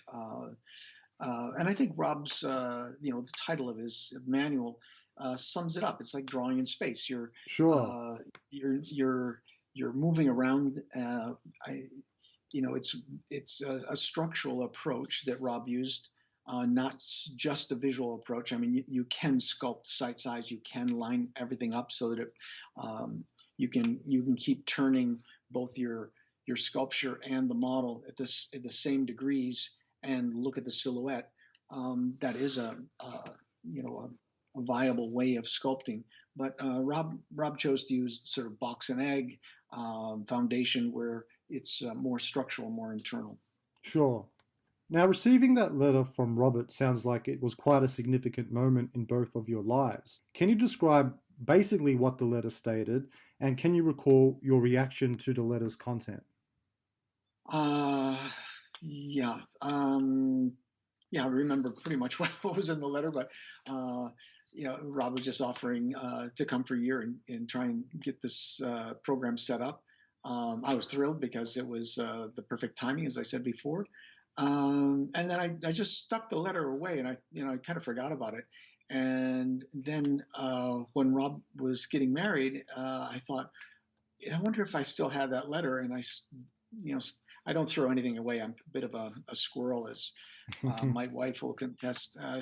But I dug around until I found this letter, and it was on. It was kind of typed. It was fairly faded. You could barely read it, but I wanted to give that back to him when he was getting married. I thought it would be a fun gesture, and it was life changing for both of us. Obviously, in the sense that we started down a road that led to just a fabulous sculpture program, influencing the lives of dozens of young people, and really establishing sculpture, giving it some solid footing. Because up until then, there weren't many places to study sculpture. Even the ARC, the people that were entering the competitions there, uh, didn't really have a good, strong skill set. And now, of course, this has proliferated. You know, the people that have studied with Rob have then gone off and taught, and those people have gained the skills. And so now we have a whole generation of young people sculpting at a really high level. Sure. And it's interesting as well, what you mentioned about the letter being given to Robert during his wedding. That was actually my next question. Uh, Mhm. from what I understand, I've heard in the previous interviews that Rob has given that him speaking about this particular letter, and it sounds like he wrote it with such passion that it was almost impossible for you to turn it down. Was it kind of like that? Yeah, absolutely. Um, Rob is like a second son to me because I might have mentioned earlier that when we went back to the States in the summers to visit my parents, my son and Rob would play together. So Mm, I've known him since he was 5 years old. So we go way, way, way back. And, it's just been delightful. The perspective you get when you watch young people grow up is so extraordinary, and I really enjoy sharing it with the people that know them, but also just recounting the incidents, the stories along the way. Rob skateboarding with my son, or getting in fights along the canal, and all mm. these little stories. It's been just wonderful watching him grow up. And now, he's a mature man with wife and son, and living in Greece, and again continuing his tradition of making beautiful sculpture and teaching loads of young people how to sculpt. Sure. So, in a sense, Daniel, would you say that you were almost a mentor to Rob? Oh, I would hope so to a certain degree, but yeah, I mean, you have to ask him. Sure, sure. So Jamin and Rob are about the same age. Yes, they're I think almost 50. My son's 49. Yeah. Oh, great, fantastic, good. Mhm. Another thing that you and Rob share in common is you both ride motorcycles, right? Oh yeah, I think I had a pretty big influence on quite a number of my students with regard to motorcycle riding. At one point, we had about six or seven. Most of us ride BMWs, so we're kind of partial to riding BMWs. But yeah, yeah. Now, another graduate of the Florence Academy, Angel Ramiro Sanchez, is the director of the Advanced Painting program at the Florence Academy. I understand Ramiro was part of the Florence Academy since the early days. Can you speak more about your history with Ramiro and how your relationship has developed over the years? Yeah, very much like Rob. I met Ramiro not when he was quite that young, but very young. I think he was. We were talking about this just the other day. I think he was about 17 when he first came to the studio. He had been given like a scholarship to come to study in Florence at the Accademia de Belle Arti, and he wasn't finding what he was looking for. And he'd heard about the Florence Academy, so he came knocking on the door one day and asked if he could study. It's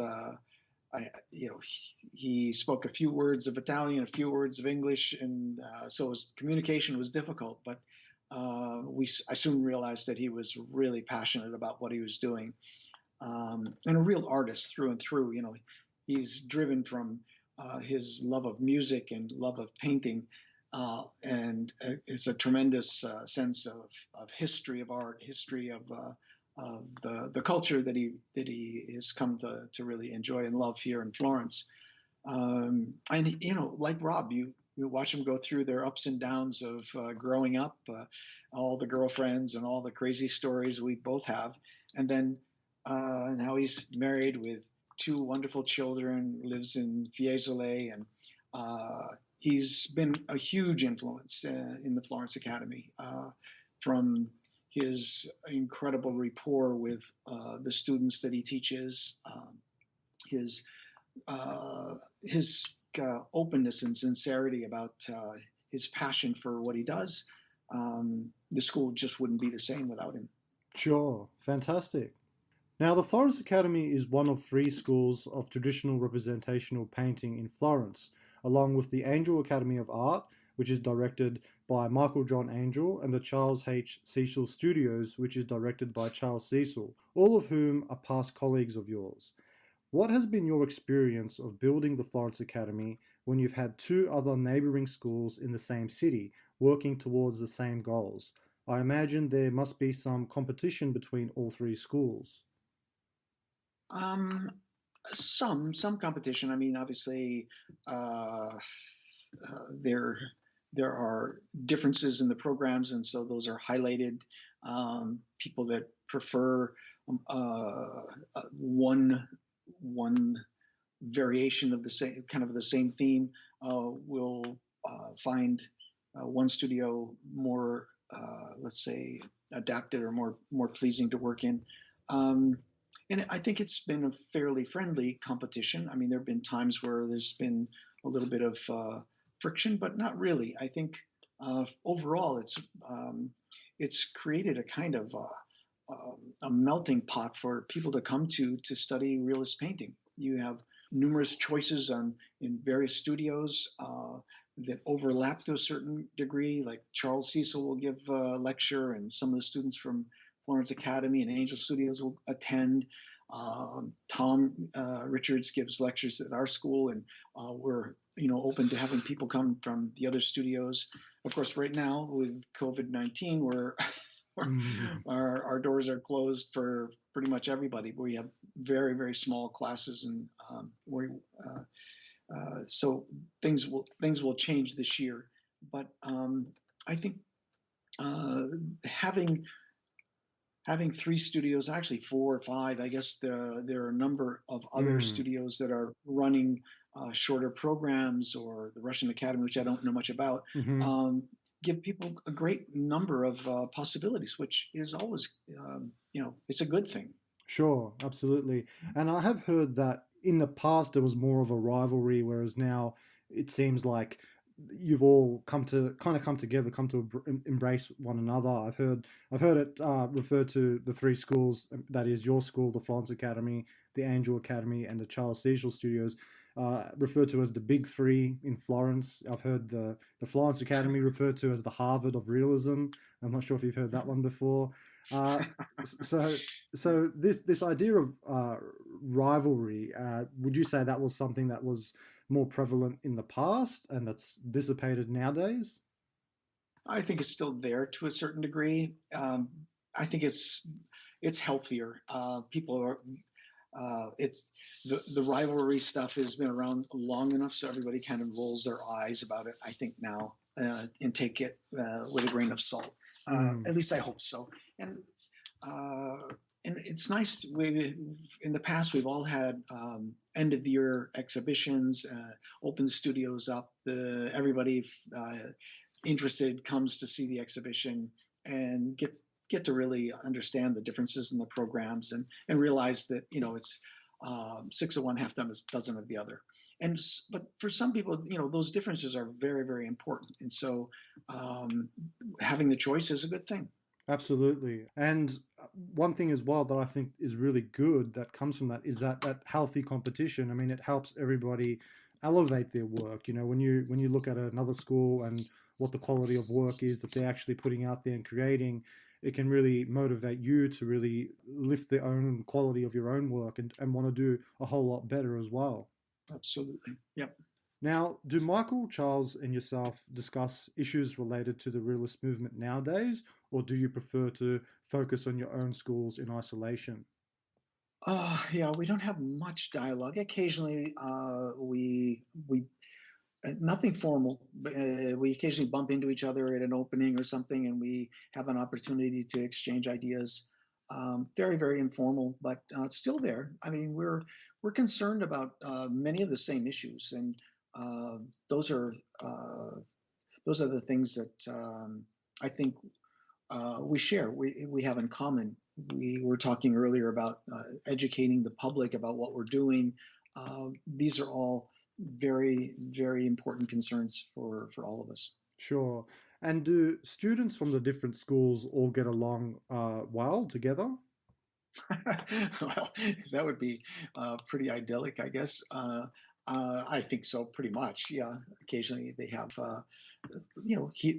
in late evening discussions about whether you use site size or whether you don't, or whatever it may be. I think that those kind of things have gone on for 1,000 years, and they will continue to go on. it's healthy. It's good to argue and to fence with your contemporaries, and it sharpens your teeth to and helps you decide what it is that you really want to do as a painter yourself. That's interesting. So that the whole site size versus comparative measurement debate, is that something that's still It's alive very just much? one, yeah, for sure, but it's just one of the many, many debates I think that are out there. Uh, that sometimes when you're young and you're starting off, you feel like it's a question of life and death, and for some people it seems that way. But yeah, again, it's just a way to sharpen your opinions and understand why you believe certain things. Sure. And it is interesting because you would have spent your whole life, being surrounded by these debates and discussions. At this point in your life, do you still partake in that, or do you feel like you want to avoid the fray and just focus on your painting? Absolutely. The more heated the discussion, the more pithy the argument, the more interested I'm in participating. There's some things I don't argue about because they're not going to go anywhere. But it is fun to test, especially the young people who are just starting out and they have ideas about art and philosophy, and I very very much enjoy uh, the, the the discourse back and forth. It's just yeah. Great, great. That's good to hear. Now, can you explain how teaching has fit into your life as a painter? Has it been a distraction or an obligation which you feel you must meet? Oh, yeah, at times probably all of the above, everything you can imagine. It's just part of who I am. I did start out. I never thought I would be a teacher. Charles and I thought it would be a great, activity to sort of have a small studio with a few students to help pay the bills and to stimulate a kind of community that we would all take part in, and what is said over and over again by virtually every teacher is you learn just as much from the students as the students hopefully learn from you. And I would have to say that's very very true. It keeps you from having young people around and teaching and discussing all these things on an ongoing basis has has stimulated my own growth as an artist, has helped me uh, constantly change what I'm doing and how I do it.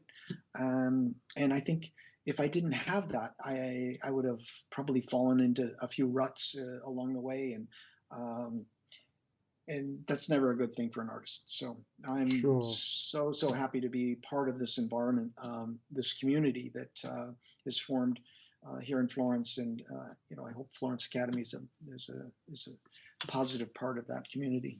Sure. And I think one of the really great things about teaching as well is it it really gets us out of our studios and out of our own mind. Without it, it would be a very lonely, isolating life, I think, the artist's life. And that's something, I mean, personally, my own teaching, which I really enjoy, is just, being able to take that break from your personal work, step outside of the studio and, go to school, go help students working on their own projects, and when you come back to your work, you feel you have more clarity. Do you find that as well, Daniel?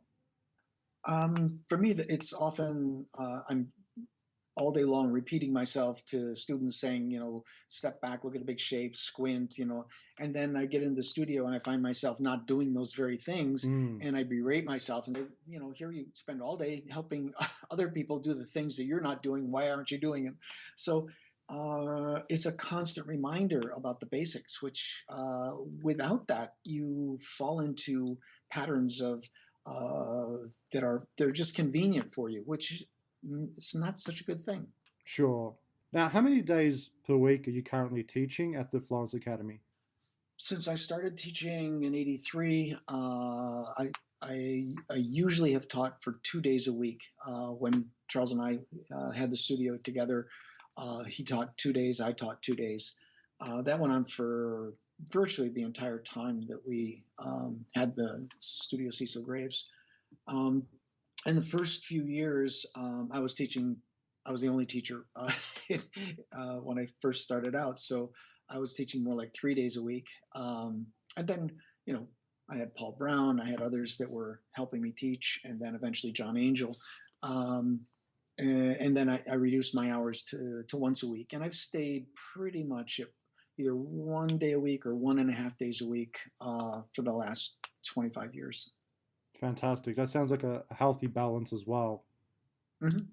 Throughout your life, you have completed numerous master copies, as is common with many painters who follow a pre-20th century mode of training. In fact, you have carried out master copies in your hometown at the Rochester Memorial Art Gallery and the museums of Minneapolis and Cleveland. What are the main things you took away from your time copying in museums? Oh, copying is so important, and once you have some of the basic skills, you draw well, uh, you have some experience painting. Uh, Going to museums and copying directly from the actual painting is incredibly important. Um, Most people are reluctant to do that because they don't want to expose themselves and have a bunch of people watching them paint. They find it difficult to organize all that stuff to get to the museum and fill out all the applications to go and so forth. But it's very, very much worth it. And most of the painters of the past, including people like Sargent, copied numerous paintings for their own edification. And they did it uh, with the intent not of making a forgery, but to learn the procedure. How did the artist that they're looking at translate nature, and what was their handwriting? What was the process? And then I think the thing that I took away from a number of the copies was that if you don't have the exact palette of the painter, or very, very close to the exact palette of the painter, you end up making numerous mixtures that are incredibly complicated. And what I found is that when you have the colors correct on your palette, then your mixtures are very, very simple. That it's an incredibly simple process. That yeah, you don't spend hours sitting there trying to match colors, but it's actually just a natural phenomenon of mixing these two colors to get a third color that you're seeing in the painting.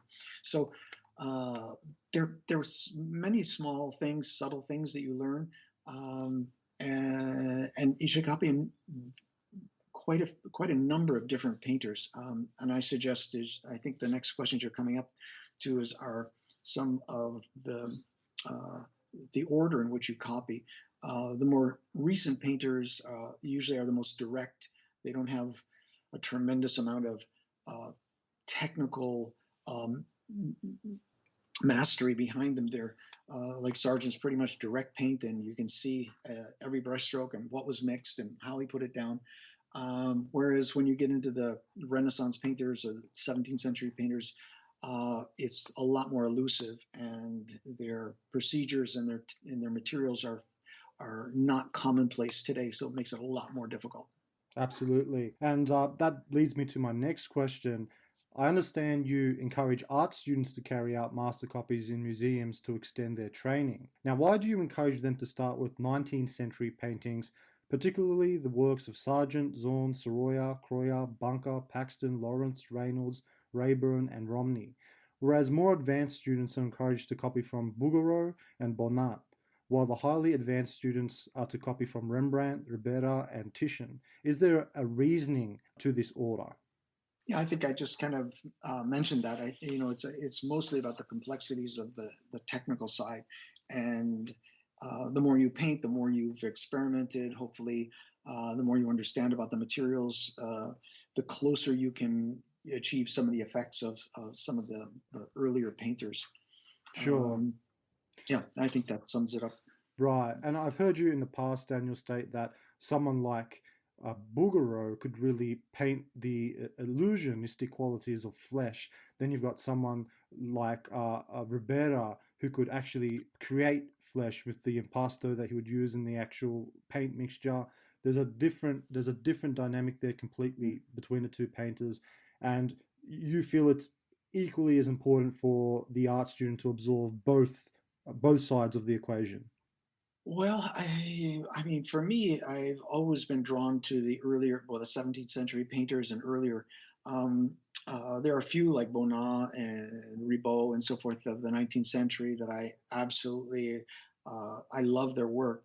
Um, and but it just depends on your own sensibilities. I think don't know how else to say it. I mean, I have friends that are just totally enamored with Bouguereau, and try and copy his work and copy his style and copy a lot of even the subject matter. Um, and if you're drawn to that, then you should go for it. That's what I believe. Sure, absolutely. And it's interesting because in the past, I've heard a lot of students claim that in the Angel Academy of Art, one of the artists that the school really admires to achieve the same sort of technique is that of Bouguereau's. So in the Florence Academy, would you say you have those artists that are essentially part of the kind of underlying philosophy of the school? Oh, absolutely. I mean, I think we have a very large range of painters that we admire, and I think that's the beauty of the school is that we have so many advanced painters, and we have 30 people teaching, so you have all those different variations, and the range is from Sorolla, Zorn to going back to Renaissance painters. We recently had a couple of painters who were totally enamored with Leonardo da Vinci. And of course, Bouguereau is up there. And there's a whole group that just love Caravaggio, Rembrandt, Velasquez, the 17th century group. So, and they're all welcome. I mean, those are Sure. all amazing painters. And yeah, and I think if you're drawn to a particular painter, you should delve into that way of painting, that uh, a bit the philosophy of that, and then emerge and then try something else, and then but make them all your own. That's the key thing, is to make them your own, not just to fall into the trap of emulating another painter. I think that's a big mistake. Great, that's fantastic advice, Daniel. Now, the Florence Academy is principally a technical school focused on teaching students the crafts of drawing, painting, and sculpture. One of the main criticisms about the contemporary revival of traditional realism is its lack of intellect and its over reliance on merely copying the surface appearance of things from nature. What seems to be missing from the curriculum of the majority of studio schools around the world is some focus on developing the intellect of the art student through studying subjects such as literature, history, philosophy, and theology, as artists from the past were inclined to do. Have you ever considered introducing such a program to complement students' technical formation in the Florence Academy? I'm really happy you brought this up. This has been a focus of mine for several decades. We To enter into this realm, I think you have to be well prepared for taking this on, and it's something that we have been working on right up until the present day. And now that we've been granted permission to open a master's program, we are formulating a program that is going to do exactly this. Um, the basis of this will be a humanities teacher, a humanities program, visiting professors from all over the world with varying points of view to stimulate the thought and approach of for for the graduates in the graduate program. And I'm incredibly excited about launching this master's program, because I think it's a game changer. I think it will be. It's very much needed. And it couldn't come at a better time. So it's taken a lot of organization on so many different levels, legally, educationally, to have the space to do it, to have the incredible teaching staff that I've organized to do this. And so I'm over the moon excited about doing it. It's unfortunate it's coming in the middle of this Corona thing, but I don't think it's going to impede us at all. I think it's actually going to be hugely successful. So I'll keep you informed as we start to open our doors for this. It's very, very exciting. Absolutely. I'm really, really happy to hear that, Daniel. It's something that I've been looking at through a lot of the schools that I've been following over the years, and some schools are trying to address it through their art history presentations and their theory and such. But I don't think any school has really caught onto it, or there's nothing really solid or stable that any school is kind of presenting in regards to like a humanist theoretical approach to educating the intellect of the art student, not just the technical formation. And I think one of the reasons why a lot of the teaching studios around the world are leaving it out of the curriculum is because at an atelier or even an academy is essentially, first and foremost, a skill-based faculty. It's a skill-based school where one's just focusing on developing technique first, and the risk, I suppose, of introducing the humanism and the study of literature and history and so on and so forth is that it takes away from time actually drawing and painting. There has to be a happy medium, and I wanted to ask you, Daniel, if you're familiar with the Sacred Art School in Florence. I am. Mm-hmm. Mm-hmm. So now this is one school that I've caught onto that is actually teaching. I mean, of course, they're a sacred art school, so it's based more on representations and effigy of religious subject matter and such. But they've successfully implemented a course in liturgy into the actual school, and from what I understand, it's been quite successful. So, in order to kind of wrap this question up a little bit, so to speak, I'm really looking forward to the point where you guys go with this Master of Fine Art that you're going to be applying to see how it goes about picking up these ideas related to developing the intellect of the artist, because I think, and as you mentioned, it's something that you've been pushing for the last several years. And I think that this is one thing that's missing from the tradition. I mean, it's really something that's lacking. Well, when you're speaking of secular and non-secular focus, I think for me it's very important that we stay open to all beliefs and all philosophies. It's a point of view that I feel very strongly about, but I think if a school or individual chooses to go down that road, I think that great. I just the important thing is to be clear and open about what your philosophies are and stay true to them. It's so important, and this is a longer philosophic discussion, but I think one of the biggest issues that I face as we move in this direction is shifting the focus from the individual to a greater philosophy or something outside themselves, whether it be God or whether it's some philosophic point of view or it's humanism. This I feel is at the heart of all great art. It's in praise of something that's bigger than yourself. And so one of the things that I'm constantly fighting is that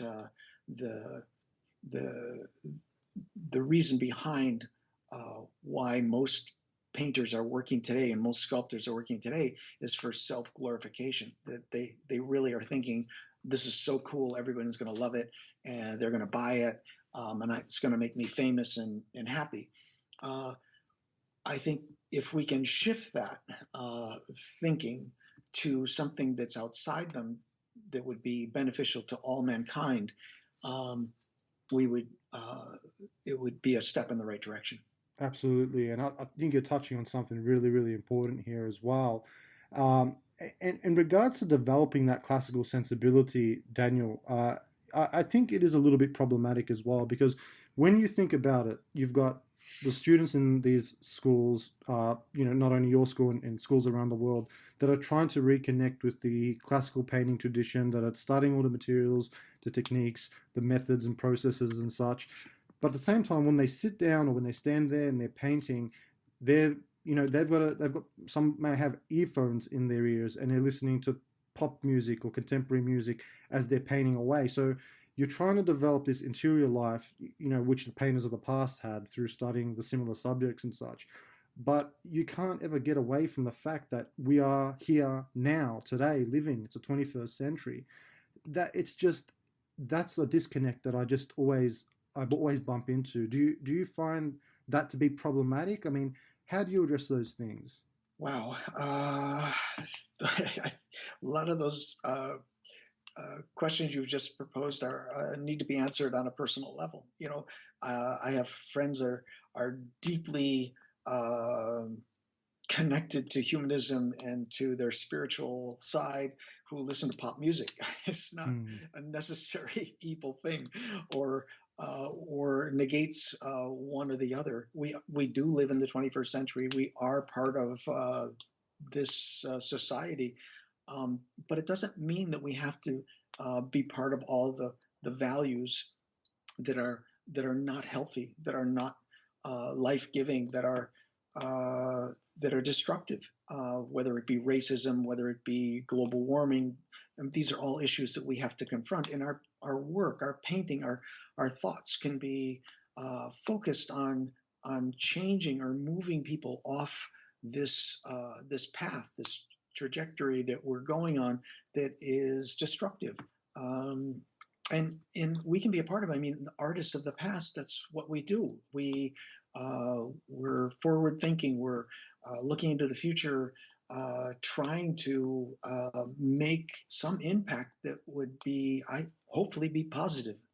Sure, absolutely. That's well said, Daniel. Now, regarding the development of a student's style, you explain, quote, students sometimes ask me what they can do to become great painters. I always tell them that it is different for everyone, but high on the list of priorities is needing to study the craft and understand the technical aspects of drawing and painting thoroughly. Then you actually have to have a life, I tell them. You have to laugh your laughs, cry your tears, and get out into the world and, yes, experience life, because otherwise, what are you going to paint? I know I keep coming back to this idea of experience, but I really cannot emphasize it enough. Experience gives and teaches you everything as a painter, not at least of all that drawing and painting require a lot of concentrated work, unquote. This is very good advice and it makes perfect sense.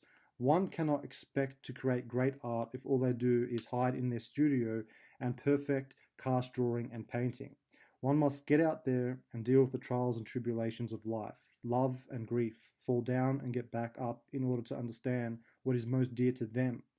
How have you found your life experiences have developed your work as a painter? Oh, absolutely. First of all, I would go back and give credit to uh, Laugh Your Laughs and Cry Your Tears. It's a quote from Khalil Gibran, I believe. Um, but everything you just said, my quote and and what you added, absolutely. I think, sometimes when you're at your lowest and your whole world looks like it's falling apart, and you just have, you're sinking into some depression. Sometimes it just takes going to the studio and laying out your colors and mixing up some paint, and the next thing you know, you're in a different world. And uh, work often pulls me out of whatever funk I'm in. Um, uh, another another crazy little bit of advice I'd like to share with the people that are listening is that um, I think one of the things that holds us back as painters, as sculptors, as artists in general, is that we're constantly critiquing, especially when you're just getting started. Like, you're critiquing yourself so that you'll get better, obviously.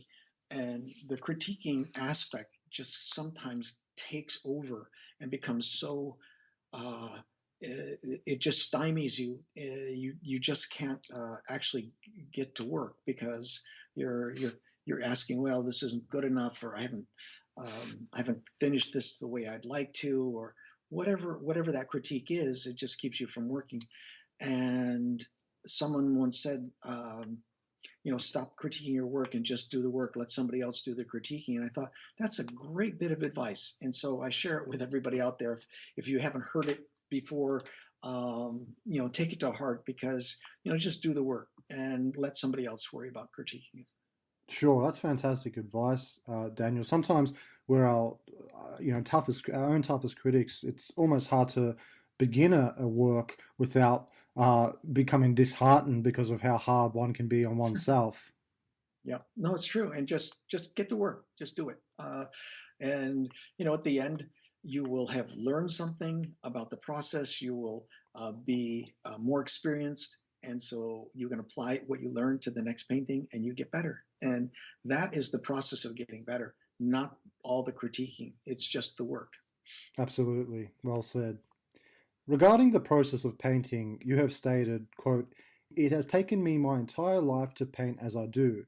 Painting in the tradition of the masters is no small undertaking, and it is a reality that learning to do so takes a long time. Most of the paintings hanging in museums represent years of tireless work on the part of the artist who painted them, beginning with a solid foundation in atelier-style training and followed by a lifetime of experimentation. I point this out in order to bring attention to something that may not be obvious and can therefore be discouraging to people who would like to paint in a traditional way, but haven't had years of training and experience to support their efforts. Painting should be fun, but it also is a serious pursuit and requires devotion, perseverance, and hard work. In the midst of that, part of the joy for me, and sometimes the pain, in painting is the process," unquote. Indeed, progressing through the academic process of training requires persistent work, fortitude, perseverance, discipline, and dedication. Taking into regard that we are living in a world that is based on instant gratification, how do you find students settle into their training, considering that it is the polar opposite of instantaneous? Yeah, that's you've identified a real challenge in today's world, because uh, learning a skill-based art requires a great deal of, as you say here, perseverance, dedication, fortitude, and all the rest. And uh, I think many young people are used to buying some software, plugging it in, and having the instant reward of being able to do things very, very quickly. But I still find that those people who are really dedicated rise to the challenge. They realize immediately that they have to train their muscles to do the things that they want them to do, and that takes time. And the mastery of the skills is no less, in fact, maybe even better than it was 25, 30 years ago.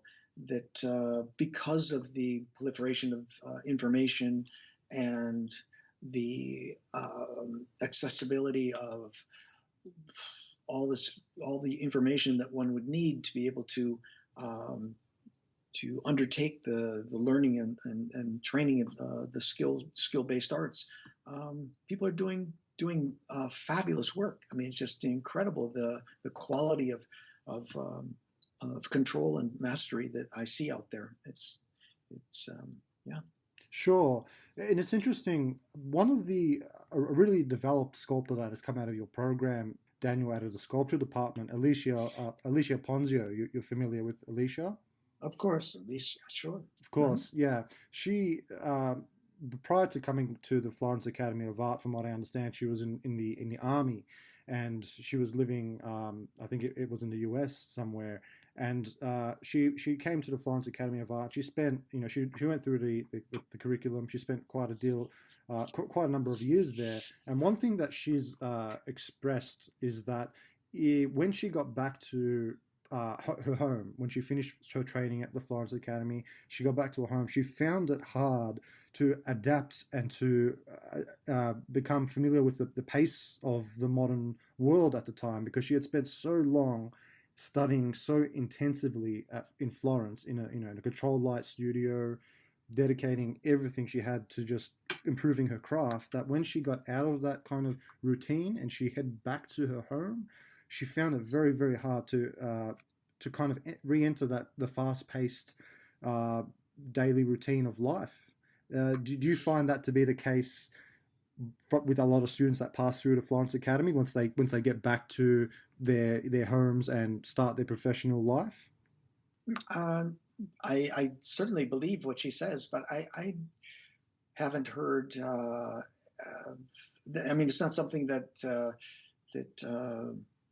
that I've heard students talk about or express frustration with. No, that's not something that's come by that often. But I certainly could understand how it could happen.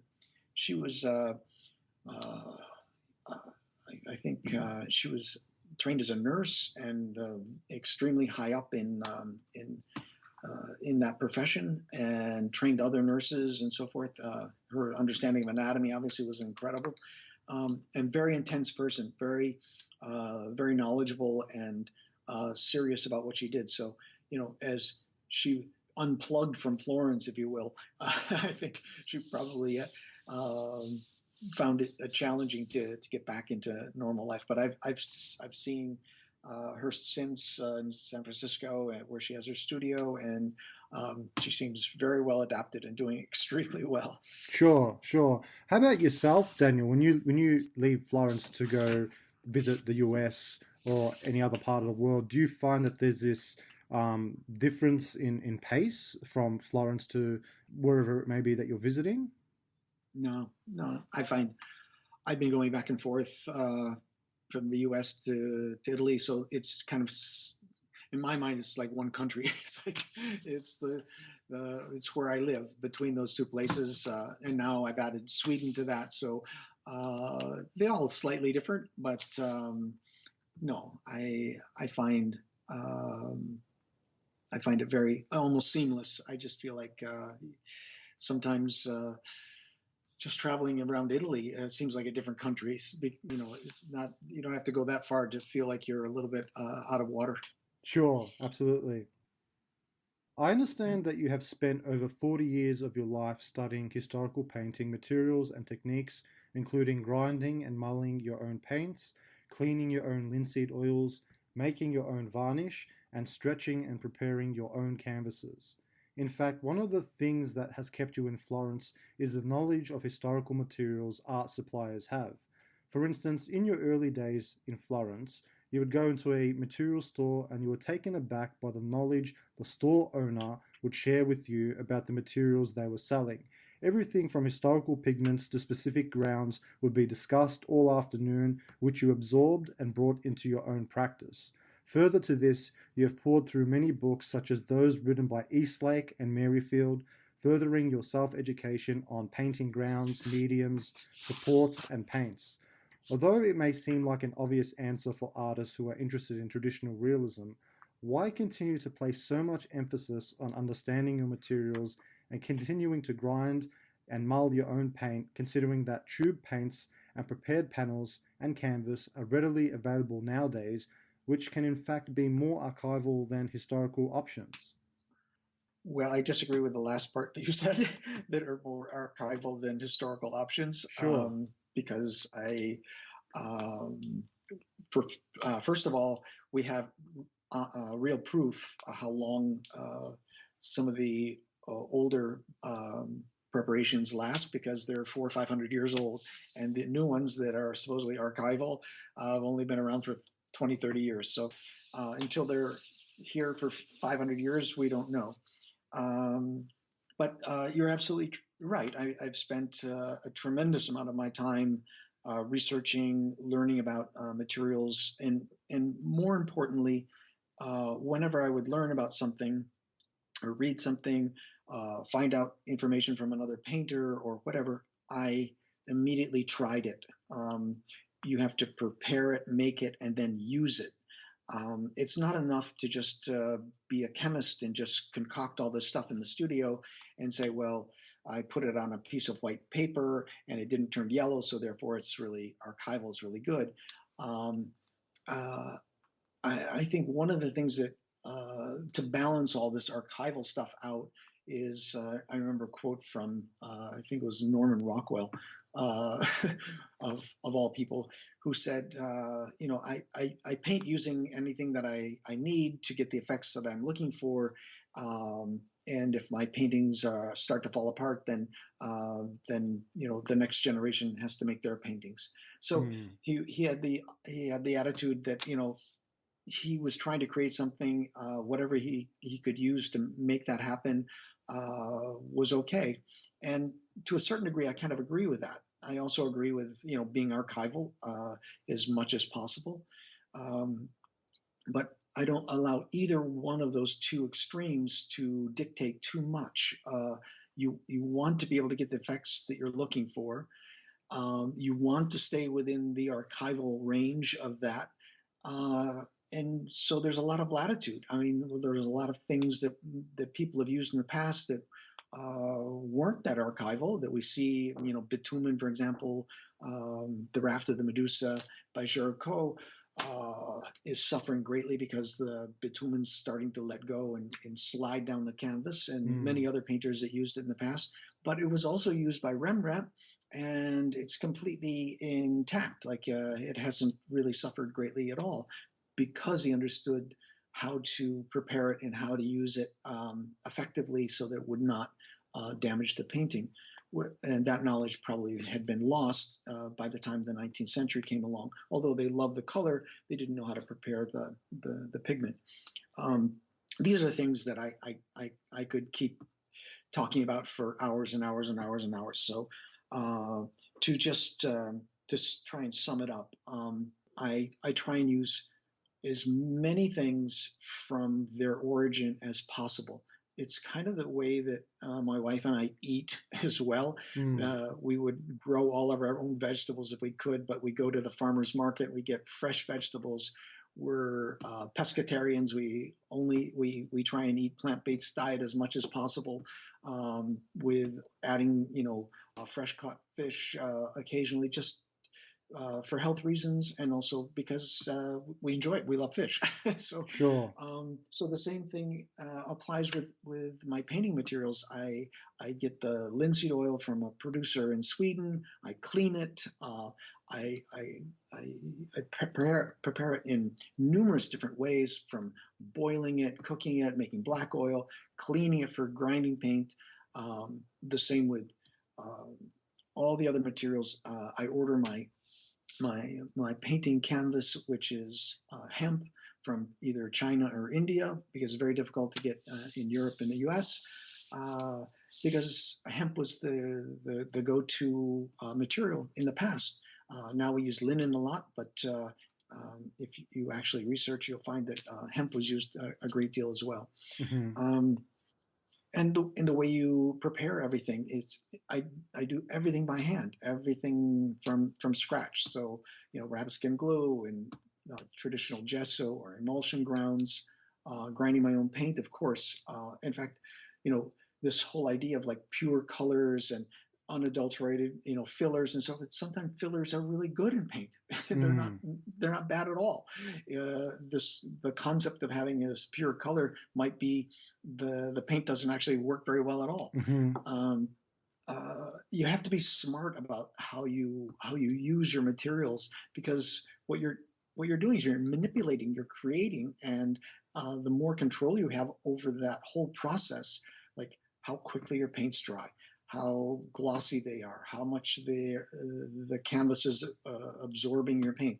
These things have to all be considered and all under control. And when you're trying to control them and something goes wrong, you have to know how to fix them, how to adapt to what you're doing.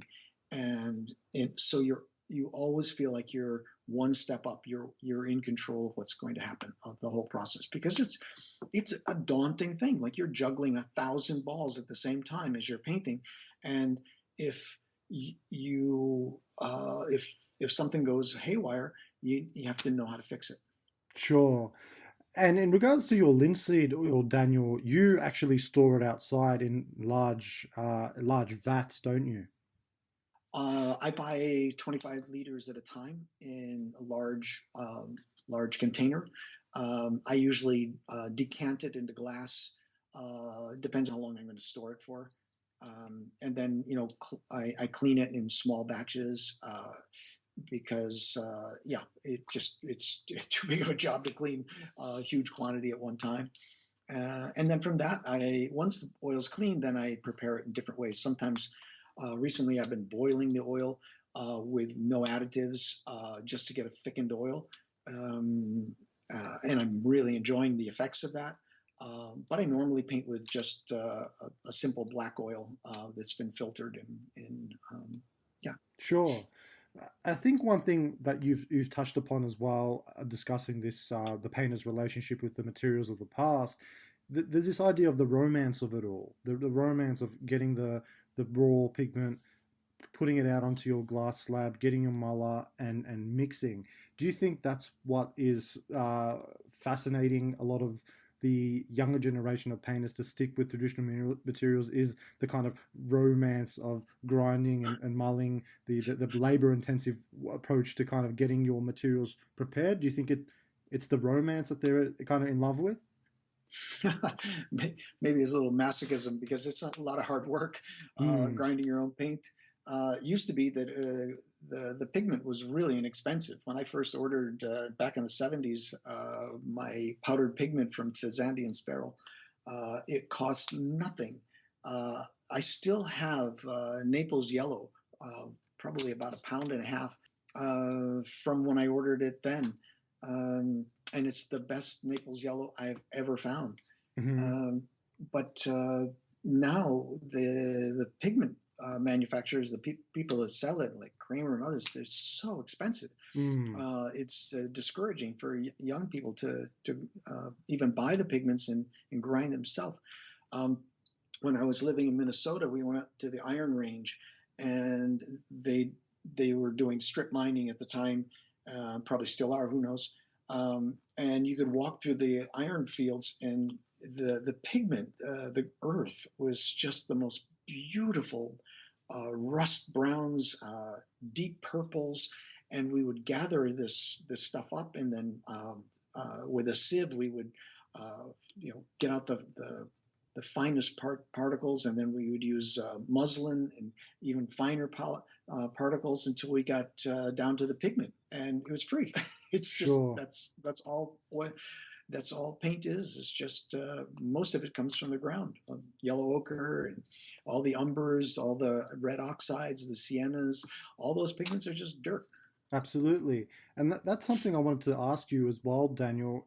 In Italy, have you ever gone about excavating your own minerals from the ground to create your umbers or your ochres? And another thing I want to add as well is, of course, the sanguine, the red chalk, the hematite, the natural hematite laps, which would come from the ground. Apparently, from where Michelangelo used to excavate them, there was I think it was Umbria in Italy, if I'm not mistaken. Do you go through that process yourself, or have you ever done that? Actually, gone about excavating the raw earth and trying to make your own historical pigments? No, I haven't. I have a source here at Zecchi's. Of It's an course. art supply store, and they supply just about everything at really very reasonable prices still. So most everything I get is from them. Mm-hmm. He has occasionally sanguine from Elba, I believe. Mm-hmm. Black chalk he occasionally has, which is lovely. And I even make all my, like, what you would call Conte crayon or pastels. I Mm-hmm. make all that myself. It costs nothing, and if you buy one stick of Conte or whatever those chalks are, they're really expensive, Sure. and there's no need for that. Mm-hmm. It's just like charcoal, for example. I make all my own charcoal. I've put together. Had a blacksmith make a container. I have my own bandsaw. I chop up the wood. I've done research for years on different types of wood to find out how to make it, and I've passed all that knowledge on to my students because they can produce their own charcoal for free. It doesn't cost anything. That's great because here Neutrum charcoal is really, really expensive, and I know that's the go-to charcoal that a lot of artists of our tradition use because it maintains such a beautifully sharp point throughout the whole drawing process. But do you find that the charcoal that you're able to make is just as good in quality? No, mine's better. Wow. It's just, yeah, no, it's fine. If you find the right wood and you cook it at the right temperature, it comes out just fine. And you can get a nice range of medium, soft, hard, without, actually, cooking it at different times and so forth. It just, it's really simple. That's fantastic and really exciting to learn as well. Now, you touched on Zecchi there for a moment, Daniel. Now, everyone in our tradition, a lot of the artists know this famous art store in Florence. You yourself, you've been to America, you've seen the art stores there. How does Zecchi actually compare to, say, American art store? What makes it special? Is it just the link to the historical pigments that they have? Well, yeah, there was Zecchi's from 40 years ago when I first came. Was run by Sandro and Massimo's father. Mm, It was He was a real craftsman. He supplied so many of the artisans with their pigments for frame makers and so on. And it went from a fairly rudimentary art supply store to something quite sophisticated, where they produce their own colors, their own oils. Now they have their own brushes. They work internationally, and it's developed into something really extraordinary. Like Corneliuson's in London have the mm, same kind of thing going. Um, it's a family-run business. They've always been extremely helpful, and they deliver art supplies to the school for me. They have accommodated, all the kind of crazy things that I'm looking for that they might not have. They do research for me and find it. When I was preparing to start a large mural project for my one man show here at the Accademia di Belle Arti in Florence. They donated the canvas for me, so it oh, was. I lovely. mean, they've been extremely supportive. Become great friends through the years, and doing a marvelous business. So, I have only great things to say about them. And they will find traditional pigments and materials that other places just don't have. That's fantastic. Really exciting. Now, it's interesting to consider how the emphasis on the proper use of artist materials have changed throughout the centuries. I recall you mentioning that in the 1700s in Holland, painting supports would be inspected and approved by the government to ensure they were archival. Is that correct? Yes, in fact, there was drying time for their wooden panels that was something extraordinary, like 10 years, and it had to be government approved. So uh, they wanted to conserve the the paintings of their generation, and so the government took an active hand in making that possible. Sure. It's incredible, just a completely different value system back then compared to now. Yeah, truly, truly. Now it's not even required to put on a tube of paint what's inside of it. Absolutely. In particular, you have spent considerable time researching the materials, techniques, and processes of the Spanish painter Giuseppe Ribera. This eventually led you to start painting on jute. Can you explain your experiences of painting on this substrate and how it differs to working on a fine linen canvas? Well, jute was the substitute for hemp. It was a really, really cheap fabric that was quite resilient. I only used I I've painted on jute, not very much actually. It was substituted immediately when I found a source for hemp, and and I've used also various types of linen, which are manufactured for making shoes, like slippers out of. That is Hmm, very, very strong. So yeah, my use of jute actually is very limited, but uh, I experiment with different ancient fabrics just because I want to see what it's like to work on them. sure, sure. And also, when you stretch your canvas, Daniel, and I've seen some photos of on the blog of the Florence Academy of Art, where the tacks go into the side of the stretcher bar, not necessarily behind the stretcher bar. Do you tack on the side or behind? Oh, usually on the side. Yeah, pretty standard, I think. Hmm. Sure, sure. Well, some painters that I know are they actually tack on the back of the stretcher bar, and then hardly many that I know of are tacking on the sides. Is there a benefit to tacking on the sides as opposed to the back side of the actual stretcher? Well, it's really inconvenient if you tack on the back of it, because if you have keys in the corners that you're going to pound out the corners to tighten the canvas, you won't be able to do that if you've stretched the canvas around the corners. You wouldn't be able to actually see them. Sure, Um, so sure. it just makes sense to put the tacks on the side of the stretcher bars. So that's a standard approach that you teach your students at the Florence Academy. Yes, absolutely. Mhm. Great, great. I understand you don't tube your lead white, but prefer to keep it underwater. Can you explain the benefits of storing it like this? Yeah, I did for a while, for many years actually. I had a small container, and I would mix up, I don't know, two walnut-sized. That's the amount I would grind at a time, and I would keep it in a small cup with water over the top of it. Uh, but uh, since then, I've just changed. I make smaller amounts of white lead at a time, and I simply keep it in wax paper. Sure. Okay, great. Now, regarding your vision of painting, you state, quote, while I am painting, I continually ask myself if I have interpreted that little part in the painting in the most beautiful way possible. Does that gesture say what I want it to say? Does the composition create the sensation I want to share? Everything needs to be in perfect harmony in order for that one little brushstroke to be heard. This is very similar to listening to classical music. All parts of the orchestra must be in perfect harmony with each other, almost fall away from the forefront in order for that apex moment to be heard. This is a language of painting, the sharing of my view of the world with others. Unquote. Do you generally stick to one approach to complete a painting, or do you find your approach differs depending on the composition you are attempting to resolve? Well, interesting.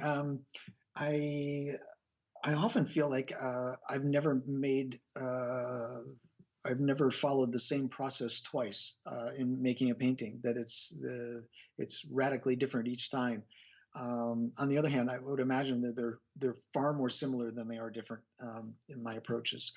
The thing that you hit on here that I think is important to underline is that the way in which we make a painting and tell the story of what we're looking at is so critical and so fundamentally uh, important, and it varies from painter to painter.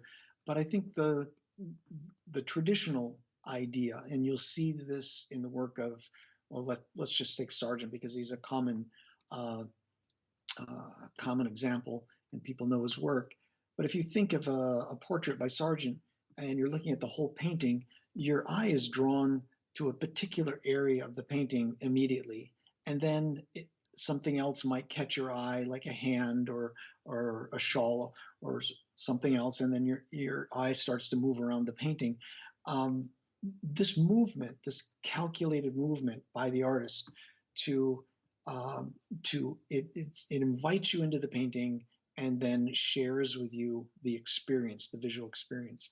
And when done by a master painter, it's an incredibly rewarding experience, and you feel very much like you're looking at something quite beautiful and quite extraordinary. In the hands of someone less skilled, what you end up seeing are a collection of details of these poor people that are working, uh, you know, copying photographs.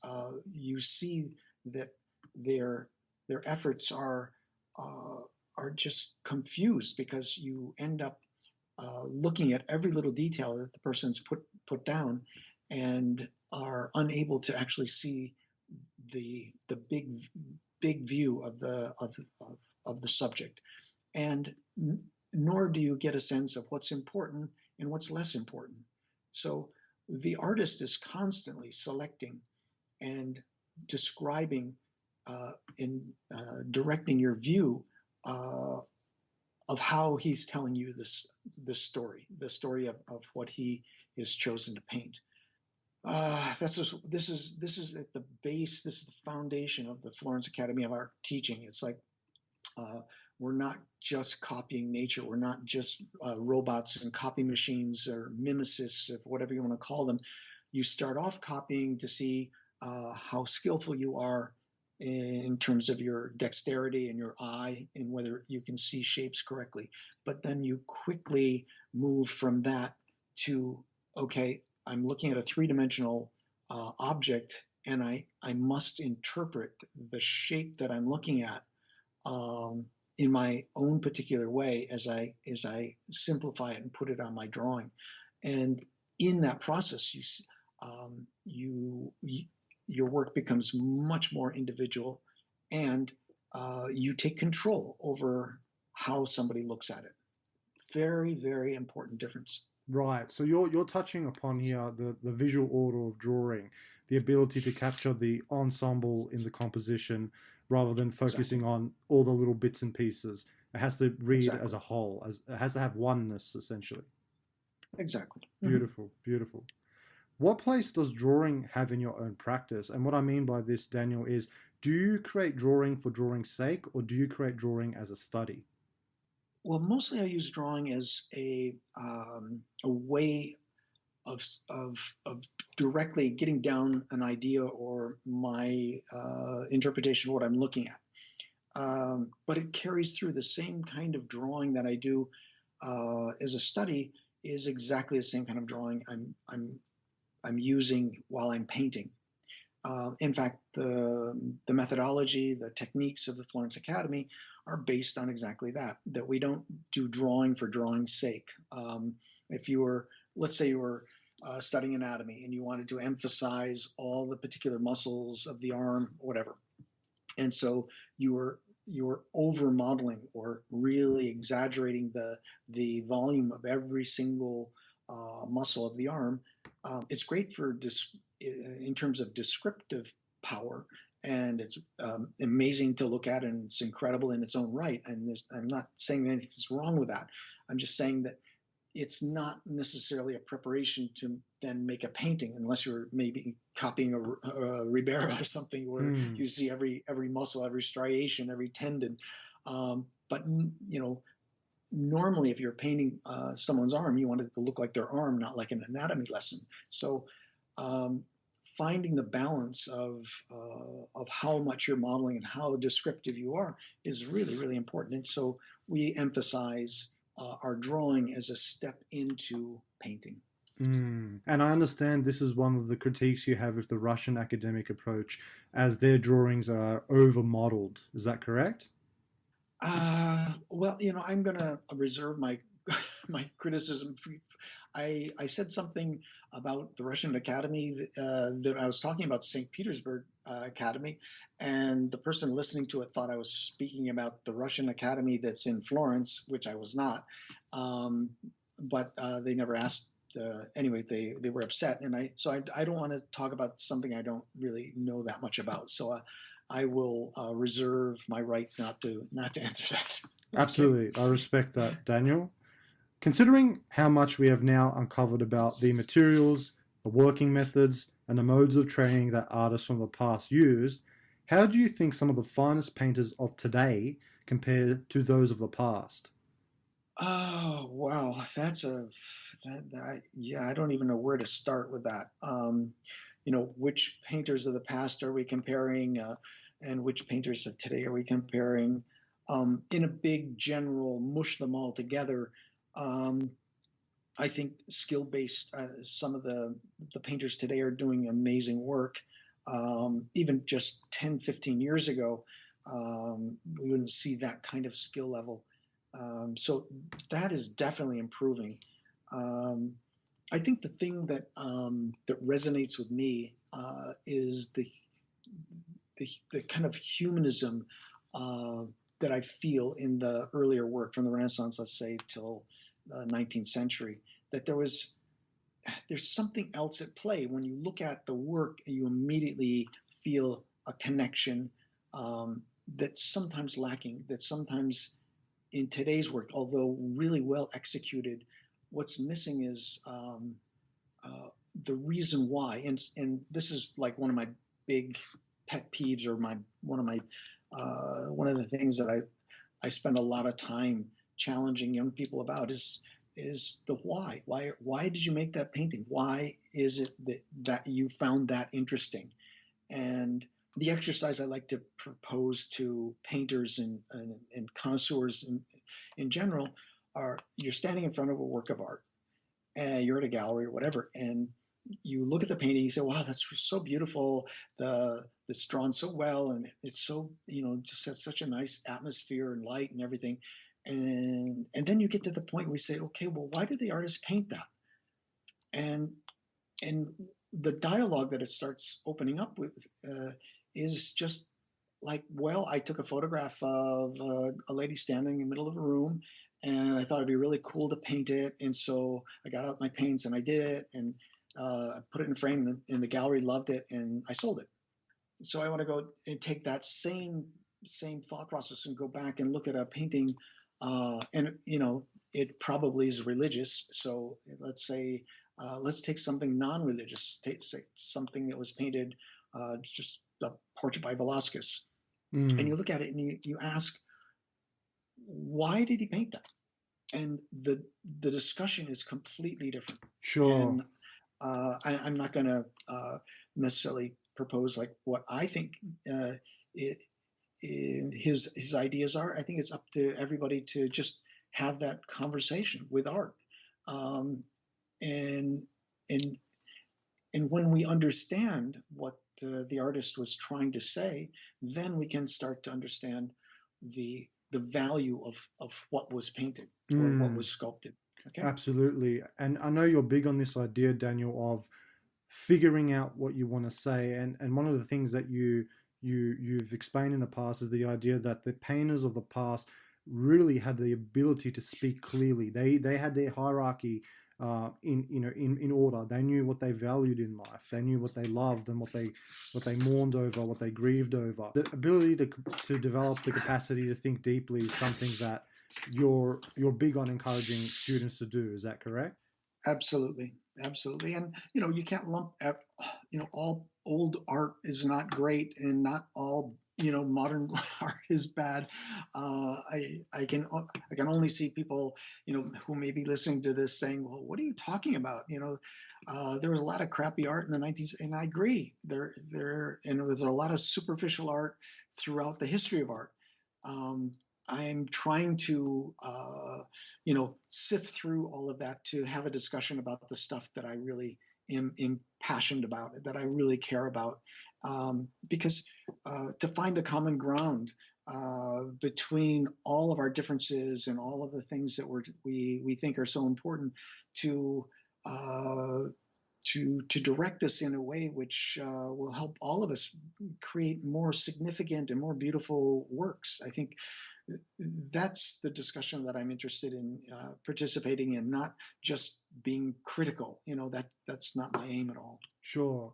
Well, let me ask you this. In regards to large scale, multi figure compositions, when we look to the past and when we look to the present, and personally, from my point of view, I do not see the kind of compositions being made as they were back in, say, the 19th or 18th century. They're large scale, multi figure compositions. And this is something which you've approached recently with your Prodigy canvas, which we'll talk about later. However, what's your opinion on that, Daniel? The idea of the large scale compositions? Is that something that you see that we haven't quite met yet, or that we're not addressing in the contemporary revival of realism? Good point. It's patronage mostly. I think if people were asking for murals and large decorations for their homes, their palaces, and so forth, people would produce more of these kind of paintings. Right now, the market is for smallish, over the fireplace, or Hmm, over the Davenport kind of paintings. So that's what people produce. Um, sure. I there's certain things that can only be said on a certain scale. If you paint a miniature painting um, with 25 figures in it, it's just not the same as that same composition with life-size figures. Hmm. It means something different. In fact, one of the big revelations when I was studying history of art, my first years at university, I hadn't really been um, to Europe. Studying Masaccio's frescoes or Sistine ceiling or something, and then actually walking in and seeing them in the flesh, uh, it was just mind-boggling. Hmm. I had no idea the scale, and so as you talk about the scale of paintings today, uh, I think that working life size has a certain power, a potential.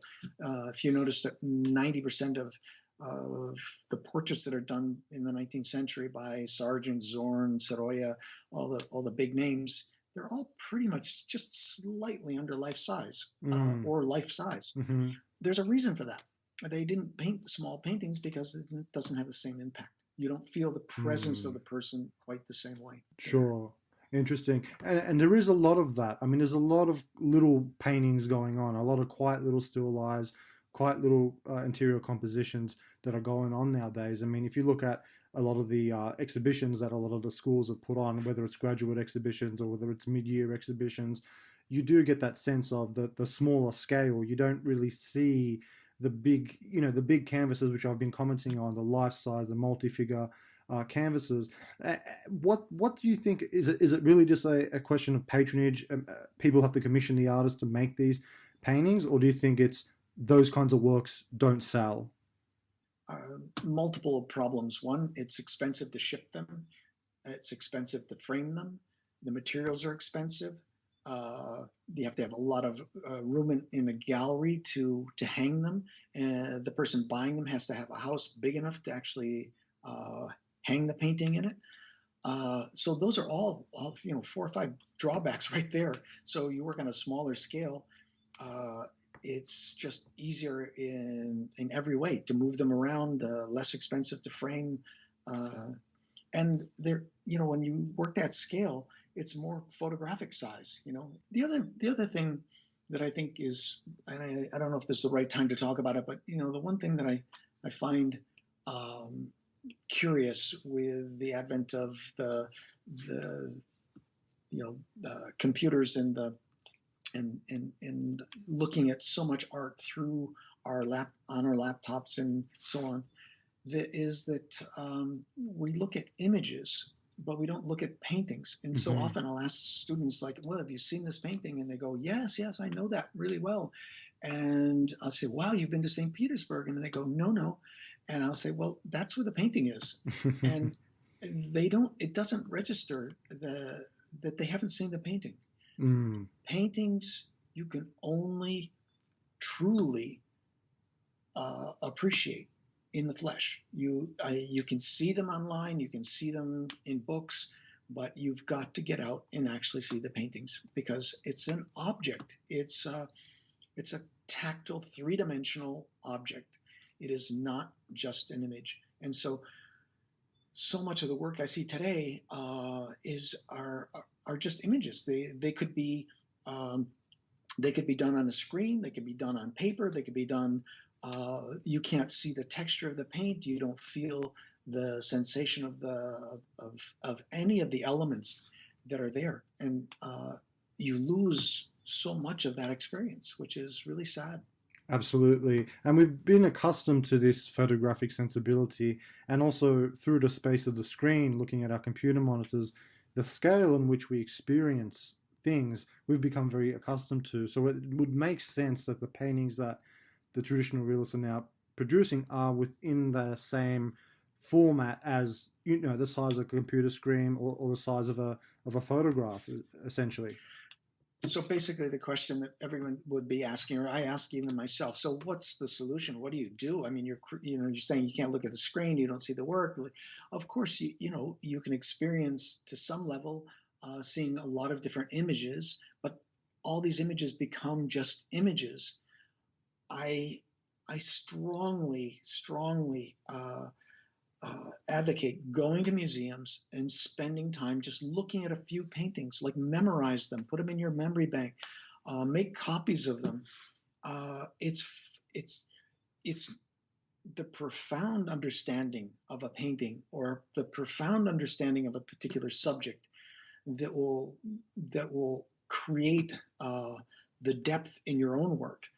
The superficial understanding of all this stuff, all these images, and all this superficial knowledge is going to produce more superficial images. And so the real secret behind everything is the profound depth of your research into that, not only the subject you're painting, but what you're using to paint with, how you paint it, et cetera, et cetera. Absolutely. And at your point now in your life, Daniel, considering that you have a great deal of mileage under your belt, are you able to identify, let's just call it the honesty in the work, what you're talking about, the person who's gone, who's done the study, who's memorized those great works of the past, and then who's created something with the knowledge of those past masters in mind? Are you able to identify it as, yes, that's an honest piece? I think most people, if they're really honest, if they just stand in front of something long enough and they just say to themselves, okay, what's this trying to say to me? What is this work of art saying to me really? And you have some exposure to the art of, the past, present, future, whatever. If you have some knowledge and some thought about it, the work will tell you exactly what it's about. That's the beauty about what we do, is it's all right there on the canvas. You might not know exactly why Leonardo made this drawing, but there's so much of the intent behind it, in how it was executed, the emphasis of what he was looking at, that it's pretty straightforward. You can figure it out. And if you can cut through all the bull, if you look at a contemporary painting today and ask yourself why this person painted it. And the reasons are very often not very profound. And that's discouraging. I would love to see, there are a handful out there that are doing amazing work that nobody knows about, that are they're just not, interested in being in the spotlight. They're happy painting away in their own studios. They get some recognition possibly, but really, in the big scale of things, these are the ones that are, I think this is the cream that will rise to the surface in 50 to 100 years, that these people will be sought out, and the work will really take its place where it should be. Sure. It's just like now, in the 19th century, I'm finding this French painter, Ribot. I had no knowledge of him for years and years, and now they had a major retrospective show a year ago. Turns out it's an incredible painter. Mm-hmm. So, yeah. Fantastic. No, that's well said, and I agree with much of what you've laid out there, Daniel. Now, etching is an art which you are particularly passionate about. Etching seemed to have more presence in the studio practices of traditional painters from earlier centuries, when today it is seldom used. In fact, your prior teacher, Richard Lack, was a fine etcher in his day. Why do you believe etching has fallen out of favour with contemporary traditional painters? Oh, well, I think availability. I think for a number of reasons. I think most people are interested in painting because you can charge more for it. I guess. Mm-hmm. It's with color. Etching is pretty much black and white if you do traditional line etching. But it's a wonderful balance to painting. Painting, I find, very emotional, very direct. A lot of energy goes into walking back and forth and pushing paint around, and standing up and down, moving around. Whereas etching is far more cerebral. It's you're focused a lot on the end of the point of the needle, that all your attention goes to creating lines that are really abstract. It's very abstract is the best word I can think of, because in nature there are no real lines. They're edges of forms, and where color stops and values change and so forth. But you're interpreting them, all these phenomena, in terms of line, and so that does become very, very abstract. And I find it very calming after a day of painting to work on an etching, or um, produce something that it's incredibly thoughtful. You have to really make those transitions, and I find, interestingly enough, Ribera, Rembrandt, both painter etchers, um, they they're the importance of moving the stylus in etching in the direction of the form or across the form is very deliberate. And you see that painters that are etchers are very, very skillful at doing that with paint. So the idea of of creating form linearly, and then be changing mediums and going into oil paint, um, it, it has a huge influence. That's all. Sure. And one thing that's particularly challenging about etching is one must get their head around the idea that when you create the composition, when you print it, it actually comes out in reverse. So what I Mhm. want to ask you, Daniel, is when you actually draw the image onto your copper plate, are you drawing it in reverse? Uh, there are a number of ways to deal with that. One is when you go out, if you're working from life, from nature, and doing a landscape, then and it's a recognizable scene. So you're doing the Ponte Vecchio or some building. If you just etched it directly and then printed it, it would be backwards, and Mm-hmm. everyone would know it. So you can go out on site and have an easel and set up a mirror and put your back to the subject, and then etch what you see in the mirror, which is what I've done a number of times. The other way is David Roth, who was an etcher of the 19th century, who I happen to know about his working methods, that he would draw on a specially prepared paper with pencil, prepare his plate with a normal smoked ground plate, dampen the paper, put it on top of the plate, and run it through the etching press, and all the pencil lines would come off on the plate. So Mm. it would then reverse automatically, and then he would go over the lines with a stylus, and then when the the etching plate was printed, it would be as you would see it normally. Sure, So sure. those are two ways of dealing with the reversal process. The other way is just make a drawing on tracing paper, and Absolutely. when you finish your drawing, then you have the choice of, of of making your etching either on either side, either way. Sure. Now, you've mentioned in the past that etching is an art form which is sadly dying. Do you think that currently it's being revived, or do you feel like it is still at a point where we're losing it? I think up until this time right now, we're definitely losing it. But oddly enough, just like the graduate program, I am starting a etching program at the Florence Academy. Sure. Uh, I have an etching press ordered and it's arriving. I have two presses myself, and I'm going to loan one to the school. So we have two presses to work with.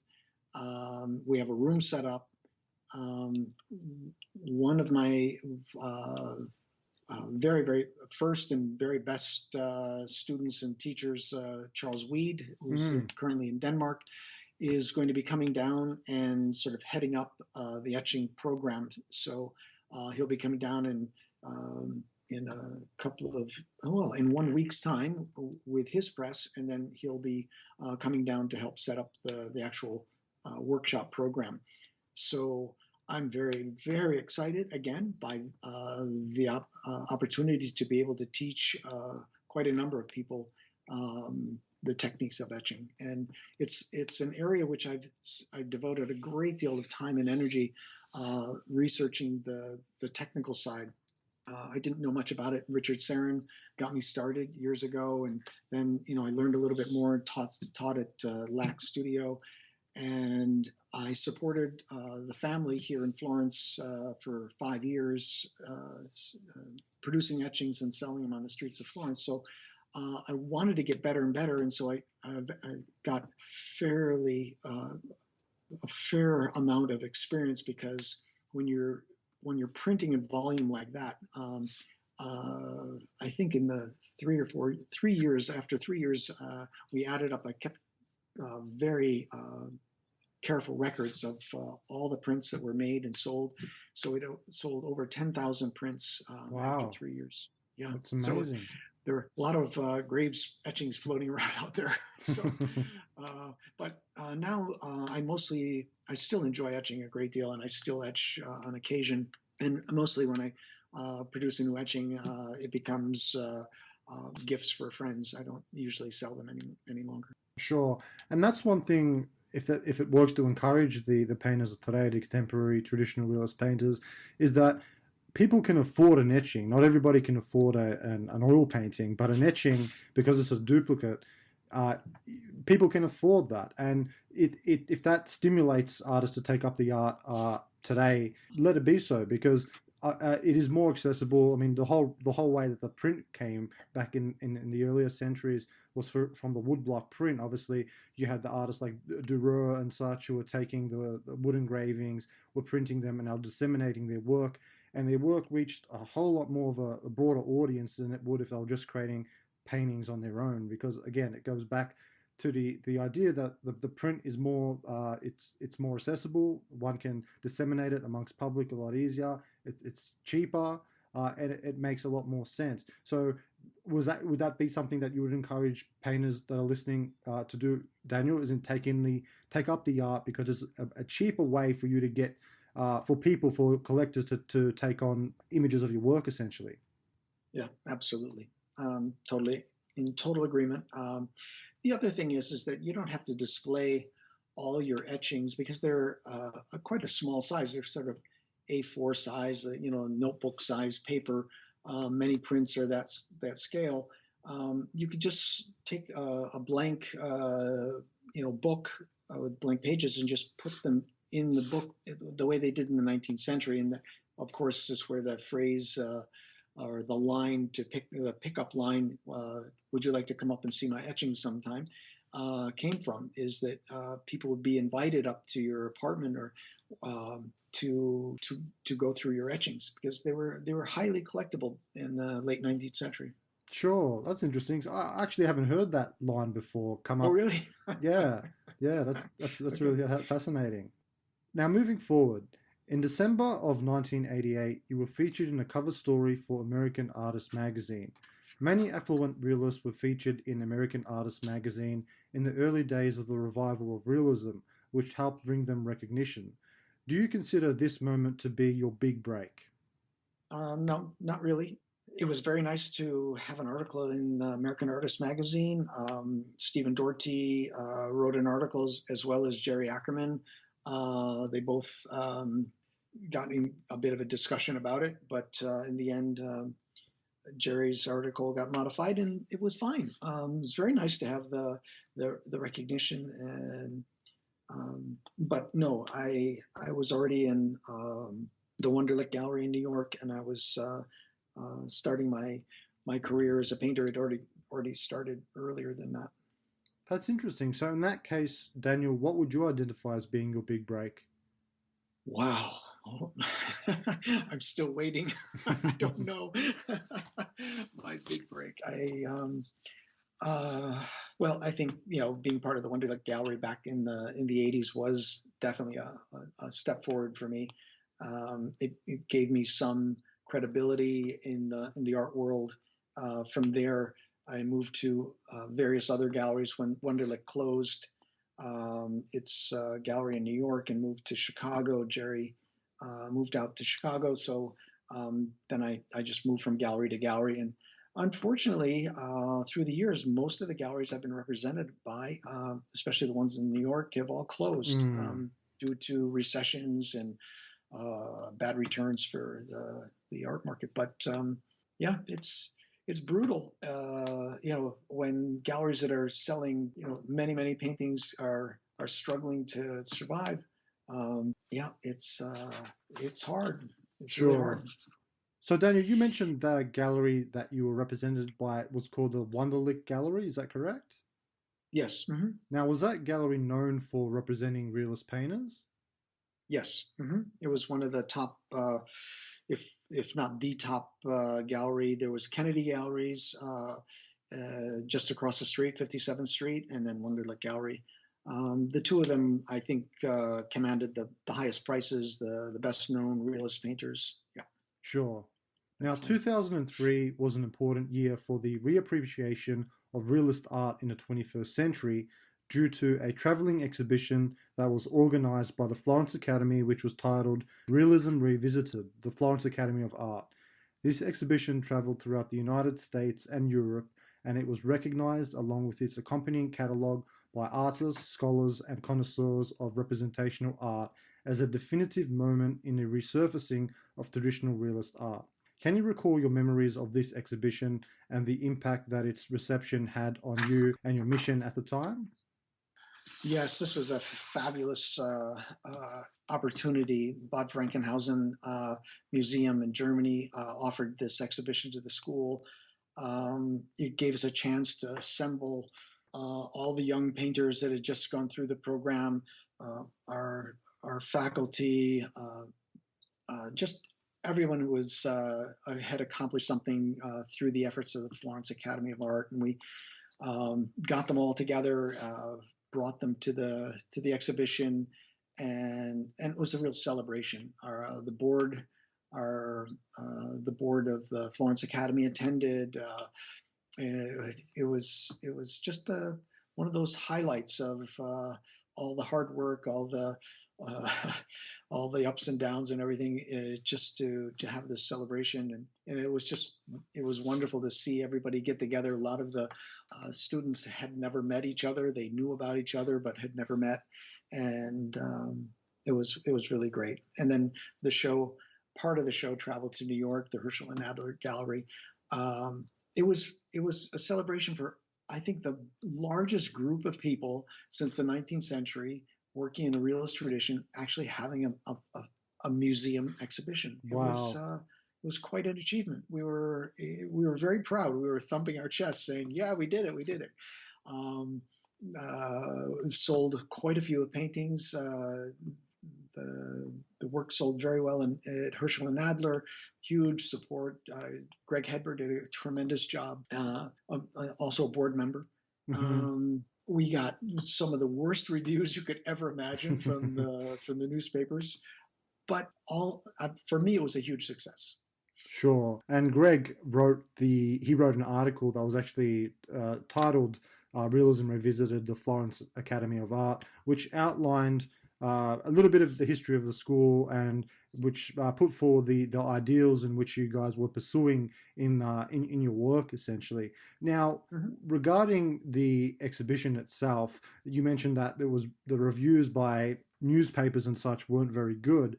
Did you feel as though as a group of realists that you had essentially had a turning point in the tradition? Was it something that was a distinctive point of advancement?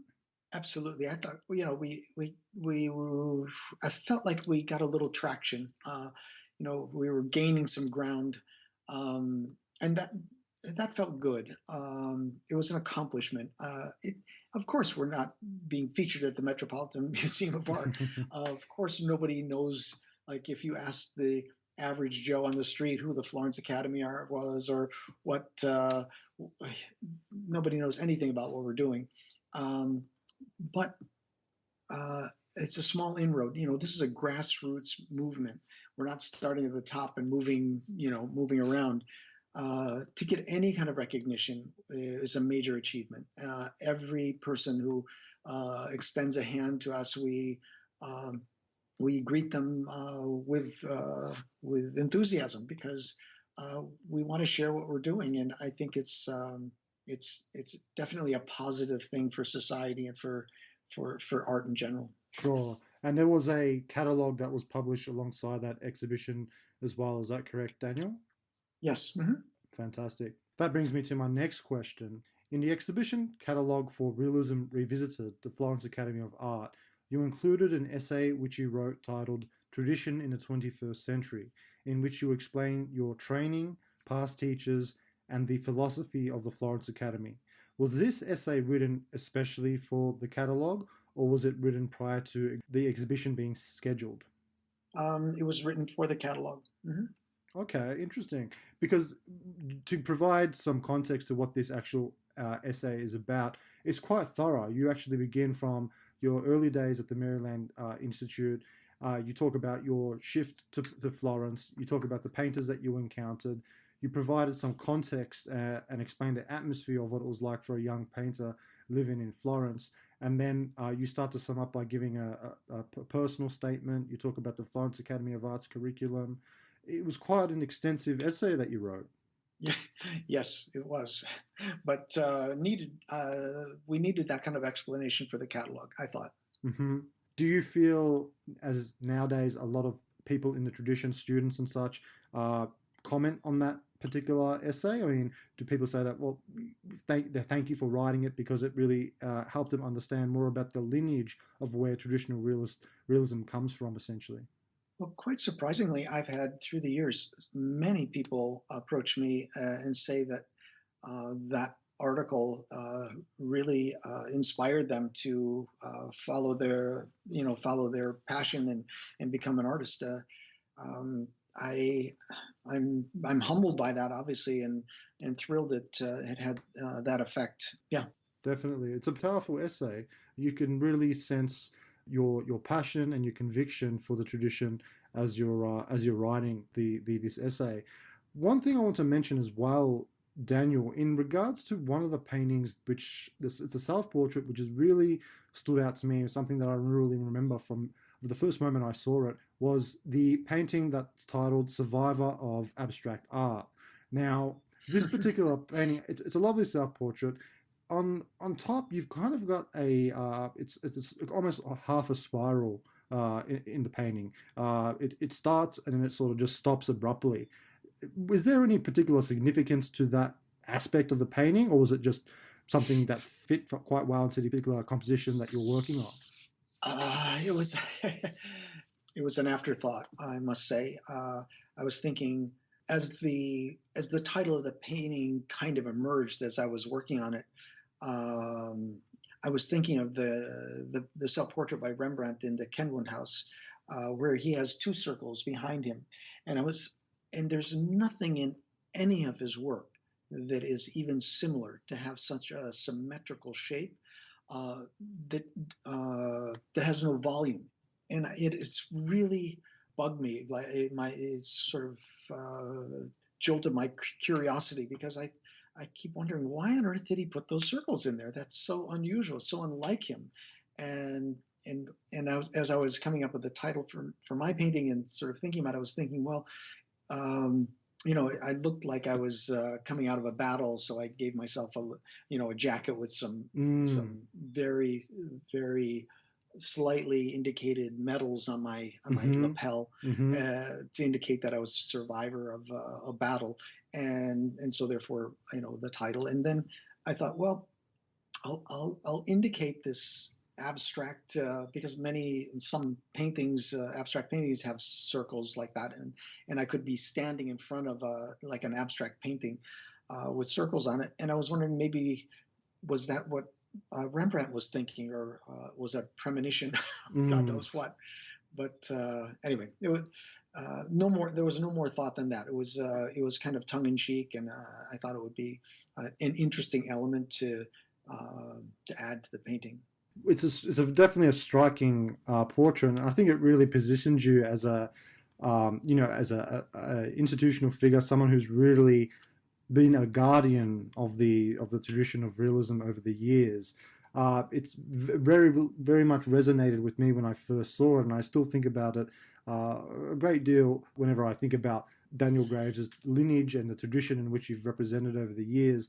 That portrait, I mean, it essentially speaks to what you've done, what you've accomplished, and essentially who you are. Would you say that that's one of your personal favorites, that particular painting? I think yeah, it represents, as you said, my position in this particular point in time. It'll probably stay at the Florence Academy of Art. It seems to enjoy a place there, that it has a significance. So, yeah, it reflects a little bit about who I am and what I'm doing. Sure.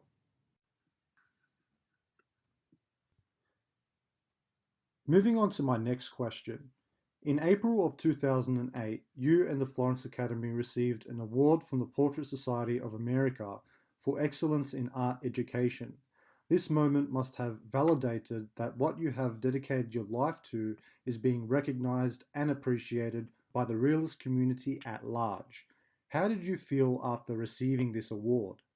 Yes, I think you explained it pretty well. It was a moment of reflection for me because your head's down, you're working hard to uh, do the best job you can, both in painting and in teaching, and to have someone approach you and say, "Well, I'd like to recognize that you've been doing a great job." It was a surprise and also very gratifying. I got the award the same time Charles Cecil did. We both, had worked together, had a school together for 8 years, so it was appropriate, I think, that we both received the award at the same time. Um, and I'd never really been to the Portrait Society, their event. This time, I believe it was in Philadelphia, and meeting so many people from all over the country that were so involved in portraiture and so passionate about it was quite a lovely experience. Sure. So, was the award actually given to you during one of the conferences? Yes, yeah, it was presented. There were about 700 people present. It was quite a big event. Really exciting. Fantastic. That sounds Mhm. great. Now, in the past, you have stated, quote, "We who strive to create images of emotive significance are aware of how high the bar has been placed by our predecessors. To think we have no further goals in realist painting or question its relevance would be a mistake. Great art is testament to man's potential. Our time is unique because we have more information available to us than ever before, and more freedom to express whatever we hold true. I believe we are entering a new age of expansion for realist painting, an age that will change painting and the way we look at our world for many years to come." Unquote. Considering this quote and the experiences you have had being on the selection panel for the Figuratives competition held by the European Museum of Modern Art, MEME, in Barcelona, and your time training students at the Florence Academy, what is your current opinion of the realist movement today? Whoa, that's a big question. And I would include ARC's, I'm a judge for them as well, which I review literally hundreds of works from both competitions, Sure. which gives me a unique positions in seeing how much things are expanding, changing, um, and to form an opinion. I think the best thing for me to speak about is how I've witnessed in my own surroundings things changing over the past 50 years. When I first got involved in this, was first studying to be a painter at university, and I see uh, what motivated us, most of us back then, and I think to hopefully a good degree continues to motivate young people, is to find the images and the way to express our thoughts about what we hold dear and true, and to formulate that and put it into a context. And it's always been in relation to what's going on before us. And So that was back when I first started. I thought that was the key motivation for most of us. And today, I think all that has really expanded out into so many different areas. I see people who are studying realist painting and drawing and painting, and even sculpture to go into various fields where these skills can be used, like animation and in gaming and other things, which we didn't. On some levels, yes, some games were being developed back then, but I think this has become quite a large industry, and it's attracting a great many people. Um, and consequently, I think the choices are far more varied than when I first started out. Sure. Now, there was a point, Daniel, in the Florence Academy of Art where you were offering a 1 year drawing program for, as you mentioned, students who were interested in not necessarily becoming painters or sculptors, but those who wish to enter like the game design industry and become animators and such. Is that something that you still offer? We do offer an intensive drawing course. The purpose is not for going into gaming and so on. It really is to become professional realist painter, sculptor. Um, so we don't cater to that, even though we have a number of students that have after graduating have gone off into that direction. But you know, our real goal, our real purpose is to train young people to become professional realist painters and sculptors. But after they leave here, we don't want to control what they do with their lives. For heaven's sakes, we wish them all the best in whatever field or whatever direction they want to go in. Sure, absolutely. And it's great that you have such high standards and you're maintaining that integrity of being a classical painting and classical sculpture school. Now, if a student was to state in their application that they did want to take the skills and then go off and become an animator or an illustrator, whatever it may be, would you encourage them to continue with the course to actually apply or to perhaps find another school? Oh, for sure. I think there's a tremendous amount to be learned from the rigors and the disciplines of the curriculum that we have here, and it can be applied in so many different directions in so many different ways. Far be it from me to want to direct somebody's life and to manage what they're going to use their skills for. I wouldn't want anybody to do that to me, so I therefore wouldn't really want to impose those kind of restrictions on anyone else. Yeah, I think uh, we're very clear about what we offer, and that's where it stops. I mean, that's where whatever anyone wants to do with these skills is up to them. Sure. And I know the Barcelona Academy of Fine Art is big on the idea of offering the skills to potential animators or concept artists. And if you do look at the curriculum, really a lot of what these guys are using to develop the ability to draw is very much a classical training. I mean, a lot of them are interested in constructive drawing, so they're looking at, the BAM's books and going through all the constructive anatomy, learning to draw in that particular manner. So there is this, uh, I guess, this correlation between classical fine drawing and painting curriculum and then what the animators and the people who are interested in concept art are actually using to train themselves to be able to develop the ability to draw very finely. Hmm. Do you Yeah. know? Do you notice that as well, Daniel, when you look at other We schools? have. I have no interest in developing programming or curriculum to support that.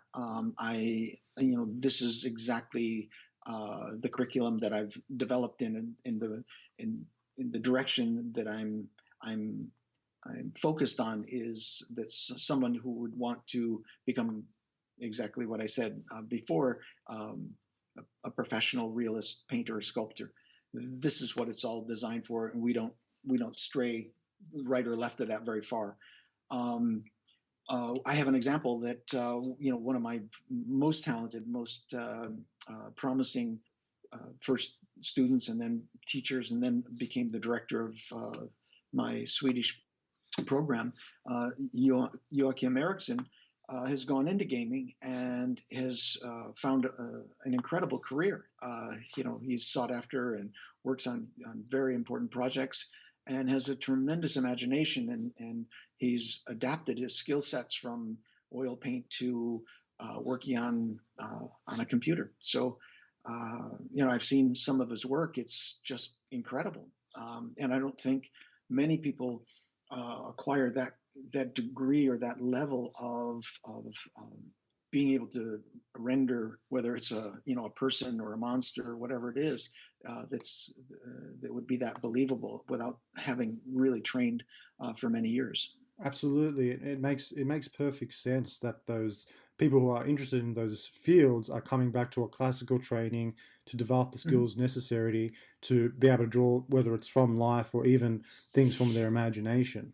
Now, coming back to this idea of the realist movement today, Daniel, so you are one of the judges that attends the Figurativas competition. You sit on the panel alongside with Odd Nerdrum, Antonio Lopez Garcia, Jacob Collins. Infiesta is the director of the Meme Museum of Modern Art.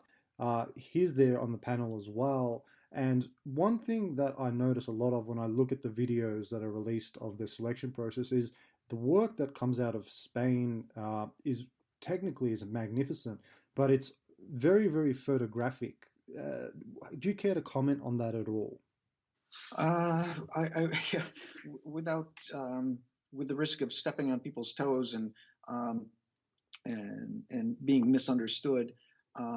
This past judging that was with along with Odd Nerdrum and Jose Fiesta, um, uh, we it was brought first to the attention of the board by Odd Nerdrum that virtually every painting we were looking at was a projected photograph or a painting made from a photograph.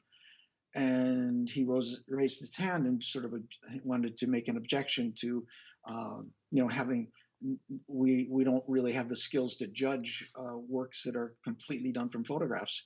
And I really agreed with him, and we opened up quite a heated discussion about the use of photographs and how it even states in their competition saying the work should be done from life and so on. And I think it raises a very important, a very big issue among young people today as to how much one is to use the photograph or not use the photograph.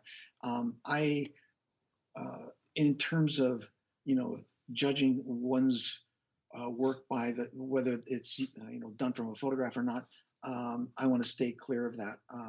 I think personally, I prefer to work from life because it's far more interesting, and I find the things that I need to stimulate my work come from nature. They don't come through the photograph. And in terms of teaching, it's absolutely paramount that one works from life because so many things are happening that affect the process, whether the light is changing, the way the light moves around the studio. All these things impact you and help form the way in which you interpret or translate the world around you. So, personally, I have my own, the things that I would prefer, but to judge other people for what they're doing, I think that's not my job. That's not my position. Whether what they produce is a really great work of art, sure, we all have our opinions and we could state them. And I find, yeah, some work that's done from photographs is incredibly interesting. And sometimes you can't tell. I mean, how would you know if a landscape painting was produced from the use of a photograph? Sometimes they're so often half of it is from the imagination, let's say, and so it becomes a really difficult category to enter into and to talk about without raising some serious issues. Then people get pretty animated about it. Um, Absolutely. Yeah. So yeah, Sure. this is something we discuss a lot. We as artists and among ourselves, we have very, I think, frank conversations about things like this. And yeah, it comes down to personal opinions, and so therefore I think that's where you just have to be honest with with everybody. Just say what your preferences are, and leave it at that. Absolutely. And it is interesting because when you watch these videos of the judging process taking place for the figurativis competitions, there is, everyone has their bit to add. Everyone has their own predispositions that they're working off of. And one thing that I've noticed about the work coming out of Spain is that some of the compositions are just mind boggling. They're incredibly technical. Very sophisticated. There's a lot of good picture making going on there as well. But the work, again, as we've been discussing, it is accustomed to the photographic sensibility a little bit, and it almost looks a little bit hyper realistic. Now, Mm-hmm. in previous years, in from what was coming out of Spain, what I've observed is that a lot of the Spanish realists were trying to emulate what Antonio Lopez Garcia was doing with the large landscapes painted directly from life, just taking as long as it needs to create the painting without any pressure whatsoever. Uh, and nowadays, it seems that, I mean, yes, there still are those Spanish realists who are doing the work in the vein of Antonio Lopez Garcia, but you have people like Golucho, for instance, who are doing things that are more kind of surrealistic. They've still got that sense of realism in their work, but their philosophy or their aesthetic is a little bit more surrealistic. And then you have, of course, the whole movement of people using the photographs. So from what you can see, because you've been there at Meme, do you think there is still that influence of Antonio Lopez Garcia in the Spanish New Realist movement? Oh yes, very much so. Yeah, I think he's a tremendously important figure in Spanish realism, and a very wonderful man. We have our differences, and we've expressed them during the judging. But I have great respect for him and his work and what he's done. He's an amazing artist and just a wonderful human being. Um, it there there seems to be this uh, fascination with highly detailed and highly rendered images in Spanish realism, and I think uh, uh, it part comes from Lopez Garcia, but there is a tradition for that. So, um, and I find probably many young people turning to the photograph because they can project and extract all that detail and painstakingly, filled in all those colors and shapes. See, I just believe. Well, first of all, it's interesting because I don't think Antonio Lopez Garcia works in photographs, but he, in his judging, um, embraces those people that do, which I find kind of ironic. But that's its taste and sensibilities are just different. Yeah, it's Sure, interesting. it is. Yeah. And I can imagine it'd be such a stimulating experience being present in that room whilst you guys are actually undergoing the judging process. So you've mentioned Antonio Lopez Garcia. Now he speaks no English, is that correct? Few words, yeah, Few words of few English, words. Hmm. Yeah, and but and we get. I mean, between Spanish and Italian, we communicate pretty well. sure, and then you've got Odd Nerdrum who does speak some English. What have Oh, been he your speaks perfect, fluent English. Very, very Sure, good English. Yeah. sure. Hmm. And what have your experiences been like with Odd? Because we don't hear too much from Odd. He's kind of down in his own little world down in his studio over in Norway. What's some of your insights into his personality and his manner? Oh well, yeah, he's a complicated guy and very thoughtful. He's produced some amazing paintings, and he lives lives up to his name. There's nothing normal, nothing pedestrian about Nerdrum. He is a very unique individual and makes no apologies for that, which I really admire. I think he's influenced so many young people, so many painters uh, to go their own way, to experiment, to try and find out what what moves them and put it down. Because I think he's pretty much done that his whole life. So for that, I think he's very influential and very important figure for the realist movement.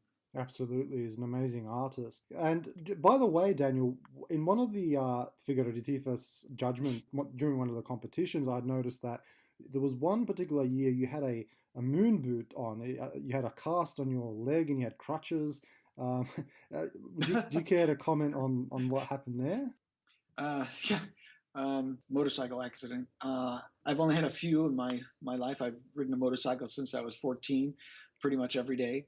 And I was trying out a new BMW and was stopped at a stop sign on a country road and was hit by a car. Oh, They didn't see me, so yeah, I almost severed my Achilles tendon. So wow. quite painful. Took a couple of almost a year and a half to recover from that, but yeah, all good now. I don't What? do much running as I used to run all the time, but now I'm a walker, so it's Well, good on you for still making the effort to get down to Barcelona, considering you had this big moon boot on your leg. yeah. No, it was quite painful at that point. I could hardly walk, but yeah, got better. That's for sure. Sure, great. Mm-hmm. Now, moving forward, in your essay titled Tradition in the 21st Century, you explained that today there are many types of realism out there. However, you differentiate the vast array of styles by explaining that, quote, some of us are consciously working in the spirit of the tradition, as it is called, and some of us are not, unquote. You go on to state that, quote, the tradition I refer to is that of the humanist spirit in Western art, unquote. I agree with you on this point, and it is clear that many different kinds of realism have prevailed over the years, some of which deviate from the humanist spirit in which you identified. Do you believe it is important for us to categorize the different types of realism as we progress further into the 21st century? And if so, why? Um, I don't think it's the job of the painter to categorize what we're doing, but I think it is important. It's kind of like grouping types of wine just to better understand them. If one wine's produced by blending grapes and the other one's pure Sangiovese and the other one's Bordeaux and so on, all that information is important. And I think one of the things that's missing is that we're all kind of lumped together. And something I spoke at length with Jacob Collins about was trying to be a little more specific. Now, the categorizing immediately puts people off because I think, well, what you're trying to do is say that you're better than someone else, but that's not not the whole truth. The whole truth is that by that you, for example, you can have two extremely good wines that are made from different grapes, and that they just have different characteristics, and neither one of them is better than the other. They're just different. It's like apples and oranges.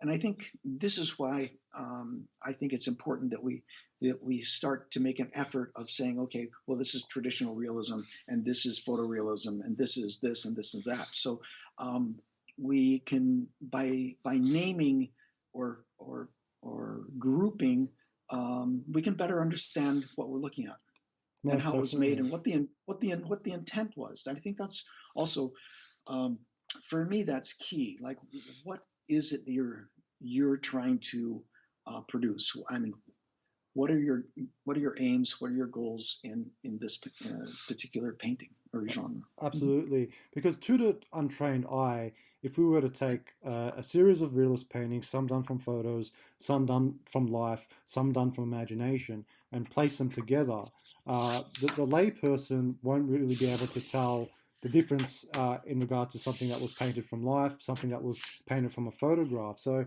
it's what you're saying makes perfect sense in regards to educating, educating the public, giving them some insight into actually what goes on when one is painting from life and how it differs to having a photograph and trying to do photorealism, for instance. I think once the public has more of an understanding of the processes that go into creating paintings from life, we would hope that there'd be more of an appreciation for the painter's process. Yes, exactly. And I think one of my initiatives with regard to the judging of the ARC competition was to form a category called From Life. And the category has grown. It includes sculpture, drawing, painting. But what determines whether it's done from life or it gets it's a little difficult because where does your imagination come in? Like if you're working from if you're working from life and then you decide to imagine something or use part of an image from a photograph, like does that completely cancel out whether it's done from life or not? So There's I some think crossover between the there's categories. definitely crossover, and I think as we categorize, we put things in groups. We have to be aware of that too. That it's not going to be a completely neat fit for all of these categories in every work of art. Sure. You could do for example, I know portrait painters that paint the person's head from life, and then they use a mannequin to paint the rest of the figure, or some of the objects in the painting couldn't be found, so they used a photographic reference. So the paintings become kind of a collage, if you will, just from many different sources. And that's something you would advise against, Daniel? No, not at all. It's just it's just trying to categorize a painter and what style and how he's working sometimes becomes very, very difficult because the lines are blurred so much. Sure. Now, in February 2019, you had a solo exhibition, in fact, the first since your arrival in Florence some 30 years ago, which was titled Continuum, The Art of Daniel Graves, which took place in the first academy to be founded in Florence by Giorgio Vasari over 500 years ago, the Accademia delle Arti del Disegno. The Academy saw members such as Renaissance artists Cellini, Donatello, Da Vinci, and Michelangelo walk its floors. Regarding the exhibition, you have stated, quote, "This exhibition reflects the story of my life, my deeply felt connection to Florence and the artistic traditions that have been upheld here for so many centuries," unquote. What an honor it must have been to exhibit in a space with such a deep connection to the roots of humanism. How did you manage to secure the exhibition, and do you consider this moment to be the peak of your life's work? Wow, so far, I guess you'd have to say that the peak of my life's work. It was an amazing experience, amazing opportunity to have an exhibition in such a prestigious place, and I felt very much it represented the work that I had done over the past 40 years in Florence. I was lucky enough to have the acquaintance of and become a very good friend, Christina Donati, who worked very closely with some of the people that direct the academia, and she was the one who actually made the introduction and secured the possibility for the exhibition. And then Susan Tintori, who I work with at the Florence Academy, just picked up the reins and organized everything and got everybody to. We had our board meeting, our annual board meeting at the same time, so many of the members of our board attended the exhibition, and yeah, it was a very, very special night, I must say. It was on a Saturday evening. In February, it was freezing cold, and then it started to pour rain. And I thought, well, yeah, no one's going to show up because, to get Italians to go out on a Saturday night in the pouring rain in the middle of the winter is going to be really, really difficult. And the exhibition opened at 5. By I don't know 6 o'clock, people were starting to come in. By 6:37, there was just a crowd of people. It was amazing. I was really dumbfounded. I couldn't believe it. Absolutely, and I have seen some of the video footage that's online that covers the exhibition, and you're right, there was an amazing amount of people crowded into the space. Really, really impressive. Now, I understand the exhibition featured some of your works that go as far back as 1983. However, the central piece of the exhibition was a large mural titled Prodigy, which was exhibited as a work in progress. This piece has a particular significance to the exhibition's title. Can you explain the ideas behind this mural? Uh, yeah, briefly, the idea behind it is it actually came from learning about the symbol for the academia, and it's well, the arte del diseño, that there have three interlocking wreaths is the symbol. And I had no idea what it meant until a sculptor friend explained it and said each wreath represents one of the disciplines: painting, sculpture, and architecture. But then I said, well, where's drawing? And he said, well, drawing is what holds all three of them together. And interestingly enough, the symbol is on the tomb of Michelangelo in Piazza Santa Croce, in the Church of Santa Croce. And so I went there and made a drawing of it. And on the table in the Prodigy painting, you'll see the three wreaths represented there. And in the painting, we have a sculptor, a painter, and an architect all present, and they're all working on a project together. And the project, in my mind, is a monument to humanity. My figure, which doesn't kind of fit into this, nor does, well, the Prodigy does, but that I represent the teacher in this particular painting.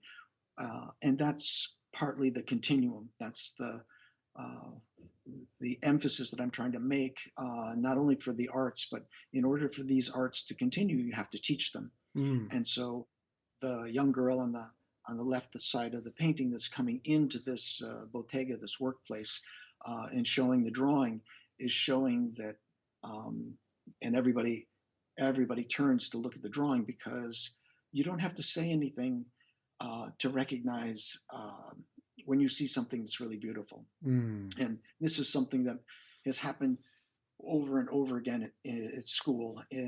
As I'm teaching, a student who's been struggling or whatever, and coming up through the ranks, eventually puts together this incredible drawing. And nobody has to say anything. It just is understood as everyone walks around the room and they look at each other's drawings. You know instantly, wow, this person has just done something extraordinary. So it's that recognition, that silent recognition that, yes, somebody has taken up the mantle and has done something really special. So I wanted that to be that magic to be part of the composition. So there'd be this connection, the ongoing, the actual arts, the teaching of them, and then the next generation picking them up and becoming part of that continuum.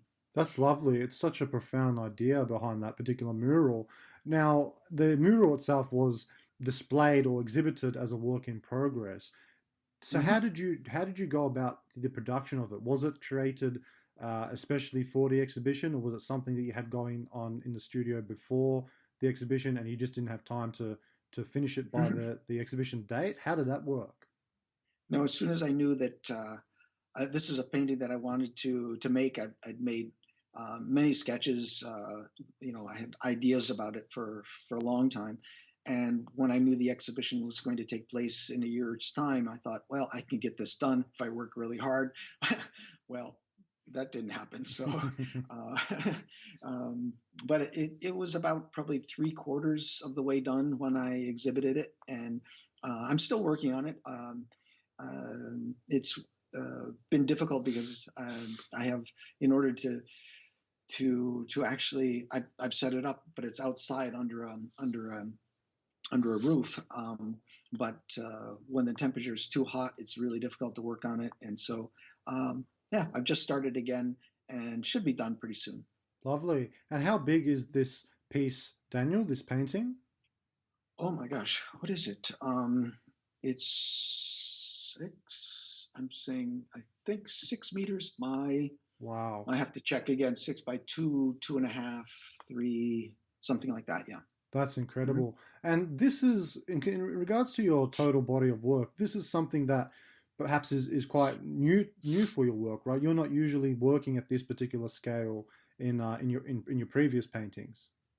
No, this is about as large a painting as I've ever done, and I worked with Richard Sarin on that project. They were 9 foot by 9 foot uh, compositions, and I've done another imaginative piece that was quite large. But this is definitely the biggest painting I've made to Sure. date. And what do you hope to do with it once it's actually finished? I'd love to sell it. That would be great. I think it should go someplace in Florence, though. I think the subject and what it was about reflects a lot that Florentines hold true to their city, their culture. So I'd like to see it stay here somehow. I don't know how to actually manage to do that, but I probably put it someplace in the school because right now the only place that has walls big enough to hang something this size would be at the Florence Academy. Wow, that's incredible. And even though it was exhibited as a work in progress, it was very much legible from the images that I've seen of the actual painting in situ in the gallery. You could get a good sense of the composition and what was going on in the actual picture itself.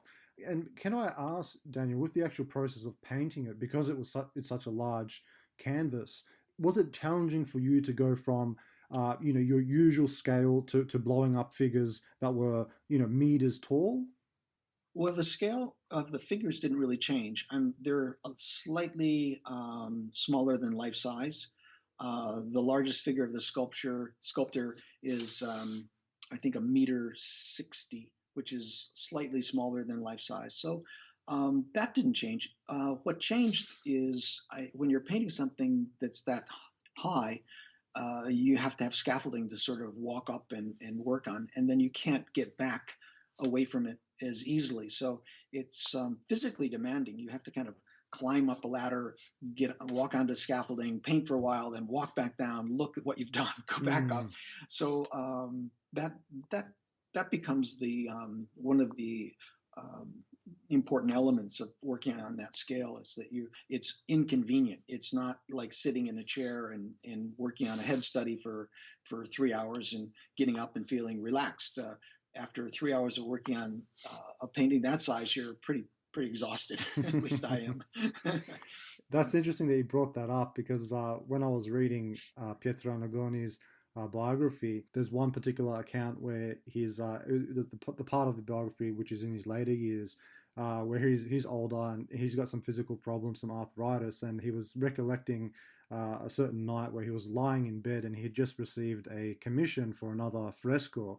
And in his own monologue, he was thinking to himself how he must have been over 60, how at 67 years old was I possibly going to be getting up on the scaffolding again and painting this fresco, because you really got a sense of how physically demanding working at a large scale is. I just found that fascinating that even at his age, at his ailing age, he was still able to execute such large scale works. He was determined and quite strong. So yeah, if he decided to do something, he would see it all the way through for sure. Mhm. Sure. Now, concerning the Accademia dell'Arti del Disegno, Daniel, what comes of the space today? It's a continuing exhibition space. People are invited are or seek it out as an exhibition space. It rotates every month, I think, and I think they have 10 exhibitions a year. Lovely. Beautiful. Hmm. Moving on, you have stated, quote, the values of beauty and meaning are slipping away. We need to be reminded that these things are still important. In the classical tradition, the intellect, a sense of justice, and the heart develop within people as they mature. It is through these values that the artist strives to contribute his or her vision of the world in a way that elevates society. Being a part of the classical tradition is a calling to do something good for others, unquote. There seems to be somewhat of a religious undertone in this quote. Does faith have any place in your life and work? Um, I, that's a difficult question to ask. I think, or to answer, I should say. I would say I'm not an organized, formal religious person at all. I'm more. I categorize myself more as a humanitarian, and I think that would best describe my my beliefs. And so, yeah, I think I read years and years ago, classical education in the past was designed to educate people to then use those skills that they acquire to benefit those less fortunate or the people around them that they could help. And I think when I see the works of the past, that was very much what was in the minds of the artists, that the way in which that they would proceed to make a painting was to think about something that's more important than just their own needs. Does that make sense? Absolutely. Yeah, I'm They're not expressing painting, very well. sure, they're painting beyond their existence, beyond what they knew. They were painting something that spoke to the transcendental realm, not just the temporal realm. It's almost like considering the difference between the below, which is the space in which we occupy currently, and the above. And I believe that's what classicism is all about. It's about reaching into the above, into the transcendental realm, and bringing a little bit of that down here to us, to where we are in the temporal realm. So I kind of interpret what you're saying as a bit of that, essentially. This sounds good. Yeah. Yeah. Yeah. So No, so absolutely. no organized. You're not a follower of any organized religion, but you're in Florence. You're in a birthplace of the Renaissance. You're surrounded by beautiful cathedrals and churches. How does that affect you at all? Like when you walk into a beautiful cathedral and you see this awe-inspiring architecture and beautiful paintings, do you feel the presence of God in such a space? I I feel the presence of the belief that the people that made these incredible cathedrals and churches and works of art were inspired to do something for their belief in God. That is what you connect with. That is what is so palpable. It's just it's everywhere. And the incredible craftsmanship and beauty is inspired by their belief. And that is the thing I share, and that's the thing that I find inspiring to be in Florence. And it would be hard to be almost any place else because it's just everywhere you look, everywhere you turn. That's right. You're just surrounded by beauty. Now, Eric Rhodes, publisher of Fine Art Connoisseur magazine and CEO of Streamline Publishing, once asked you a question concerning what is most important in your life. Without hesitance, you replied, quote, family, without any question, unquote. You go on to explain that the best thing you've ever done in your entire life is not a painting, but rather your son Jamin. Further, you state that you have a wonderful relationship with your wife Anki, who you love dearly. You claim that these people are, quote, my source of inspiration, of energy, of who I am, unquote. The hierarchy of priorities in your life seems to follow the order of family, then painting, and then the Florence Academy. Is that correct? Yes, exactly. Yes, absolutely. I have a wonderful family, and includes Anki's children, Lena and Johan, and my grandkids, Cole and Reed, and of course my son's wife Heather. I mean, the whole family. It's just all the thing that I hold most dear in my life. And I think if your priorities are straight, you have a chance of having a happy life. If you mess up those priorities, and the one that I have the most trouble with is that balance between my painting and the school, because the school has requirements that you just can't put off. and often it's my painting that suffers because of the needs of the school. And Sure. that's the only time that I come into conflict and I feel unhappy or like things aren't in a line is usually in that area of conflict.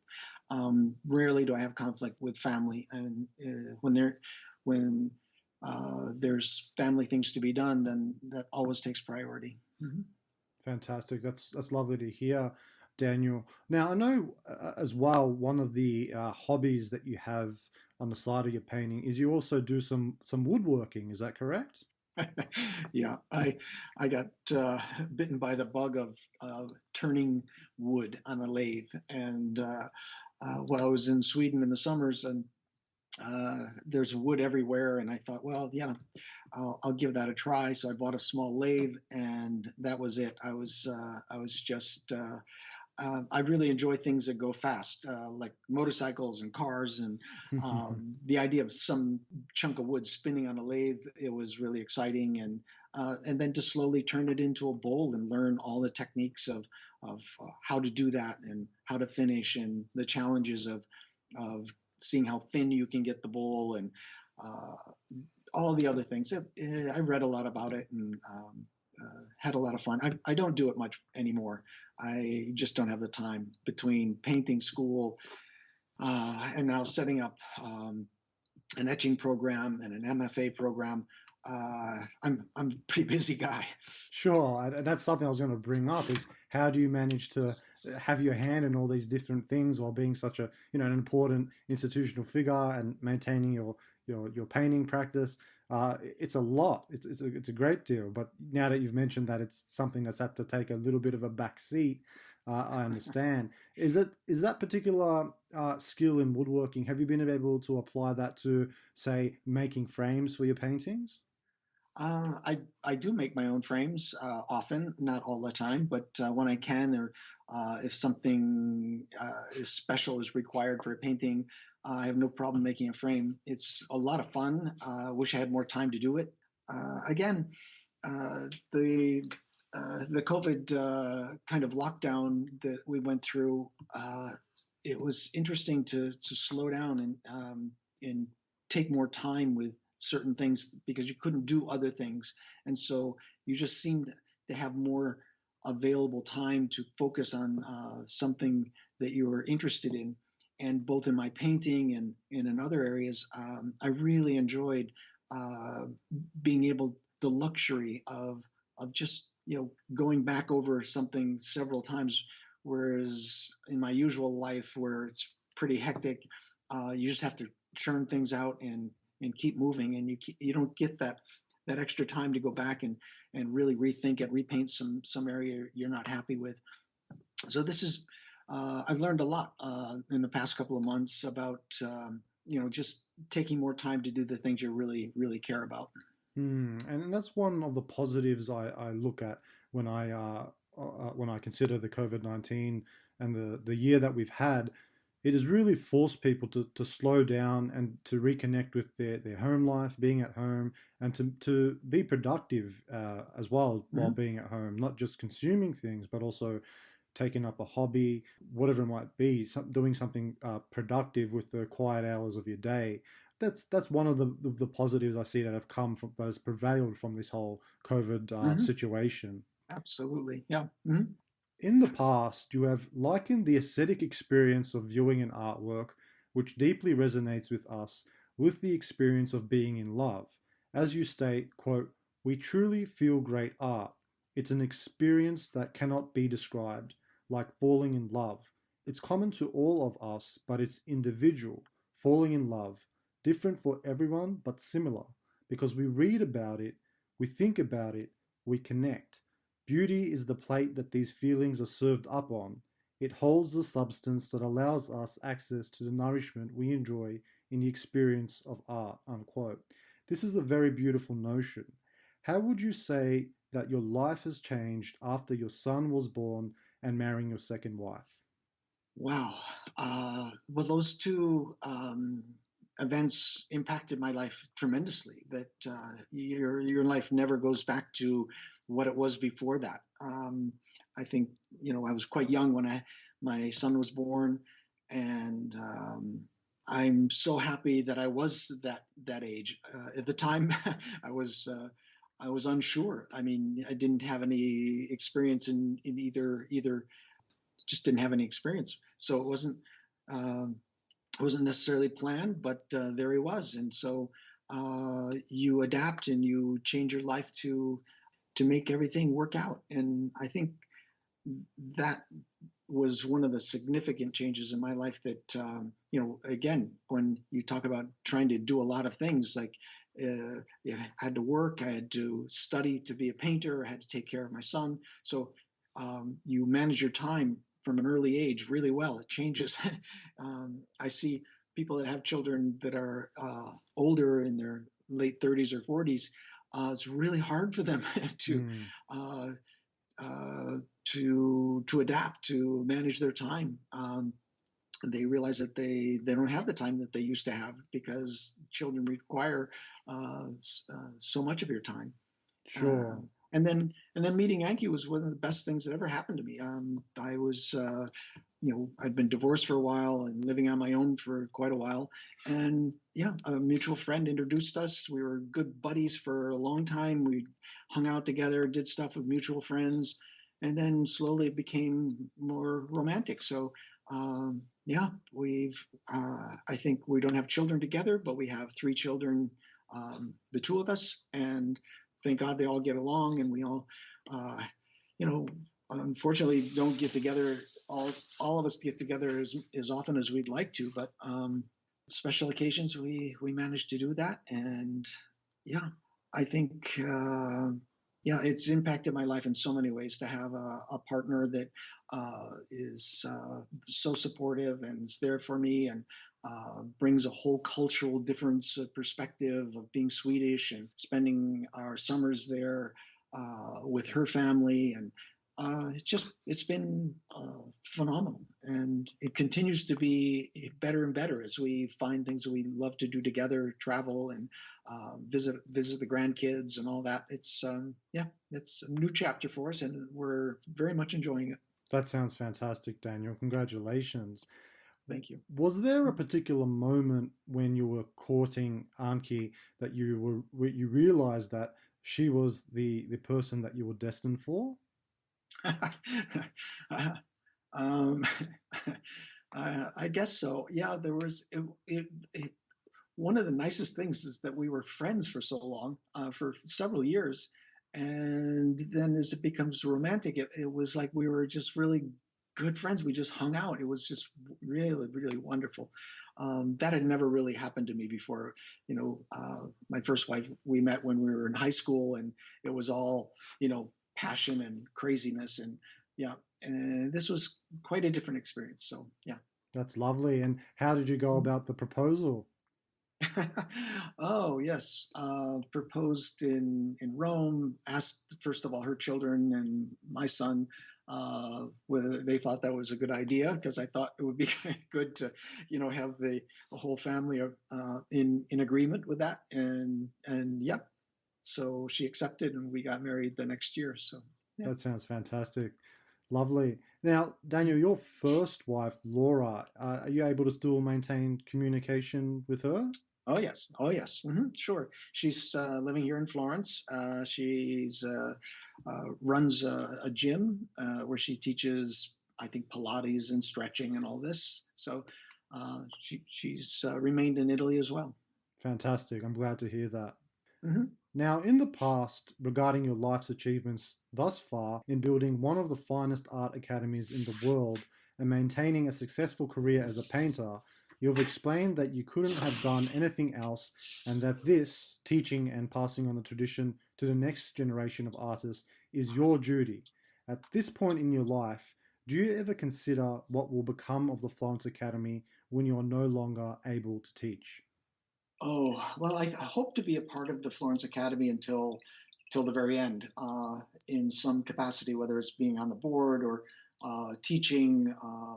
I think my responsibilities will become less and less as the years go on.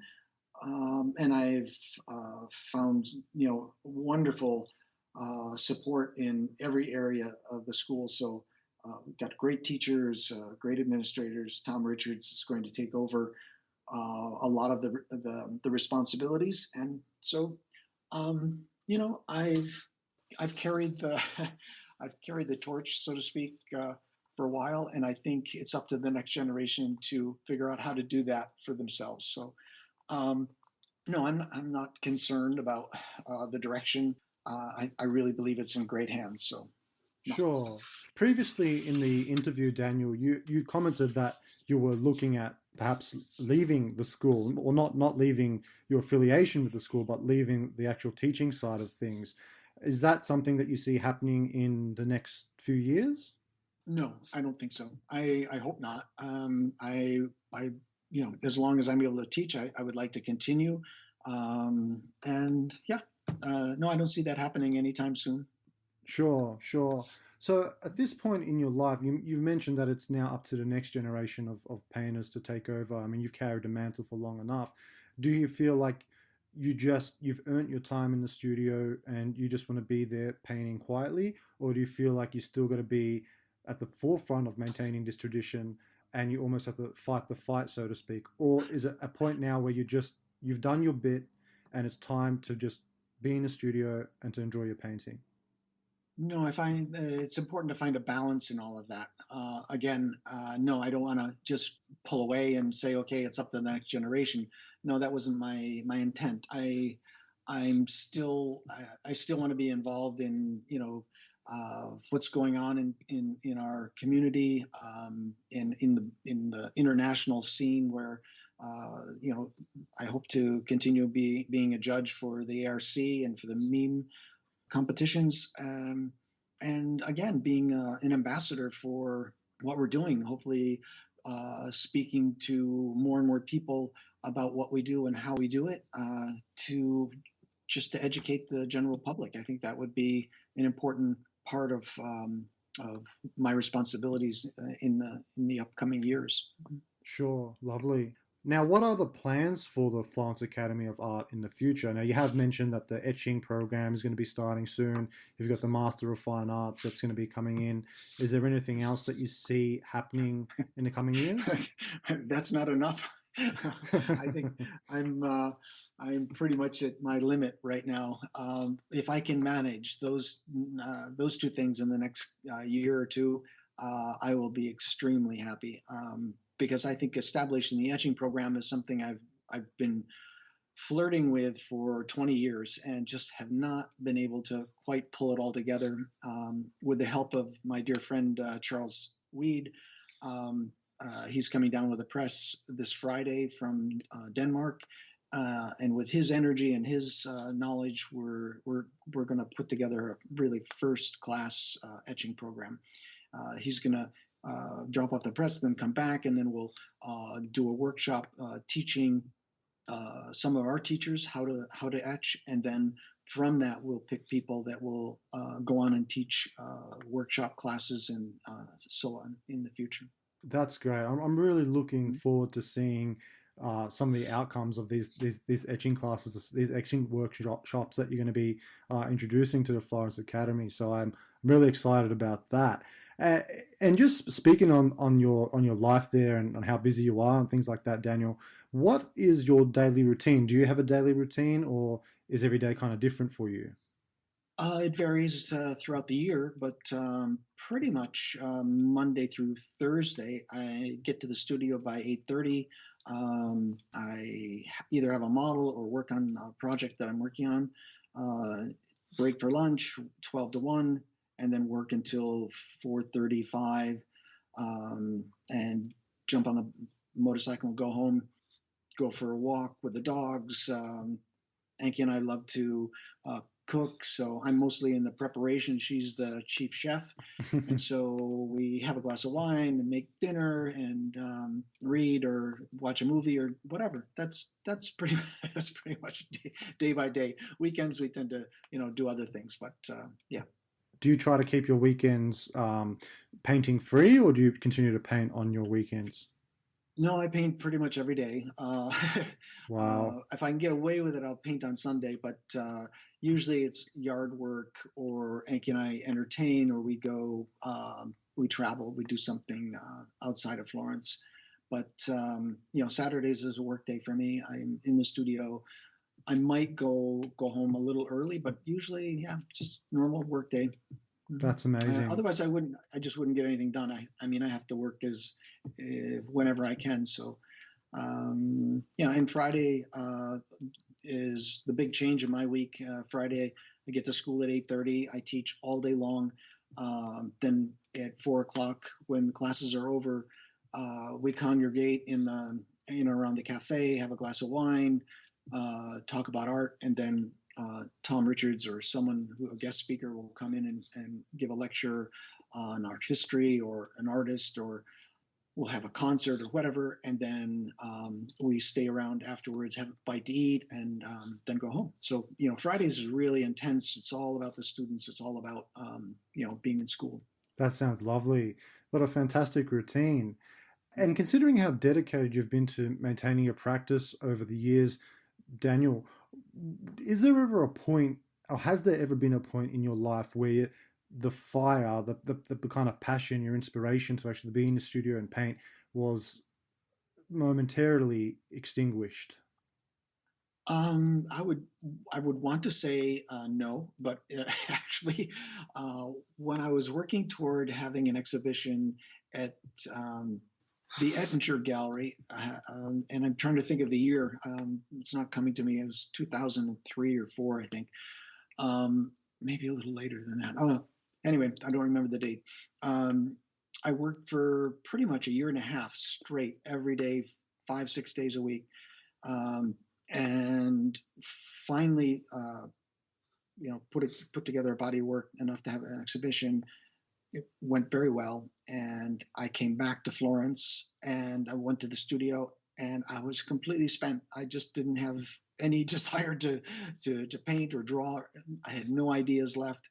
And it took about 3 weeks to a month before I really felt like working. I went through the motions. I painted a little, but I just didn't have that fire that you were talking about. But it's the only time in my life that I can remember that I just painted myself out. That I needed to kind of recharge and do something else. That's pretty good considering it was only that 3 to 4 week period that you had experienced that particular rut that you're in. So when you are painting, Daniel, are you happy? Is it tiring work for you? Is it exhausting? Is it frustrating? Because it is fiddly. I mean, it's not, and at least in my experience, I mean, it can be very painstaking at times. Well, to sum it up, I think mostly when I'm painting, I find myself in a zone where time tends to pass pretty quickly. That I often look up at the clock and 2 hours have passed, and I'm just in a state of a bliss. I'm just when you're painting, of course you're concentrated, but often your thoughts are wandering, and you're actually just kind of problem solving most of the time. Which is a gratifying experience. You're trying to fix things and make them better and more beautiful. And as I said, one of the quotes you had here was trying to make every little brushstroke better and more meaningful, more beautiful, and it's a beautiful, wonderful, fulfilling way to spend your days. That sounds lovely. Very fortunate. Daniel. Yeah, fantastic. And considering that you are this institutional figure who's really recognized within the world of contemporary traditional realist art, and having founded the Florence Academy and it being so successful, has that enabled you to live a comfortable life?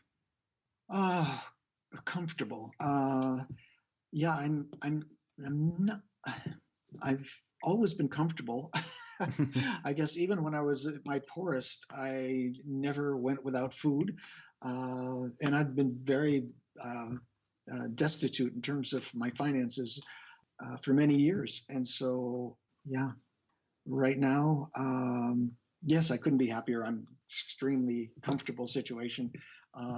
but it doesn't take much for me to be happy. If as long as I have, materials to work with and roof over my head and my family's taken care of, I'm good. That's beautiful. You're a humble man, Daniel. I really appreciate that. Now, approaching the end of the interview, in reflecting upon your life in the past, you have stated, quote, "I'm so grateful I found, or maybe they found me, all the people that have come into my life through the school, the wonderful relationships I've had with galleries. It's just such a wonderful life. I wouldn't change a single thing. I think you can measure one's wealth by how happy they are, and you're looking at a really happy guy. I'm so happy that the school is what it is, and that I'm able to sit in this amazing studio and paint whatever I want to paint," unquote. You seem to be in a great place in your life right now, which is just lovely. In thinking ahead, what are your goals as you get older and further mature as a painter? Now, we've spoken about the Florence Academy's future, but what about Daniel Graves' future? Well, I've always got stuff going on, and I tend not to talk about things that I'm working on because it doesn't necessarily jinx them. But I like to talk about things that are made rather than things that I'm going to make. Um, I hope that makes sense, and I hope it doesn't, I think I know put you exactly. off at all. No, it doesn't, because I think I know exactly what you mean. It's almost like when you start to talk about, well, what you haven't created yet, the kind of fire to create that work, that tension to create that work within you, dissipates because you kind of talk it out. However, if you keep it to yourself, that tension remains within you, and then you can take it out on the work. Does that kind of make sense? I never thought about it quite that way, but that's one aspect, I think. Yeah, that's explained very well. Sometimes when you're trying to do something and you need other people's help, it's important to say, well, I really need to, start an etching program. So then you start. A lot of people will come to you and say, well, I'm interested in etching, or I have a press, or whatever, and then the universe kind of pulls together and helps you out. Um, when it comes to creating things that um, that you're responsible for, or that that you're giving birth to, let's say, um, that are more private, I find um, they they if you just talk about them too much, they don't ever actually come about. And so until they exist, I prefer just not to talk about projects that are ongoing or going to be produced. Yeah. Sure. I respect that. In conclusion, I would like to end the interview by reading a personal statement. I would like to thank you, Daniel, for establishing the Florence Academy of Art and dedicating your life to advocating for traditional realist art, and in doing so, giving so many artists of our tradition a place to receive traditional formation in the craft of fine drawing, painting, and sculpture. It's interesting. You have, in a way, become similar to Anagoni in the sense that he provided realists of your generation hope because he could draw like artists from the past. In turn, you have given artists of my generation hope by building an institution that really stands for something genuine and honest, that is, the humanist spirit in Western art. Your painting, teaching, and advocacy of traditional art training has provided me with a model in which to base my own endeavours on. In particular, I would like to refer back to your essay, Tradition in the 21st Century. It must have been 2013 when I first came across your essay, and since then I've read it at least half a dozen times. I recall my 4th year of art school when I used to keep a copy of the essay in my studio and refer to it whenever I became disheartened by the amount of contemporary post-structuralist artwork that I would see around me. There were passages from your essay which I would continuously read over, which made me feel better and gave me hope in understanding that I was not alone in my experience feeling as I did. In particular, this following passage, which I have referred to previously in the interview, resonated deeply with me. Quote, "The presence of Signorina Simi and Pietro Anagoni in Florence drew not only me, but many young painters looking for the frayed threads of the realist tradition to this city in particular. We desperately wanted to feel connected to the tradition, and it seemed that nowhere else were artists working as they had in the past, with an attention to craft even at the most basic material level. In Florence, one did not call oneself an artist, but a painter, and when one earned the respect of others, as Annigoni had, one was given the title maestro. These things made us feel that painting was a noble profession, deeply rooted in craft, culture, and community. Unquote. That last sentence in particular has stuck with me. Painting, in my mind, is not something which is easy or something which is based on changing trends in the art world. It is, as you mentioned, a noble art which is deeply rooted in tradition and community, and to be a student of the tradition means to follow in the achievements that the great men and women who stood before the easel in centuries past had achieved. The second passage from your essay, which has also played over in my mind over the years, are Annigoni's encouraging words to you. Quote, as I would leave the studio after visiting with him, he would always encourage me, buon lavoro, forza e coraggio, work hard and well, strength and courage, he would say, in the tone, I imagine, of a Roman warrior. Unquote. Even though it may sound strange, I would imagine that Annigoni would be saying those words to me, and this really helped me believe that what I was pursuing had merit.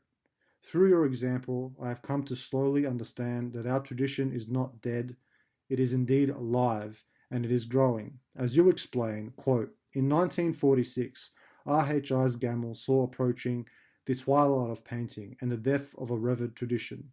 Today, with the words and lessons of Gammell, Ruskin, and so many others behind us, I see a dawn of a new, deeply felt and richly envisioned representational work. I also see the vigor of a living tradition, one that is being drawn from and added to by new generations of committed sculptors and painters. Unquote.